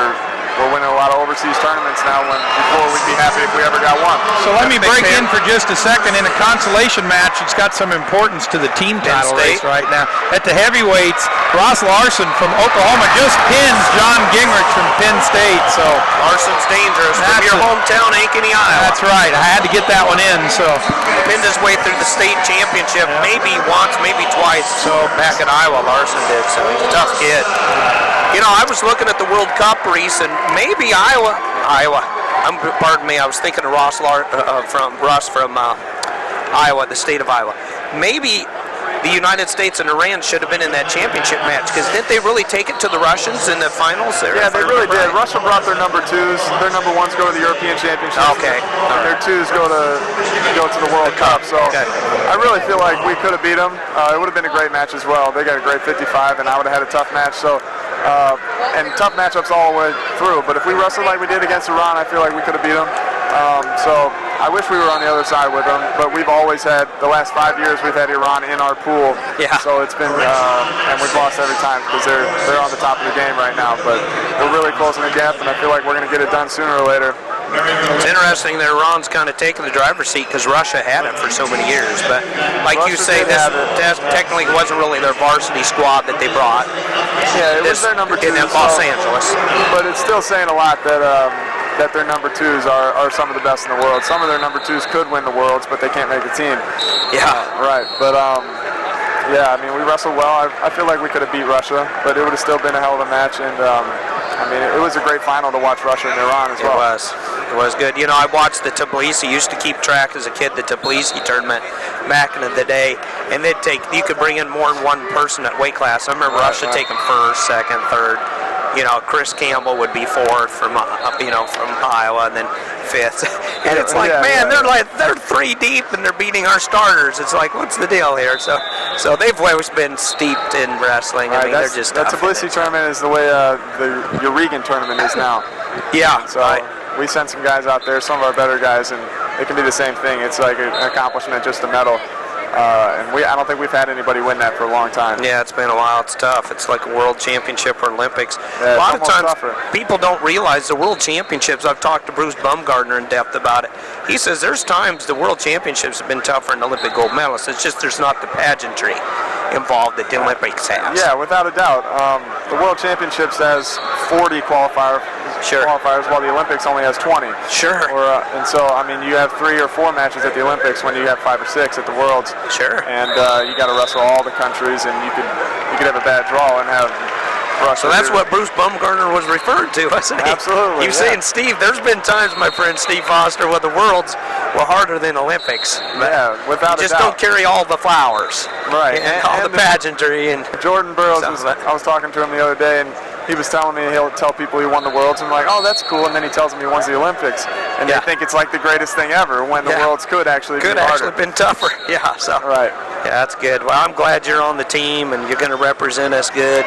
Good luck in Las Vegas too. I mean, I haven't missed a world team trial for like 10 or I think maybe 12 years, but my niece is getting married out in Colorado. Same time it's in Madison, Wisconsin. So Uncle Steve doesn't show up to that. I'm on the blacklist. So right. Got to keep my lovely wife of 34 years happy. So, but I'll be keeping track of you up there in Madison, Wisconsin too, and so that's going to be fun. The world trials the world championships this year. Geographically? In Uzbekistan. But in 2015, they're in Vegas. First time in the country for a long time. I remember seeing that. So that would be a great team to make. It's always great to make. I don't care if it's in Uzbekistan. Sure. But, yeah, I mean, a world title's a world title. I'll take it anytime I can get it. I was able to go down to the World Championships last time I was here. I think it was 2001. It was at the Omni in Atlanta, Georgia. And it was good. Last time I got to see Dave Schultz alive, I shook his hand and spent some time with him. And I think Jackson won another one there. Kurt Angle beat the Iranian that had lost for like forever.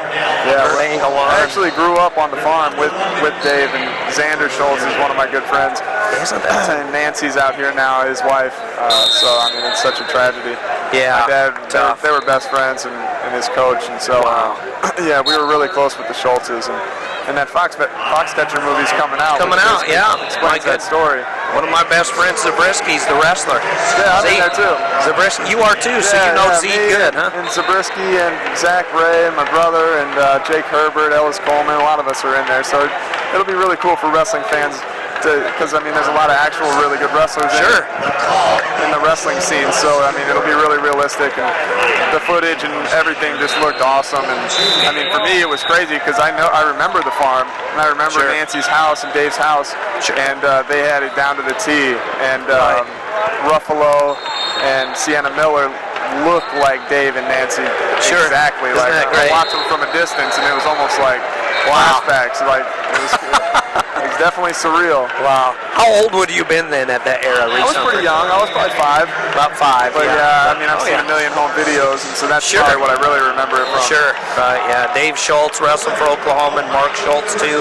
Some great wrestling and world champs. They were great at freestyle and folk style both. The Schultz They were both national champs, both world and Olympic champs.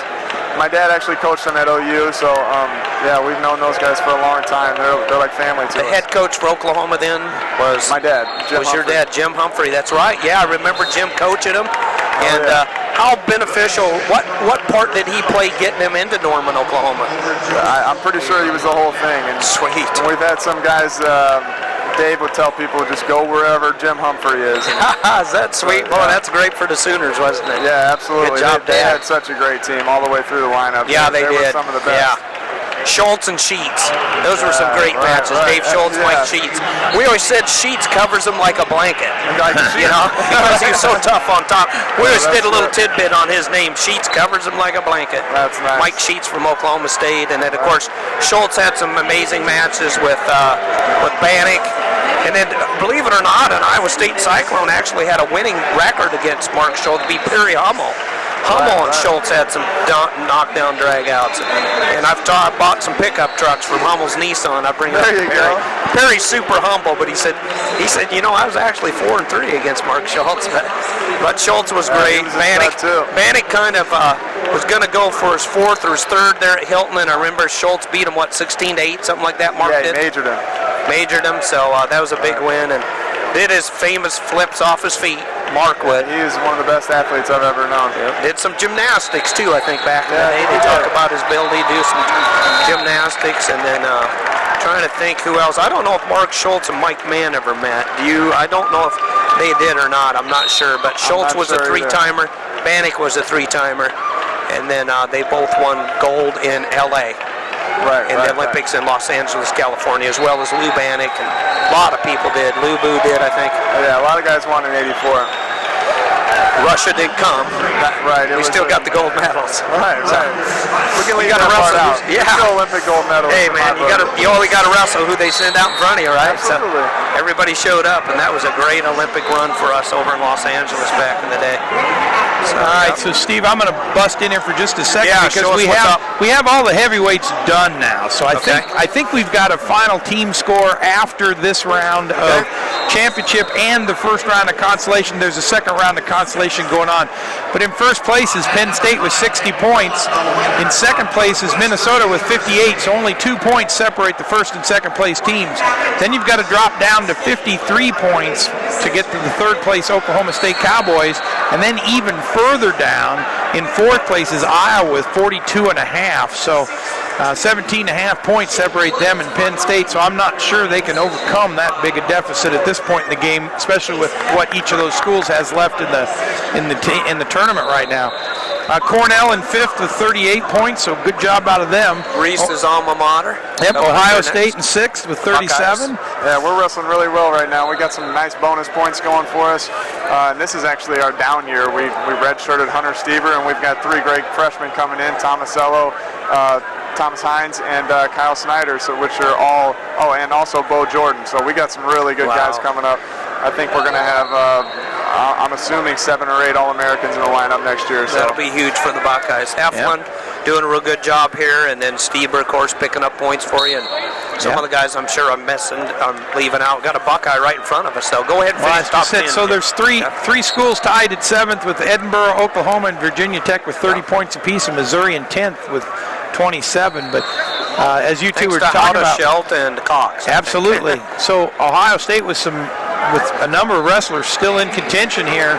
Obviously, we talked about Heflin, we talked about Stieber, has a real shot to move up into the top 5, obviously, but even maybe into that 4th position for sure. And then we'll see how far we get above that because it starts to spread out. But so still a dogfight here between Penn State and Minnesota. Certainly not all wrapped up, and so the semifinals tonight will be a whole lot of fun. It's going to be a blast tonight, the semifinal match. And who do we got out here? Ohio State, match number 468. So we'll try to keep track of this one right in front of us. Yeah, that's DeJulius from Ohio State versus Gray from Cornell. It's all tied up 1-1 in the 3rd period. There's about 30 seconds left, and both wrestlers are on their feet. A little bit of riding time for who? DeJulius, I think it is. Are we doing the name justice? Yeah, DeJulius. Johnny DeJulius. Johnny DeJulius against Gray. Gray, I got to believe he's related to the coach, right? Obviously a brother. Yeah, yep. Oh, and Gray in on a single leg, and he gets a 2-point takedown with 8 seconds left. Boy, DeJulius gets taken down just at the end here, so it could be a big win for Cornell. Damian Hahn on his feet. There he is. Gray. Cornell with the win. Cornell in 5th place right now, so Cornell and Ohio State duking it out.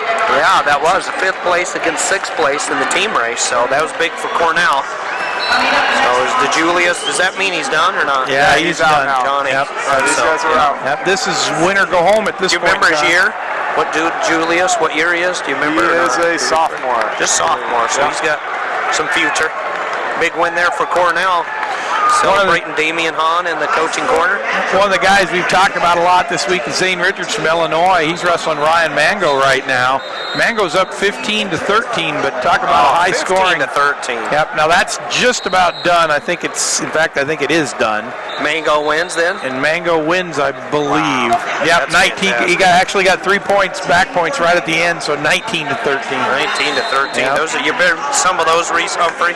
Been in some of those matches, double digits both ways. 19-13. I mean, only in freestyle, not in this. I wasn't the best top wrestler, so 32 total points there, guys. That's a lot. That's a lot. That's a lot of moving. Hopefully, I don't get scored on that much. Yeah, that's right. Or if you do, you're scoring them too. Right. That's the key. Absolutely. If you're getting scored on that many, you better be scoring them too, or you're going to be in trouble. So. Right. Oklahoma State with 2 wrestlers on the mat right now. John Morrison trails Roth from Central Michigan 2-1 right now in the 1st period, and Kulika and Horan 0-0 just getting started down there on mat 7 on the far end. So Morrison was the number 4 seed who went down earlier to the Oklahoma Sooner. Your dad's coaching alma mater. There you go. Referred to. Is that the correct terminology, maybe? Yeah, I guess you could say that. Yeah, Jim Humphrey. So. Well, all right, guys, I got to get to a workout. Okay, Reese. Yep. Hey, appreciate Thanks it, buddy. a lot for having me on. I appreciate it. Thanks, Reese. Thanks. It's a lot of fun. Yep, Thanks a lot. appreciate it. All right, Best take of care. luck to you. Thanks. Thank you. Reese Humphrey joining us here, a great Ohio State Buckeye wrestler, and on the freestyle market, he's tops. Yeah, absolutely. Absolutely exciting wrestler to watch. Yes, he is. Very exciting wrestler. I tell you what, as you guys talked about, man, oh man, some of those weight classes now are just stacked. Oh, they are. Stacked. I mean, it's the who's who. You got 2- and 3-time national champs going against each other. If you want to go see some fun, if you enjoy college wrestling and you're listening to us, and you ever get a chance at the World Team Trials or the Open, is somewhere near you, go. It's exciting. It's fun. I've done a dozen in a row, the World Teams. I won't make it for the first time this year, but they've been great. And every once in a while you get to see a match like Tyler Caldwell and Andrew Howe. Yeah. Which lasted the entire afternoon. Yeah, well, and we talked about the Paulson match. Paulson. You know, the one that went 16 minutes about 6 years ago at the Olympic trials. Paulson. I'm trying to think. The big match I think of Paulson is when he pinned Kyle Dake. That's the one. No, this is the other Paulson. This is Brandon Paulson in I was Greco. thinking of Trent or Travis. But Nope. That was an amazing event back on the Olympics when Kyle Dake pins David Taylor, Trent Paulson pins Kyle Dake. Yep. And that's a lot of power. As soon as Dake went upstairs with Trent Paulson, I said, that'll be his first and his last mistake. You don't want to go up upper body with the Polson twins, Trent and Travis. Jeff Murphy, what else do you see out here in live Well, I'm action? still watching that Roth match and between Morrison. Roth and Morrison, and Roth Up 4-3 still, right? Yep, he just got an escape to make it 4-3. Joe Roth out of Central Michigan University. Looks like we got some blood down there right now, but for CMU. I'll tell you what, Roth is wrestling him really tough. Joe Roth came in as a 12 seed. Wow. Morrison is the 4 seed. And so 4-3, 33 seconds going to second period, correct down there. 57 seconds of riding time though, and so not quite a minute for Morrison, I believe, correct, from Oklahoma State. Absolutely. So you've got the Chippewas and the Cowboys going at it there, but you've also got the Chippewas and the Cowboys going at it over on mat number 7. Yeah. So you got Kolika from Oklahoma State.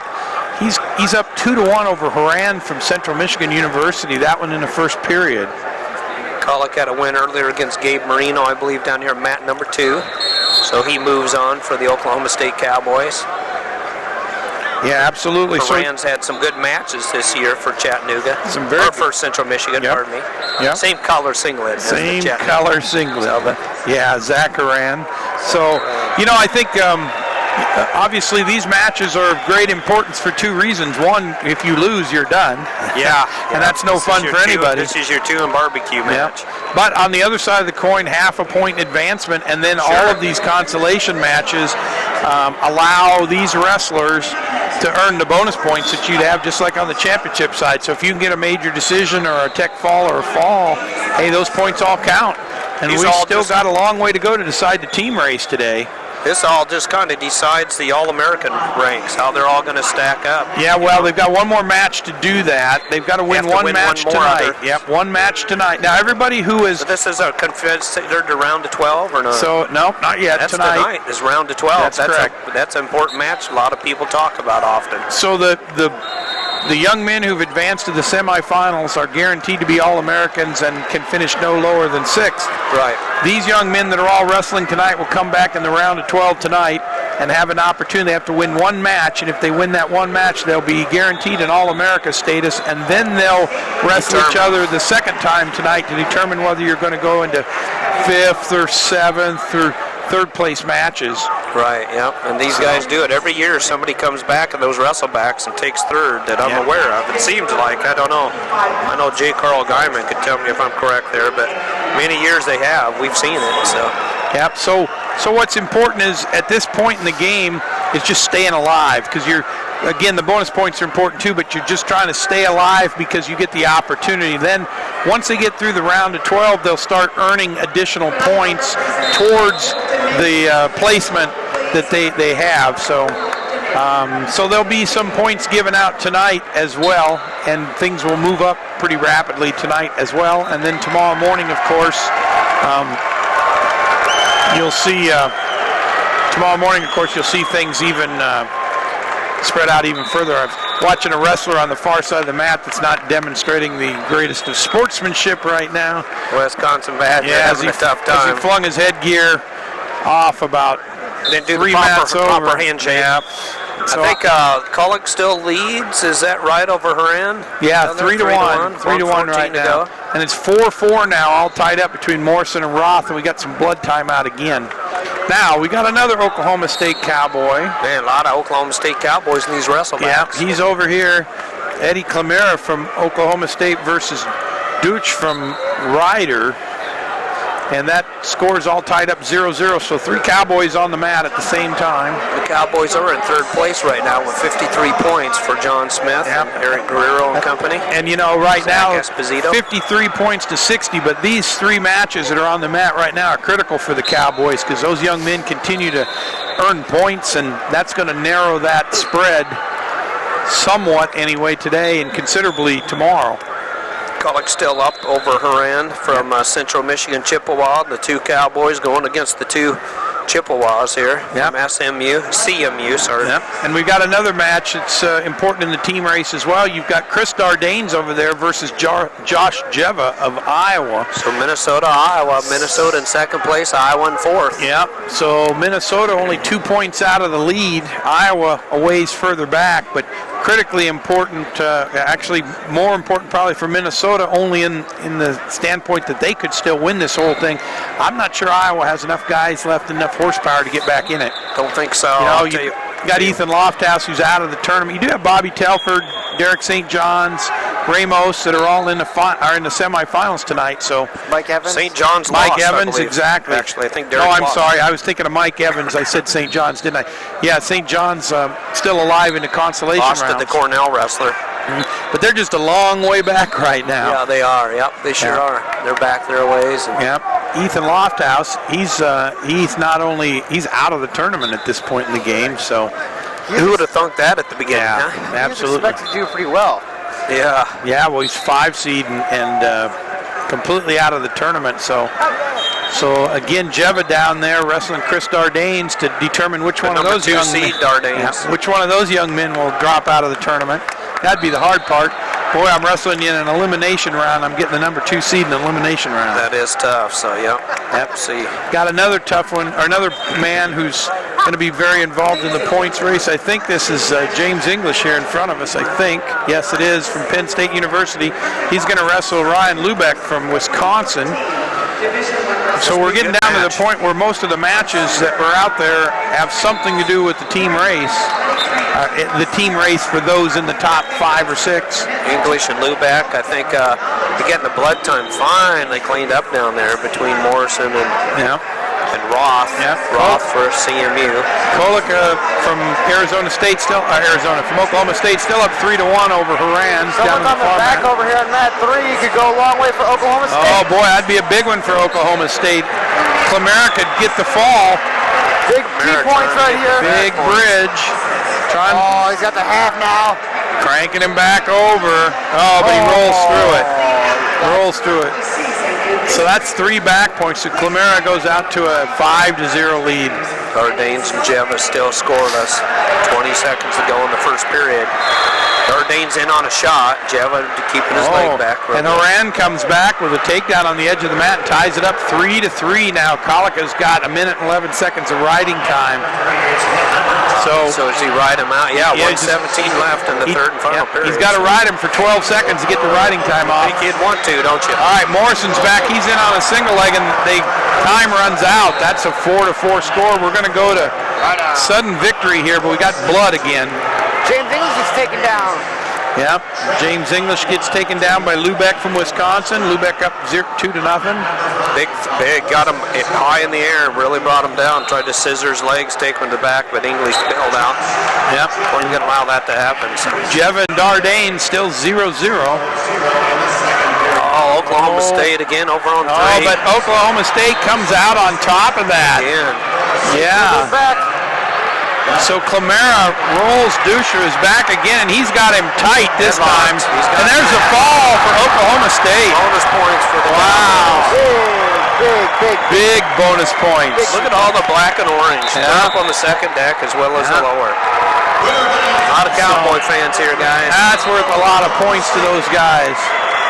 And if they would win this year, it would be, you ready? Their 35th team title. Yeah. I looked it up. They've officially won 34, the Cowboys. So Kolika with the reversal down there, he's up 5-4 now. Oh, he got the escape, I'm sorry, up 5-4 on Haran, and he still preserved his riding time. He's still got 1 minute and 4 seconds. Man, that was smart for him, huh? Yeah. Got out of there just in time. Haran's got to be on the attack. Morrison, they're in rideouts here, right? Yep. Morrison and absolutely Roth. So Morrison could be out then, right? Yeah, whoever loses these will be out. Number 4 seed. Yeah. That's crazy. This Roth's really wrestled good tournament for the Chippewas and Coach Tom Borelli. Very good tournament. So Morrison trying to keep him down to the mat. 15 seconds left in the rideout period. They've had some good 33-pounders. Remember Scotty Sentis. There he goes. He turns and faces him, and so Roth with the escape. So 5-4. We'll go to the last 30 or the second 30-second rideout. Morrison will start on the bottom. Jeva and Dardanes, you ready? Still scoreless. Yeah. And Kolika with a 5-4 win, 6-4 with riding time over Haran. So There's another half a point, and more importantly, the Oklahoma State Cowboys still in the tournament. Yeah, that's right. Well, like in the tournament. Yeah. Morrison, Those are in. Roth riding him tough. 17 seconds left. With Roth leading, right? 5-4. Morrison got to his feet. Roth took him back to the mat. Morrison needs to get out for the Oklahoma State Cowboy. The Chippewa wins. So far, the Cowboy beat the Chippewa down on mat number 7. What's going to happen mat number 6? Got a caution call. Morrison out the door just a little quick. Got Ryan Lubeck down here still with a 2-1 lead over James English in the second period. Morrison up on 1 foot. Roth is stand up. He's got a single leg. 11 seconds left. Just killing time here. That's what I would do. Referee calls a stall.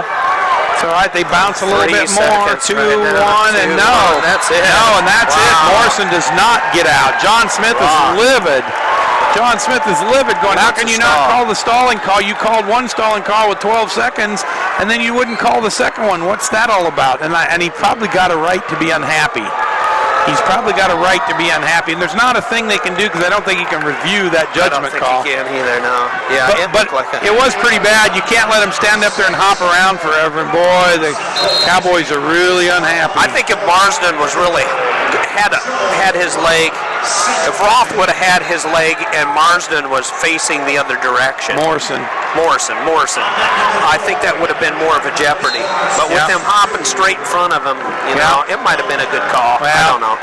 He needs to return him to the mat in that situation, or he needs to call a stalemate or something. It was good point. But you know, the guy who was refereeing that match is who I consider to be one of the most inconsistent referees that's out there today. We watched him in Ames, Iowa, a couple times this season. I know exactly who he is. Yeah. So, but the bottom line to it is you know, you can make a poor call once in a while, but inconsistency is just a horrible trait to have if you're a referee. Dardanes gets riding time right now. 1 minute and 4 seconds of riding time for Dardanes over Jeva. And it's Jeva 0-0 still, huh? So that riding time could be the determining factor, guys. No, and it is, Jeff. James English down here gets a reversal. And with 17 seconds left in the second period, he's up 4-2 over Lubeck from Wisconsin. Got an Edinburgh wrestler out here versus a Minnesota Gopher. 476. The other Dardanes, Nick Dardanes and Habit from Edinburgh. They're 0-0. First period. Habit's good. I like watching. We get to see him in the Midlands. A lot of times Edinburgh will bring their guys to the Midlands there in Evanston. Habit, Dardanes, the other Dardanes in a scramble. Wow. Look at this situation. Tough situation. So Jeva does get out, but the riding time in favor of Dardanes. So so that will be a 1-1 sudden victory here in about 2 seconds. Yeah. And Dardanes has been taking the more to shots during the match. I have been keeping my eye on that. All right, so 1-1 sudden victory down here between Jeva and Dardanes. I'm going to say it's roughly been about 7 shots to 3. Minnesota needs this victory in order to have any hope. Well, I shouldn't say Iowa needs it to have any hope. Minnesota to stay in contention here and tighten this thing up before the round tonight. In on a shot as Dardanes are in a scramble situation. Yeah. He gets the takedown. They're supposed to let him continue to wrestle, right? Boy, they're in a late. Yeah, well, if he's in a pinning combination or anything that could be bonus points. Yeah. We've seen that not called this. Got to be in a bonus point situation. So that headgear we talked about that got flung halfway across the auditorium, cost him a penalty point. So Wisconsin, a team point deducted for flinging the headgear. So Lubick trying to make that up against English here from Penn State. In on a shot was Jeva, but nice reshot by Dardanes. Yep, time running out in that match. 21 seconds left in the sudden victory overtime period. So between these two guys, both about even shots in sudden victory. In regulation, Dardanes seemed to be a little bit more of the aggressor than Jeva was. There's another shot by Dardanes, another shot by Dardanes. Underhook and front collar tie there by Jeva. So now we're going to go to 30 seconds. The choice. Minnesota gets the choice. Yep. Brandon Eggum tells Dardanes to take down. So James English just in a kind of a spiral ride looking thing down here. against Lubick. 1 minute left. English up 4-3. Referee calls a stalemate. They'll restart them. So English staging a comeback. Lubick got that first big. Habit was a big escape versus Dardanes. Oh, Dardanes, the other Dardanes trying to pull him over the top. Jeva hanging on for dear life. Oh, boy. Minnesota fans do not like that. He got a gift right there. Yeah, he got a gift and a half. That's what we call getting a gift. Wow, referee calls a stalemate. Looked like Dardanes was going to pull Jeva over the top and get the reversal. 17 seconds to go. And Jeva with a caution. The Hawkeye gets a caution, and the Minnesota Gopher. Dardanes starts on bottom. Starts on the whistle, trying to get his ankle cleared. Jeva tight waist, kind of hanging low. Jeva down on an ankle. Dardanes crawling around. Nothing. Boy, that's going to run out of time. 3-2-1. Jeva rides him out. Lubeck up on his feet here. English trying to pull him back down. English does pull him back down. 16 seconds left in that match. Morning Star Brands in the corner of Iowa telling their young man Jeva to get out. Get out as fast as you can. Dardanes will start on top, the number 2 seed. Would he be done then? Yeah, everybody, this round you lose and you're done. That's correct. So Jeva in a big Granby roll situation right now. Dardanes tough on top, 17. Dardanes about what do we got? 15 seconds left. He's halfway there. So Dardanes, Jeva up. Dardanes down on the ankle now, hanging on the ankle. Really no different than what Jeva did to Dardanes. Yeah, about the same. Yeah, takes him back down to the mat. Sudden victory. Here we go. Go to the second. 1 minute. Sudden victory. Good match. English wins down here against Lubick of Wisconsin. So Penn State picks up some more. 4-3. Big for Penn State. All right, so we're back on our feet. Clock ticking. 50 seconds left in this overtime period between Jeva and Dardanes. We got Mark Perry from Illinois, a two-time national champ at Iowa over at Matt. Oh, Jeva takes a shot. Dardanes kicks out, absolutely. Got the other Dardanes wrapped up in a 2-2 match over here with Abbott from Edinburgh. Dardanes trying to survive the. Dardanes in deep on a single leg. Jeva spins around, but Dardanes comes. He's got his head up. If he can hook that leg, there's a 2. Dardanes wins. That's it. Dardanes is the victorious wrestler. Dardanes wins, and now when he turns, he had Jeva on his back and started to count the back points, which he did, but not that that'll have any effect. Yeah, right. Yeah, Dardanes just said, "That's fine. I'll just take the victory." Yeah. So Jeva's out of the tournament for the Iowa Hawkeyes. And one of the 2 Dardanes moves on. Now, how about this one? Well, so this is 2-2 in the second period. 25 seconds left between Dardanes and Habit.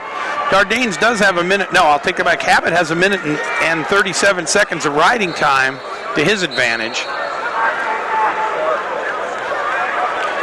So we'll see how this Dardanes turns out here against Abbott. Referee calls stalling against Abbott. Dardanes gets a point.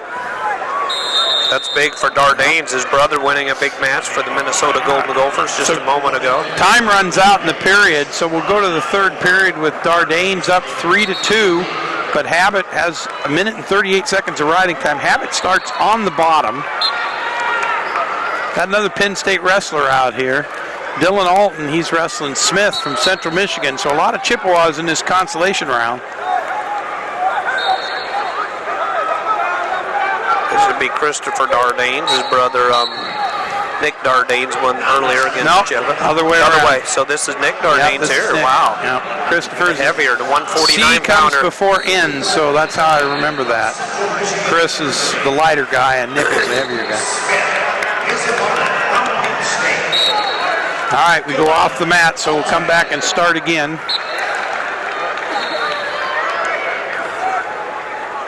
Abbott starts on the bottom, 3-2. 150 to go. 152 to go in the third period. Dardanes needs to ride him for 31 more seconds to take that minute off the clock. Yeah, he's got a minute 30 right now, doesn't he, Jeff? Yeah. The riding time, so.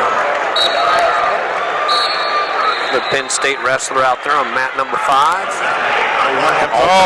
And Abbott with the escape. So 3-3 all tied up, but Habit's got 1 minute and 22 seconds of riding time. Dardane needs a takedown for Minnesota. Edinburgh and Minnesota Minnesota in second place right now. Edinburgh in 8th with 30 points. Minnesota 58.5 points. So I think that's all correct and up to the minute too, Steve. Pretty close to it. Because they added those half-a-point advancements on both of those matches that were half-point advancement matches. All right. So a minute left. 3-3. Dardanes is going to have to do something here. Oh, and Habit in on a double leg, but Dardanes counters on a reshot. Big reshot. Got an ankle to ankle. Boy, almost got us. Yeah. Now Habit's kind of got the advantage. He's got his head up in the air. Dardanes has still got his ankle, but Habit coming around the backside. Stalemate. Not yet. Nothing. Not yet. Referee still saying, there's the 2 points. Habit gets the 2 points. Wow, that's huge. Yeah, he's got a 5-3 lead now on Dardanes plus riding time. One Dardanes will continue, the other one will be done. Yep. Habit now got him in a Turk ride, turning him, getting back points. Not yet. Didn't turn him long enough. Now he's getting back points. Referee counting, that's going to be 3 back points, so that's going to be an 8-3 lead plus riding time. That'll make that a 9-3 decision. That stings for Minnesota. Edinburgh needs to turn him back over one more time. Big for the Fighting Scots of Edinburgh. Absolutely, help them to move up a little bit. So for the state of Pennsylvania. Right, so Minnesota loses one. Abbott wins over Dardanes. Yeah. So if we look over at Dylan Alton and Smith from Central Michigan, that's all 0-0. End of the first period. End of the big first period. Cornell has somebody going on down there in the last match. Looks like, Danny Zilverberg is wrestling Santiago from Ryder, another Minnesota wrestler out there. Cornell is going to be going next to each other here. Cornell and Villalonga from Cornell and Souflon from Souflon. Yep. Villalonga up 5 to. It's all tied up, 5-5. But Souflon's got riding time. 1 minute 51 seconds of riding time for Souflon. And there's 30 seconds in that match. Villalonga in on a single leg right at the edge of the mat, and he gets 2. Villalonga gets the big 2 for the Cornell Big Red. Wow. That's huge. All right. Boy, the Hawk and the Cardinal locking it up right here on the mat number 4. Smith from Central Michigan starts down in the second period and immediately escapes from Alton. He takes a 1-0 lead. Villalonga riding him tough. 12 seconds left in that match. Big lead. Fighting Illini just got pinned right down here in front of us from Ryder. Yeah. Frank Molinaro coaching over there. Frank Tank. Yep. Real happy for Karate. Ryder. And Villalonga from Cornell takes Souflon out of the tournament with a 7-5 victory. 7-6 with riding time. Souflon is done. Yeah. Nick Moore's out here from Iowa now. Nick Moore versus another Cornell wrestler, Valicio from Cornell. They were really locking it up earlier on. That's big out for Cornell. Cornell could finish. Well, that's just a win, so it's a half a point. Cornell's within striking distance of Iowa for fourth right now. Interesting. They're 4th and 5th, and they're wrestling down here on the 4th mat. You know, you talked about that yesterday, Steve. You talked about how Cornell wasn't quite up in there, but should be. Yeah, on paper, they were supposed to really make a run or get up there, and they showed up, didn't they? Yeah, they've done a good job. All right, so Smith and Alton still out there. Smith still up 1-0. This is Palacio and Moore down here, Iowa. Right now, Moore trying to get the takedown on Palacio. Moore wrestling for the Iowa Hawkeyes on the edge of the mat. Trying to pull Palacio back for Cornell is Moore from Iowa. So on the edge of the mat, some good mat wrestling there. Luke Smith. I think it's interesting that they're facing each other now. They were just right back to back in the bracket here. That is something they've begun to taking a long trip. Huh? Yeah, long trip. Take the long way home. All right, so what do we got? We got him wrapped up in a cradle. Moore's in trouble. Oh, Moore's in trouble. He's in trouble. Palacio has Moore all wrapped up here. Wrapped him up in a cradle. And he They're can pin him almost out of off the bounds. mat. If he keeps his pin him out toe of in, bounds. got He's to gotta keep keep his his toe foot in. in. Toe came out. Boy, he's going to wish he kept it in, man. Moore has new life, but he Moore's- gets 3 points. You gotta It's 5-0. And Moore's got a tank, too, so I don't know if it's one of those situations where he's going to wish he had the pin, but Yeah, well, I'm sure with the 2 bonus points they'd have in Iowa being just ahead of him, he definitely wishes he had the pin. that would have helped him in the team Yeah, race. 2.5 points would have brought him up to within a point of Iowa. Be huge. I don't know if he'll have that opportunity again, although Palacio has some funk. Yeah. I like his funkiness, and you got to believe he's hanging out with Oh, Kyle boy. Bake. Luke Smith with the big throw on Alton, but Alton rolls on through it. So Smith still leads 1-0 Yep. up there for the Central Michigan Chippewas. Yep. Alton did not go down to start the third period. Alton elected to start the third period on his feet.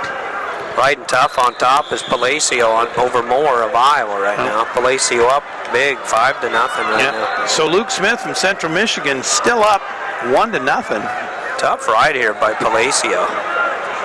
Nick Moore's he's had a good season really for Iowa. Alton fights in on a double leg, yes. Absolutely. So Dylan Alton takes a 2-1 lead. Any riding time? No riding time. What you see is what you get.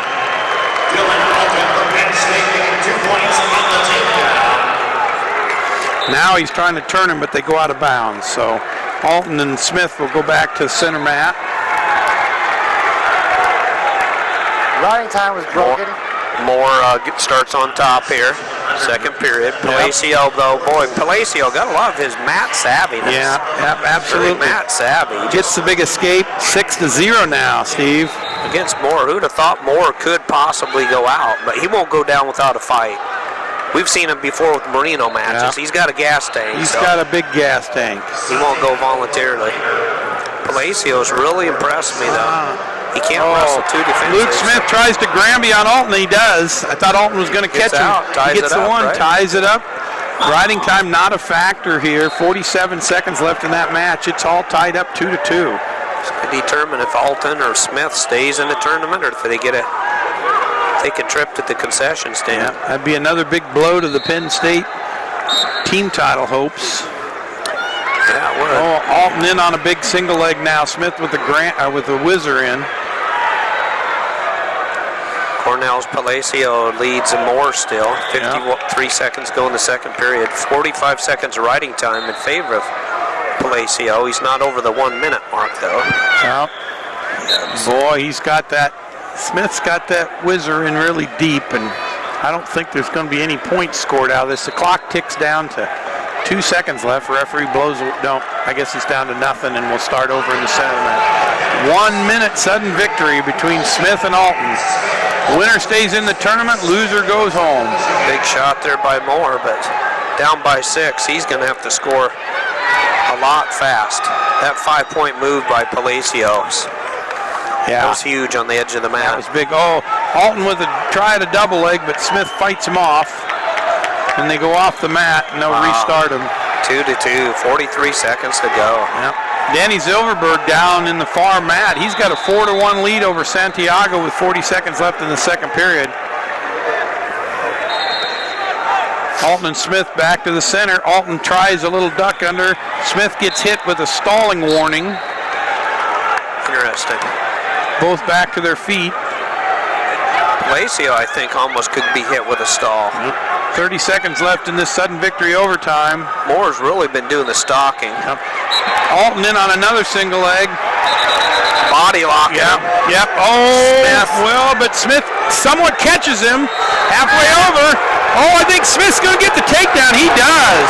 Big win. Smith gets the takedown. Central Michigan takes down the Penn State Nittany Lion. Cody Sanderson comes up with the challenge flag. I'm not sure what we're challenging here, but what the heck, might as well try it. Yeah, Casey Cunningham up on his feet, the coach for Penn State. Yeah, I think they're going to say that he brought him all the way around and should have got the tube first, but I don't think so. Oh, big takedown by Palacio. Yeah. On Moore. He's majoring him now. Wow. That's big for Cornell. Cornell score those points. Get those bonus points. Who'd have thunk Moore might be out of the tournament? Mm-hmm. Escape by Moore. Moore and Lofthouse both 2 5 seeds. Oh, this Cornell kid's really getting physical. Yeah, he is. He's A lot of wrestling slapping. tough. Wonder what. A lot of slapping. I He don't does know. a lot of backing up, but he does set up his shots that way too, I noticed. I don't know much about this young man. What? I know he's year in school reverse. is. Yeah, he's in reverse. Yeah. I know which direction his transmission's going. Yeah. Moore's pushing and pushing, but Moore's really not taking much in the way of shots. He's just pushing and pushing right now. I'm sure if Rob Cole and them are going to Kyle Dake in the corner there. All right, so the referee upholds the decision, and Miller wins. Casey Cunningham giving the referee a piece of his mind right now. Smith wins, right? Yep, Smith wins. So Smith stays in, and Dylan Alton goes home with nothing this year. Who would have thought it, huh? Yep. So that's the Minnesota loyal fans have to be happy about that one. Moore and Palacio in a big tussle here. The number 4, number 5 team right now. Yep. I with 42.5, Cornell with 39. Danny Zilverberg still up 4-1 with 4 minutes and 10 seconds of riding time. Palacio could get a takedown here. It's a major for Cornell, so it's a bonus point. Helps him out a little bit here. Yeah, you would think instead of backing up, I'd go forward. I really would, I think, yeah, instead of just being content with the win. And there it is. Palacio wins for the Cornell Big Red. 8-1, 8-1. Not sure what all the hand signals were for or any of that. I'm not sure either. I think that was for the hearing impaired in the crowd. Yep. Kyle Dake's happy for his man sitting in his corner with his crutches. Kyle Dake, and then Bob Cole. For those that don't know, Kyle Dake won his 4th title last year in 4 different weight classes for Cornell Big So Red. another Iowa Hawkeye goes down. And so Jeva went down earlier. He's out. Lofthouse is out.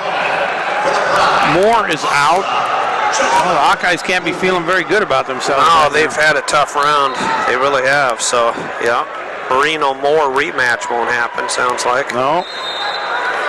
And there's Zilverberg with the win down on mat number 7. So Danny Zilverberg with 7-3 win for the Golden Gophers out there. That'll be fun. Right in front of us here.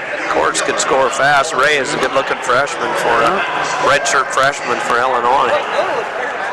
And Tony Delago out there on mat number 6 against Latham from Oregon State.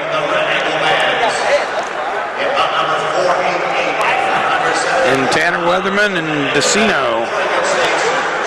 Tanner Weatherman in on a shot.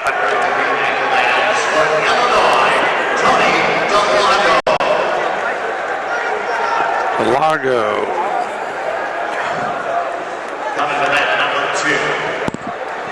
Weatherman trying to get into that Mike round of 12. Mike Decino.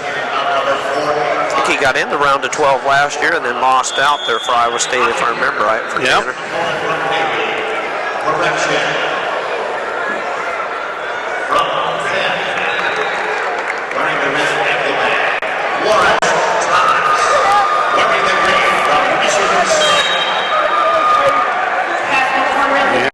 Oh, and a big old headlock. Oh, and a fall down here.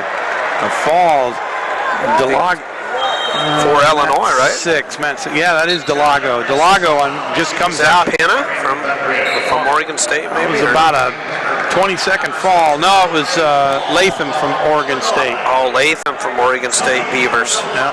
Goes down in a fall. So, oh, that's huge. So Courts and Reyes. Courts up 2-1 right now. And Tanner Weatherman and Decino 0-0. What town is this? Decino from Bloomsburg. Mike Decino. Yeah, another Bloomsburg.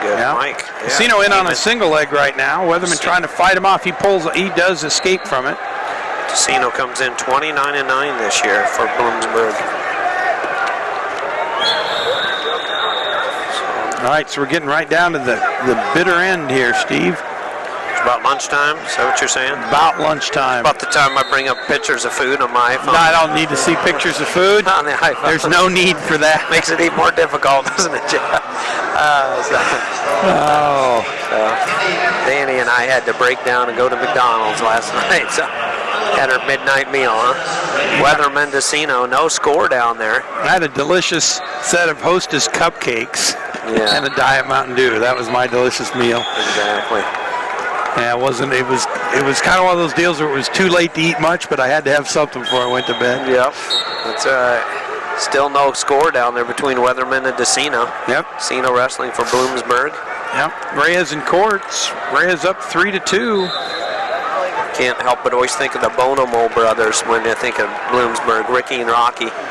Back in the day, they were two all-time greats. I think it was Ricky was three-time national champ.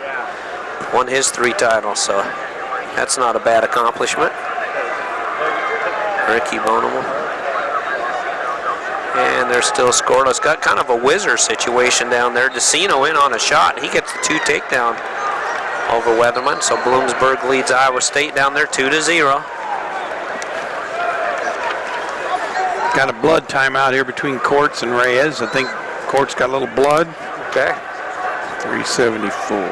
We're watching Reyes wrestle. I'm not sure if they wrestled in the Big Tens or not. They may have, Kenny Courts and Reyes. I think they did, but I can't tell you what the outcome was. I don't either. Seems like we called that with Tom the Big Cat Erickson. After a while, the matches start to blend together. Boy, if I could calculate how many I've called in my day, it'd be amazing. All right, so Tanner Weatherman down there. He's underneath to start the second period. He's down 2-0 to Decino. I'm running on milk and orange juice today. Thanks, Dan, for stopping. Let me get a little bit of calcium and some vitamins this morning. Tanner Weatherman starts on the bottom. Decino on top from Bloomsburg, and he leads 2-0. 1:38 to go in the second period. Still got blood here between Courts and Reyes. We got Courts' head all wrapped up here. All right, we'll start again. Oh. So up on his feet was Weatherman. Decino drives Weatherman out. Court starts on top here against Reyes from Illinois. The freshman, Reyes from Illinois. Redshirt freshman. Courts actually trails 4-2. So Reyes leads this match. Yep. Weatherman gets out, I think, down there. Yeah, he does. 2-1. Just right before riding time was accomplished. 54 seconds. So.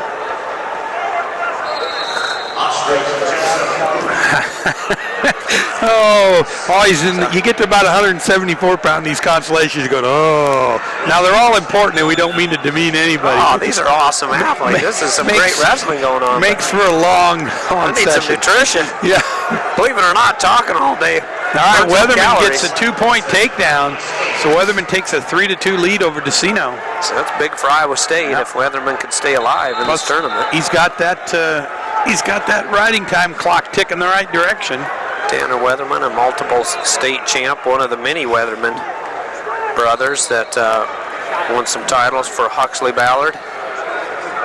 Back in the state of Iowa, had an All-American uncle, Jeff Weatherman, for the UNI Panthers back in the day. Jeff Weatherman was a real good wrestler for UNI back a few days ago. Yeah, one of my best friends beat Jeff Weatherman in the state tournament to win the state title. Is that right? Yeah. Wow. Super duck by Courts. Jeff was a tough kid. So, all right, so Courts with the 4-4 ties it all up. Late in the second period, go to the third period, all tied up. A little bit of riding time in favor of Courts, is that right, maybe, or not? Yep, Courts got 43 seconds.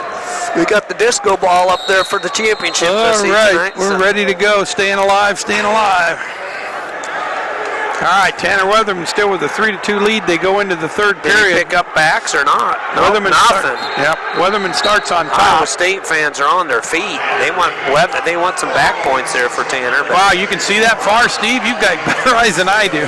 They're up there in the nosebleeds. Somebody told me they were at 325. Yeah. So, our good friend Mr. Polson informed me that, I think. So. Yeah, he called me and then he waved at me so I could see where he's sitting. Yeah.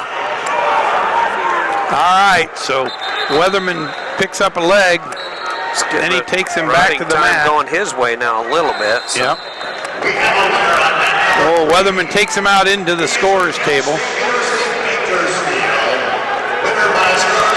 right, 3-2 down there on that big match. And 4-4 all tied up here between Courts and Reyes.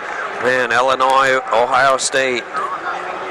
Illinois, I don't know if I've seen them in the top 10 up there yet today. Ohio State we do. We see the Buckeyes up there at 6. Reese Humphreys, thanks to Danny Sheehan, telling us. Danny's been informing me they got a good year this year, but they got a breakout year next year. They got some real stallions coming out. They got both. Tips by Weatherman there. Got the legs tied up here. There's your riding time for Weatherman. Yeah. Decino's out. Gets 40 the escape. seconds to go.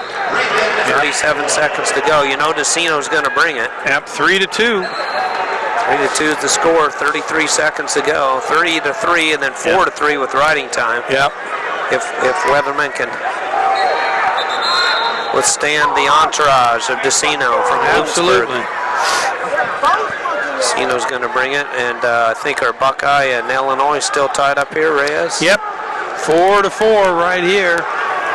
So we got Avery from Edinburgh and Thomasette from Pittsburgh just getting started over there on mat number 5. Avery with a 2-0 lead early in that match. All right, Weatherman into the last 10 seconds. trying to get Decino, trying to get his hips out. Yeah. Whizzer there by Weatherman. That's the score, and he wins. Yeah. So Tanner Weatherman lives to see another match for Iowa State. 4-3. Two-time state champ from Huxley Ballard High School in Iowa. All right, so Reyes back on a leg here. Yep, Court trying to stand up. Reyes knocks him to the mat. Court tries a flip and he gets out. He would have gotten out. He would have got the escape if he would have cleared, but he went for the reversal instead, and now they're all tied up in a pretzel knot. And Reyes is still getting riding time, and the riding time clock's coming dangerously close to being over a minute, and that is going to make a difference if Court's. They stop at 59 seconds of riding time. Look at Barry. He had one. He had one if he would have just backed out, but he dove back in for a leg before, and it worked out really wrong. He should have got his one. He should have, yeah. And got his lead. And now Courts is in trouble because he's got 18 seconds to get out, but he's got 1 second to get out before riding time comes into play. So Reyes is really in the driver's seat here. Yep. Really. And Court does get out. To get a reversal. Oh, he gets a reversal. Oh, and that'll get rid of the riding time. That will get rid of the riding time. That'll be the match. Oh, my. Wow. Now, wait a minute. Reyes is hanging in there. Reyes might pull him back over the top. He's got 2 seconds. 1, and no. They give it to Reyes, and Courts winds up winning the match 6-5 with that reversal. Well, my no goodness. That's my huge. goodness. Man, Mark Berry can't believe it. I thought Courts was in horrible shape, but boy, oh boy, he came out of that one smelling like a rose. I thought Reyes had it, so that's tough, man. Reyes had that thing in his basket. He had it all wrapped up. He just needed to ride him or cut him. Ride him or cut him. Right. But whatever you do, don't let him reverse you. Yeah, that's exactly what happened. Courts gets the reversal and the win for the Ohio State Buckeyes. So Reyes is out. It's good to be Ohio Buckeye right now. So Mario Gonzalez and Jace Bennett from Cornell right here in front of us, 0-0 in the first period. And Morgan McIntosh going to get out on the mat here in just a second. He's going to face Richard Perry from Bloomsburg. And we've got Christian Boley and Atwood. That one's important, Steve, for some of the folks at home that are listening, because the winner of that will face Gadsden tonight. Yeah, so Boley against Atwood. Yeah. Purdue, Maryland. Ryan Loader from Northern Iowa all the way down on the other end versus Juleson from North Dakota State University. So all of a sudden there's a whole lot of matches of interest out here. Man, this is your tour barbecue match. Yeah. And Avery and Thomasette all tied up 4-4 with no riding time in the second period. We got a Penn State Nittany Lion out here on mat number 4 getting a takedown. That's McIntosh. Morgan McIntosh getting his takedown. So big takedown, 2-0. Boley gets escape against Atwood of Purdue. Yeah. So he's up 1-0. Loader down there in the match. Now Gonzalez gets away. So Mario Gonzalez. Bennett up 2-1 in that match. Not sure if he had knee surgery after the season or not, but boy, I've seen a lot of his tape. Oh boy, big reversal there for Perry, and he takes a 2-2 or makes it 2-2 with Morgan McIntosh. Reverses him right on the Perry. end. Richard Perry. He's tough. People talk about him a lot. He's a tough kid. So McIntosh, they're all tied up. That could be fun. Yeah. Bowley's still up on Atwood from Purdue, 1-0. And Avery from Edinburgh takes a 5-4 lead over Thomasette. Oh, and Bennett tries a single leg and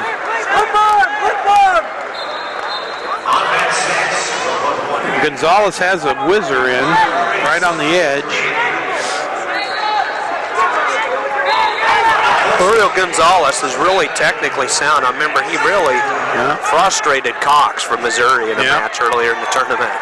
Cox really wanted to blow through Mario Gonzalez, but he just seems to know where he's at all the time. Jim Heffernan in his corner. Bennett had him around an ankle and was trying to pull him back in the mat, and Gonzalez dove in and grabbed Bennett by the ankle. So man, Bennett and Gonzalez. Advantage might be to Gonzalez right now. Bowley gets the takedown and now leads Atwood from Purdue 3-0. How about Perry and McIntosh? I think McIntosh leads, right? 3-2. So all right, so Gonzalez with the takedown. So Gonzalez up 3-2 right now.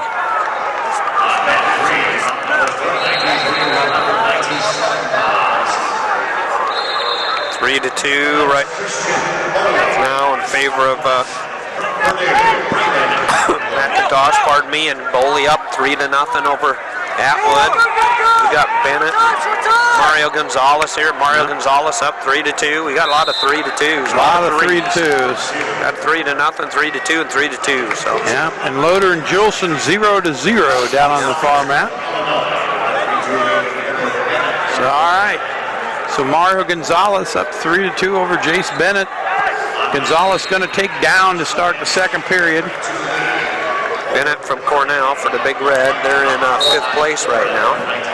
Illinois, I haven't seen them in the top 10. I got to believe they're hanging out not too far from it, maybe. Yeah.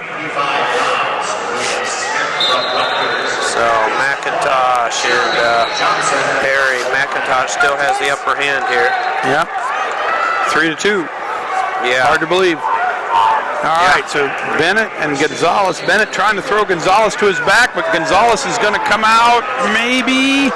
Head control there by Mario Gonzalez. Gonzalez is going to get two. Block that and leg. Put Bennett to his back. Oh, my goodness. And it's tight. Look how tight. It is tight. Illinois. Oh, there's a fall for Mario Gonzalez. Big pin for Mario Gonzalez. Big Ten champ from 2 years ago when it was at Purdue University. Mario Gonzalez won the Big Ten. So Cornell has an opportunity to come back even closer to the Iowa Hawkeyes, but the opportunity falls short. Maybe Illinois will jump in the top 10, huh? Perhaps. Rees went down. Rees could have won. That would have really helped him a lot, you know? Well, that's not so good. McIntosh and Perry ready, all tied up 3-3. We got 3-1 right now. Bowley leads Atwood from Purdue. And Thomasette from Pittsburgh up 6-5 over Avery, and Thomasette has riding time. That's in the third period. Stall warning against Bowley. Bowley's got to be a senior. How many years have we been talking about Christopher? Oh, about 100. Bowley from Maryland. About 100. He's up there with Tyler Graff, I think, and Patterson. You know, seems like Christopher Bowley's been around a long time. All right, so Ryan Loader down on the far mat has a 1-0 lead over Julson. There is a minute 22 left in the third period. Riding time will not be a factor. Both wrestlers on their feet in the center of the mat. Bowley gets another takedown, makes Heckler sit down on his flag in his pajamas over there. Yeah. Straight across from us. I think we know he's from Maryland, I think. Is he I from think Maryland? so. I think he is. I think he's a Terp fan. Funny how that works. So, boy, Perry and McIntosh, what a match, huh? Yeah, absolute. McIntosh in on the ankles, but Perry's got him locked through the crotch. I've been able to watch Morgan wrestle many times. We know how great it is. I don't know if I've been able to watch this Perry wrestle before. McIntosh just got two. Wow, McIntosh 5-3. gets a takedown. All right. This is second period, right? Bowley with the big 5-1 win. Roly-poly, Christopher Bowley. So I guarantee you they heard that over there a few times. He will take on Ivan Mr. Gadsden. Gadsden tonight. Bowley against Gadsden. All right. Oh, and Richard Perry up. Looks like, nope, they go out of bounds. Looked like Perry was going to get something done, and didn't happen. McIntosh kept a hold of him. Perry said, finally, yeah, I'm just going to shove you if you're not going to let go of me. So yeah, any day now you can let go. yeah, McIntosh, you're kind of locked up with underhooks, basically, is what it was. So. All right, McIntosh starts on top. Perry up to his feet. So Richard Perry, big fast move there by Perry. He gets the escape. It's 5-4. Going into third period. We got the big boys out here now. Fast. We got Tavanello and James. Loader won, by the way. Tavanello, Ohio State. James from Edinburgh, and we've got Ross Larson from OU. That's After Oklahoma. the big pin. And McMullen Larson. from Northwestern. Michael McMullen. So the big boys Northwestern against Larson. Yep. Real dangerous Larson. JT Felix down here on the end versus DeHesse from Oregon State. Felix just had a big fall down here earlier. I remember mat number 2, JT Felix from So we Boise just State about Broncos. got it all here. We're winding down to the finish. So McIntosh gets the escape. It's now 6-4. We saw some of that explosive speed by Richard Perry. Yeah, 6-4. Perry's going to have to do something quick here. He's trailing. Ryan Loader was victorious for Northern Iowa, so he stays alive for the Panthers. Yeah. I don't know if UNI's dropped out of the top 10 or not, but I believe they have. Yep, they've dropped out of the top 10. Illinois climbed into the top 10 Yeah, as you I thought predicted, maybe Steve. Mario Gonzalez. I kept saying, boy, they're winning enough matches. They can't be far out. Yeah. I didn't know where they're hanging. We don't have any hanging chads down here. We don't know what With happens scores on after them, 10. Yeah, they can get a hanging chad. We got there. Edinburgh and Virginia Tech tied at 7th, and Illinois and Oklahoma tied at 9th, and they're all a half a point apart from each other. So Perry and McIntosh, 6-4. You got to believe Perry's going to make a go at it, don't you think? Yeah, Jeff he's Murphy here, got 50 one more seconds big to run go. in him, I think. He's going to have to do something big and see if he can tie Pull the this thing trigger. up. 45 seconds of riding time in favor of McIntosh. All right, McMullen takes Larson down over there. This is a 2 barbecue here, too. They all are, yep, I think that absolutely. Richard Perry, everybody was really talking to him on the message boards, talking about him. I know they all love what he's done. He's had a successful year. McIntosh, he was seeded Alpha High? Third, maybe? Third, I think. Yeah, so there's that 97 seeding, huh? Yep, absolutely. Winner by a decision, 3-2. All right, so Tavanello and James 0-0. 15 seconds left in this match. If Perry's going to do something, he needs to do it now. Yes, he does. Richard Perry's got to take a shot here against McIntosh. Otherwise- And very foolishly, he's allowing McIntosh to tie him up. Yep. Yeah, That's not just good awful. strategy at all. But Now, Perry has the Perry's- entire third period to try to get a takedown. He doesn't even hardly shoot one. Doesn't I don't even I don't shot think he pulled one. the trigger, Just no. kind of leaned on him. So that's Don't think so either. not So what I'd call McIntosh excitement. Moves on for Coach Kel Sanderson. Congratulates McIntosh Another- along with Casey Cunningham. Half a point advancement there. So more importantly, he stays in position to earn some additional bonus points tonight, because those who do not win do not earn. And the Northwestern Wildcat, Michael McMullen, up on the freshman here, Ross Larson, redshirt freshman. So And Tavanello and James still tied up 0-0. I remember JT Felix with the fall down there on mat number 2 7. pins in a row for the Boise State Broncos. Yeah. So, Scored some points, and I think Schwartz Schwartz lost, I believe, his Yep. last match. so they're starting to drop like flies out here. We got Johnson and Smith out here too. Johnson from Ohio and Smith from Rutgers. Those were difficult names. Johnson up 3-2. Never heard those before. 3-2. Let's get an Anderson In out there. there while we're at it. They want to have Second them all. period. Johnson, Smith, and Anderson. We got a Larson Larson's common, yeah. and a James. Yep. So McMullen tough on top. He gets out. McMullen gets the escape from the Northwestern Wildcats, and he has 1 minute and 27 seconds of riding time. So 3-0. yeah, Larson needs to take a shot here for Coach Mark Cody.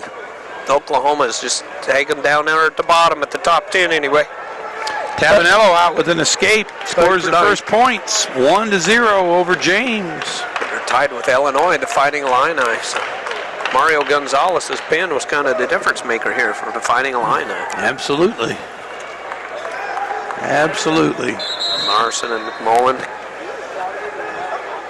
doing some hand fighting. Going to come back, fresh start. They're both on their feet.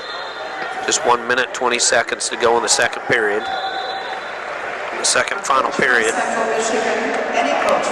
Boy, the Iowa score has not moved much. No, it hasn't. You know, 42 it really and a hasn't. half points. They're a long way out of this thing. Yeah, they are. I don't know how big a hurry we should be in. It's 2:22. What time do we have to be back here tonight? Food comes out at then. 3. So We got some people to see in between times here. Yeah. There's the restroom. All right, so tonight starts at 7 p.m. tonight. That's a little later than normal, isn't it, We'll go Steve? at 6:45. You want to do a 6:45? Yep, that'd be fine. You want to go 15 in or 30? No, 15. 15. 15. Yep. Get us a point to set the stage. 6:45. Got to get these semifinals through. That'll be fun. Those are great, aren't they? The semis.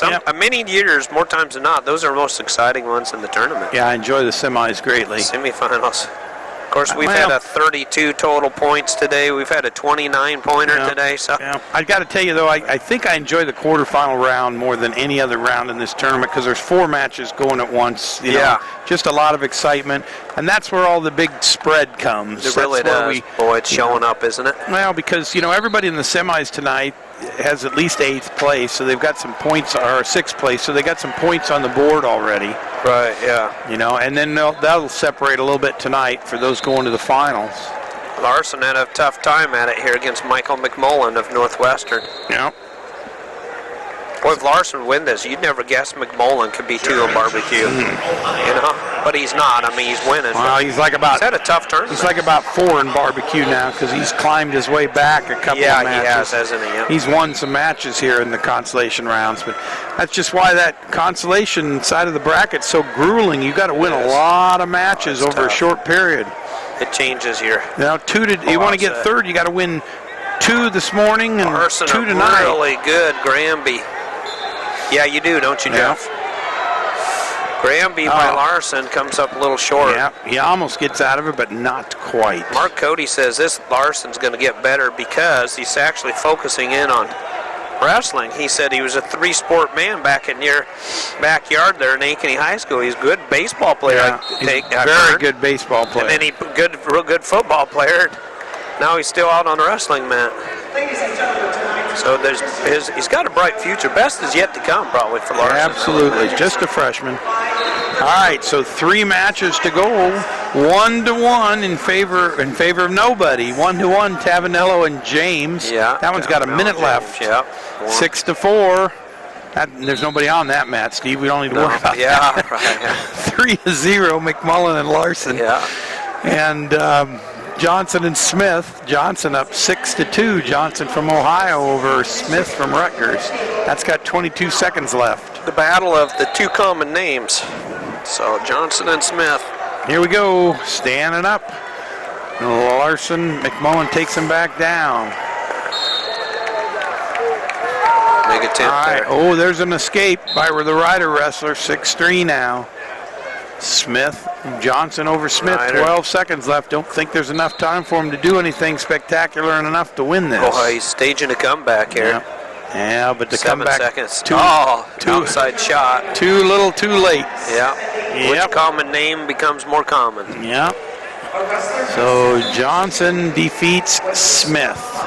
Johnson comes out. Smith. 1. Oh, man, Smith had a little cradle there. That's all she wrote. So Ohio moves on. Defeats Smith.